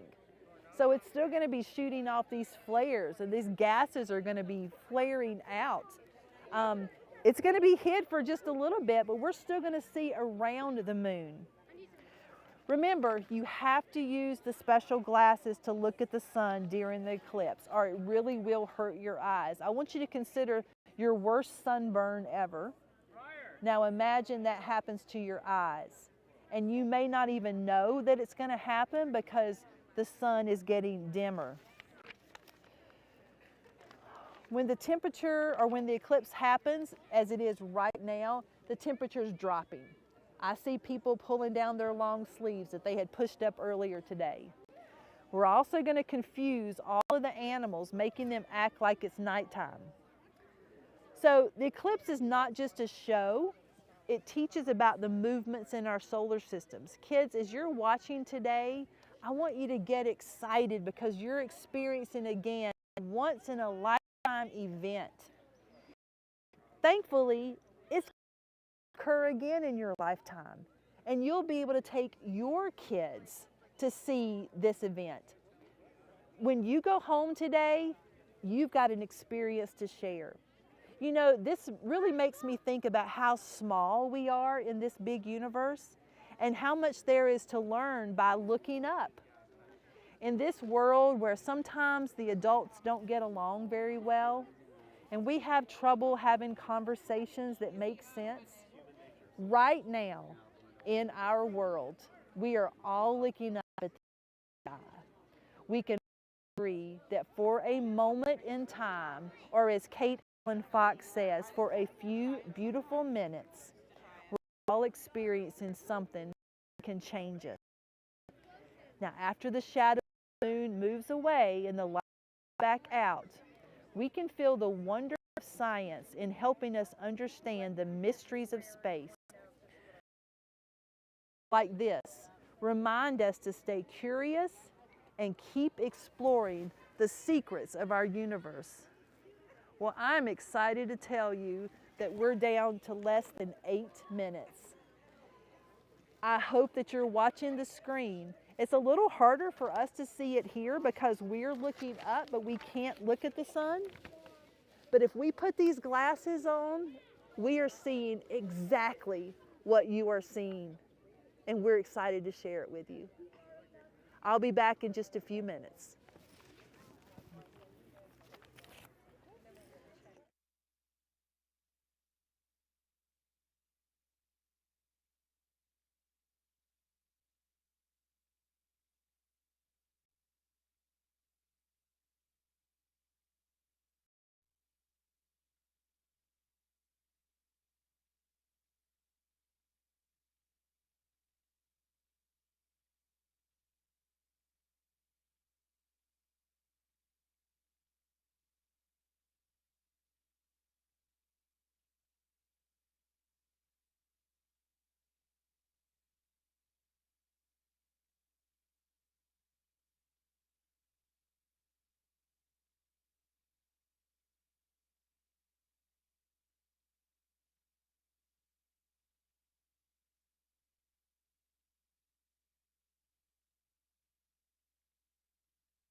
All right, kids, we are less than 5 minutes away.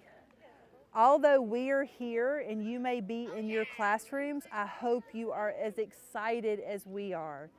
This is beautiful. It is getting darker here as we speak.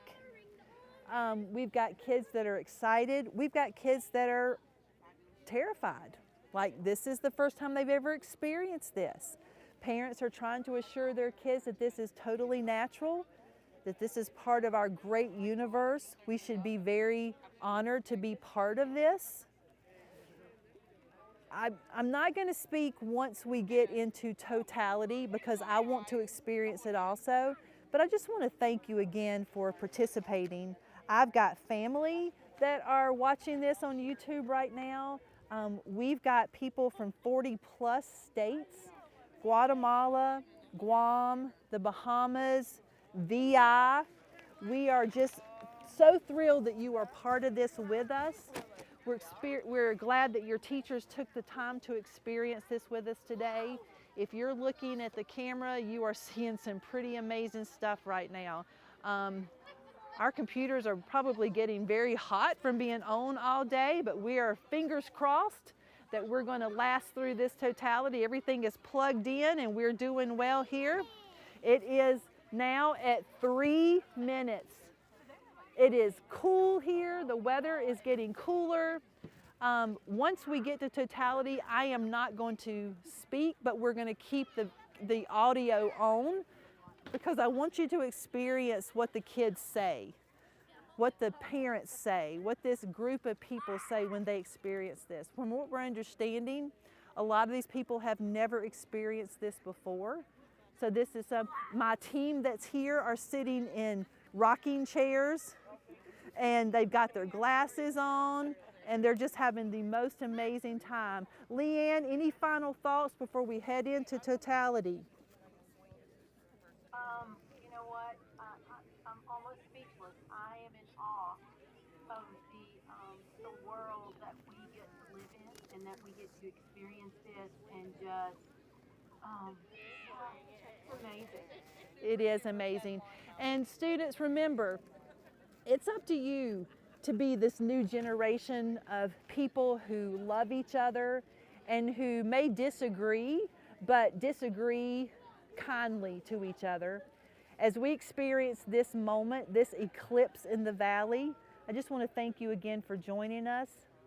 I'm going to go radio silent now because boys and girls, teachers, it's happening.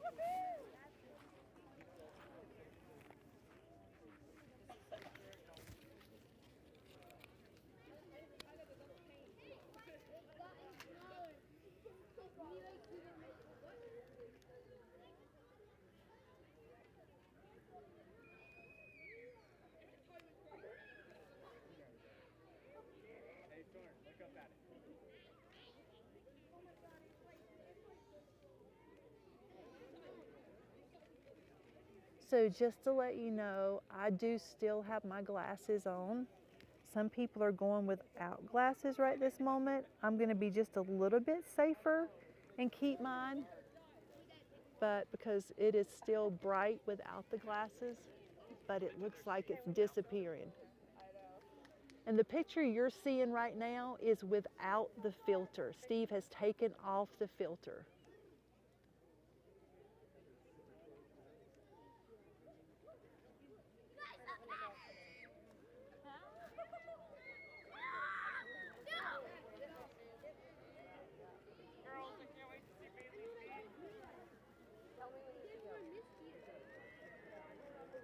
In just a moment, we're going to be able to see the diamond ring. There it's coming.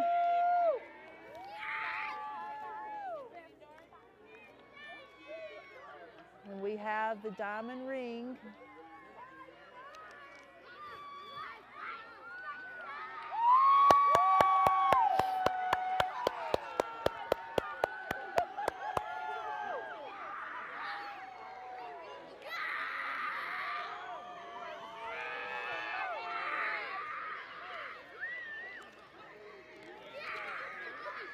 This is the most beautiful thing I have ever seen.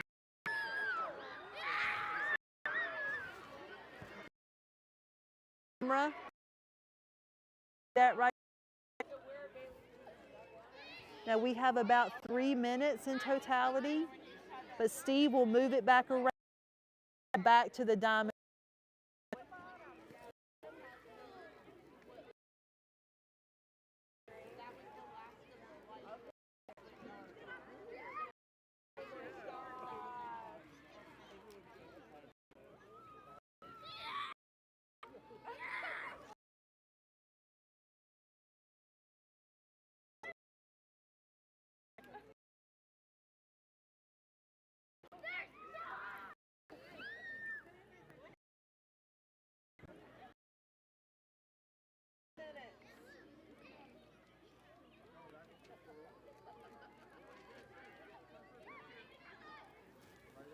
I don't know if you can see, but we have stars out. It's a little cloudy for the stars, but boys and girls, this could not be a more beautiful photo. Eclipse. I believe that we're offering this to you. I hope that you all send me photos and notes and poems and drawings from today because I will remember this for the rest of my life, and I hope you will too.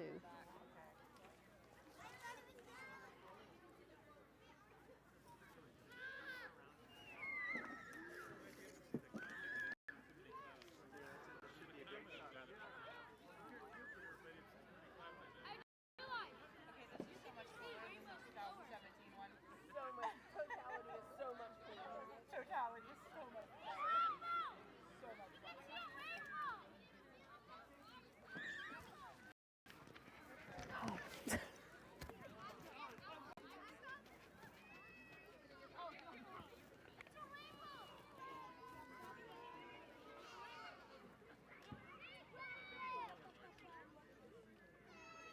All right, we're coming back up.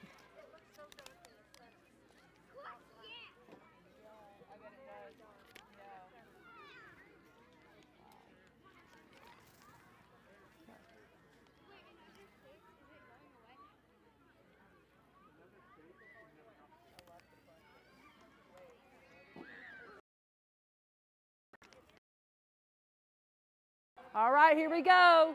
The diamond ring. All right, cover up. Let's give the universe a big round of applause.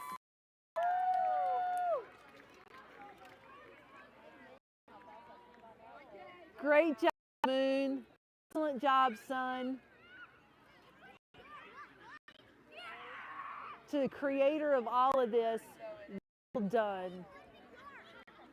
Well done. Thank you so much, universe, for creating this today. Makes you believe in bigger things.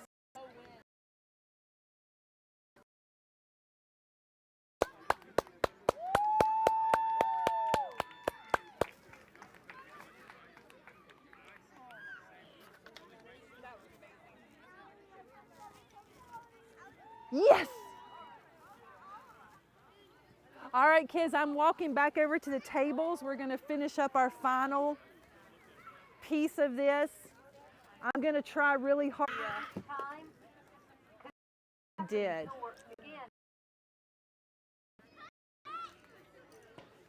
Wisdom of a child. Isn't that gorgeous? All right, kids, well, we are back. So excited. You can't see now because they are tears, because that was pretty amazing. I want to thank again the Cuyahoga Valley National Park, the Conservancy, the National Park Foundation, all of my teammates who've traveled from all over, and then just all the experience this day. It was everything we had hoped for and more. Video photography team on campus here. Yeah, I'm excited. So here we go. Let's reflect, sketch, write. I don't know about you, but when I get excited, I need to take it out in some way, whether it's sing or dance or write or draw. So I'm going to ask that you guys share what you experienced. I know that some schools have already let out for the day, and I hope you got to see some of it. But what did you experience? What was good for you? Leanne, I hope you're doing good. I don't even have my ears in yet, so hang on a second. So if you're talking to me, I can't even hear you because my ear microphone is not even in my ear, but let's try this now. Leanne, can you hear me? I can hear you. I can hear you. Are you just going yes, to a place to experience totality? How cool will that be in 20 years that they'll come back? So many classes are saying drizzle, just sitting in experience. The Bahamas, wonderful. God is amazing. The students love this experience. Thank you so much. Nice. Peterson's class says, thank you so much for all your hard work to bring this to us. Amazing. Thank you, thank you, thank you. So many beautiful comments. One more. Kason says the diamond is his favorite. Yes. Shine like a diamond. I think that's going to be his new motto. I love that. And I'm actually looking back here behind me. I have multiple park rangers, Conservancy people, volunteers. Steve, can we turn the camera on for a moment? And I need all you guys just to come over and get a quick wave in. You guys were part of this. Park rangers, come over and just wave. There are thousands of kids that would love to see your faces. So they're going to just come through and wave. And can we give them a big hand for all their work today? Nice. Come on in. Yeah, yeah. Woo, here they are. Aren't they beautiful? What's going on? Did you survive this? This was absolutely amazing. Yes, yay, yay, yay. All right, so we are going to, so let me show you something funny. I was going to play the total solar eclipse from NASA in 2017 in the event and beat those photos. So excellent job to our, woo! All right, so here's our journal. Was it what you were expecting? Was it what you were expecting? I'm going to see before, this was better. I don't know if it's because we were sharing with all of you or if I was here with all of my friends, but it was better this time. So in your journal, I want you to share your feelings in a poem or a drawing or a song. Today, all of my team members are going to be singing a song for you to the tune of one of my favorite songs, Leaving on a Jet Plane. And they've got it all ready. They're getting the words passed out. We're going to be singing that in just about 15 minutes, so I hope they've got all their words ready for it. Real excited about this. So Leanne, anything in the chat windows? Dr. Sanchez said the kids at her school were beside themselves and they love our park rangers. Susan says, thank you, this is so amazing. So lots of just really appreciative classrooms out there for Dr. Drizzle bringing us to Totality even when some of us couldn't travel on our own. Such a special. Nice. Well, thank you so much. I'm going to be back in 1 minute.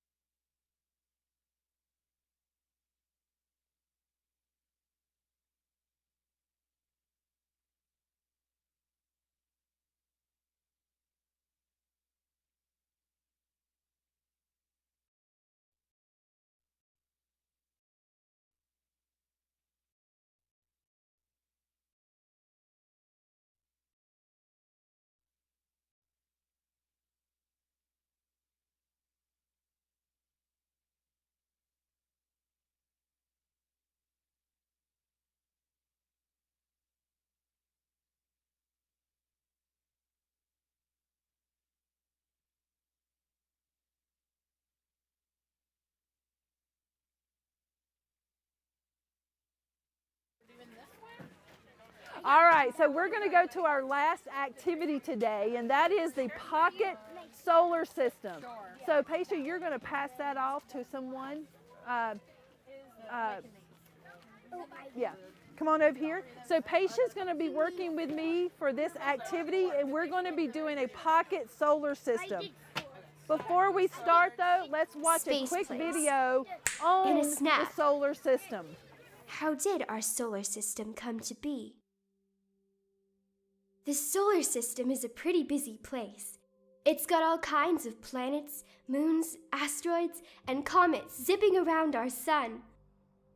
But how did this busy stellar neighborhood come to be? Our story starts about 4.6 billion years ago with a wispy cloud of stellar dust. This cloud was part of a bigger cloud called a nebula. At some point, the cloud collapsed, possibly because the shockwave of a nearby exploding star caused it to compress. When it collapsed, it fell in on itself, creating a disk of material surrounding it. Finally, the pressure caused by the material was so great that hydrogen atoms began to fuse into helium, releasing a tremendous amount of energy. Our sun was born. Even though the sun gobbled up more than 99% of all the stuff in this disk, there was still some material left over. Bits of this material clumped together because of gravity. Big objects collided with bigger objects, forming big. Finally, some of these objects became big enough to be spheres. These spheres became planets and dwarf planets. Rocky planets like Earth formed near the sun because icy and gaseous material couldn't survive. All right, so our last activity for today is the pocket solar. We're going to be needing paper about 2 meters long. We're also going to need some markers or crayons. You could also use stickers or colored dots, but you will need some type of measuring device, okay? So we're going to be working on that here with you. And I would like to introduce to you Paisha. Paisha's been working with us on this event for the last 6 months, and I'm excited to end the day with her. So Paisha, how was it for you? It was amazing. Like, just the feelings that come over you is astonishing. It was Great. indescribable. And you're going to be sharing my microphone, so talk a little bit louder if you can. All right, so let's talk them through how to make their own pocket solar system. Okay, so first you just need a long strip of paper. We're using a roll of paper like this. And you're going to start at one end and just draw a sun, because it all starts with the sun. So drawing a sun at the end of your paper. Draw it. Yep.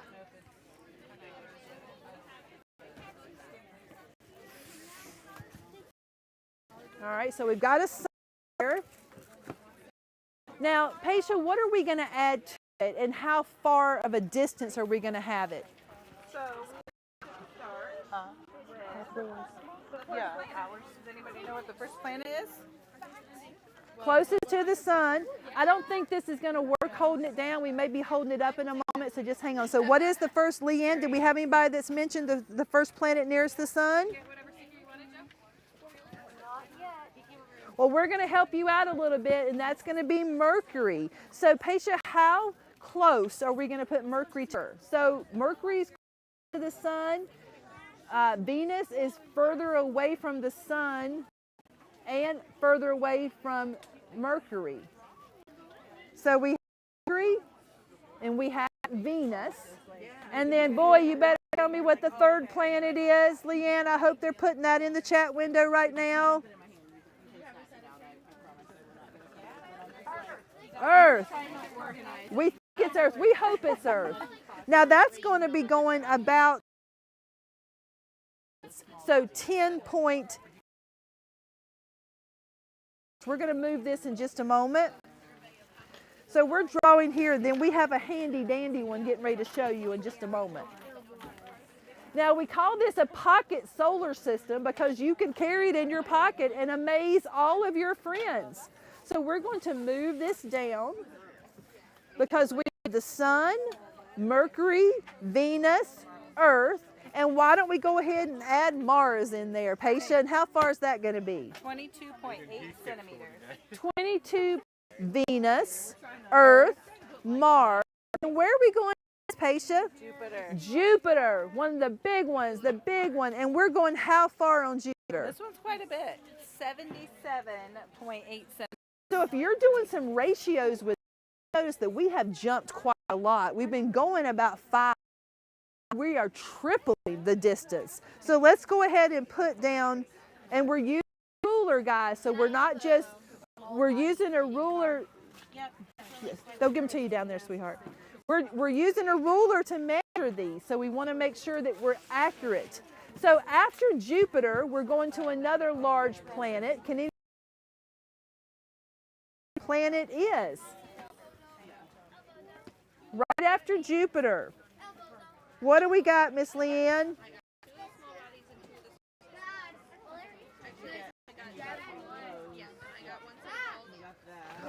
right, well, we're going to go next to, how about Saturn? Can we add Saturn in there next? Yep, we're going to keep going. We noticed that most school is out now for a lot of people, so we're going to keep moving. So Saturn is going to go up sort of double. So we're going 140. 142.7. 142.7. Let's do that. Now our pocket is getting longer. Now the cool thing is we're going to be able to fold this and actually put it in our pocket. So we've got Jupiter, we've got Saturn. In just a moment, we're going to add another planet on there. But we're still going to be able to have this to see. It's not going to be like too long to carry. And our next planet is going to be Uranus. Now that's 287, so we are doubling that. We are doubling that. And unfortunately, boys and girls, we're ending with Neptune because we don't talk about Pluto. No, no, no. We don't talk about Pluto. Unfortunately, you guys didn't get to see me on that, so I'll do it again, and my team's going to help me.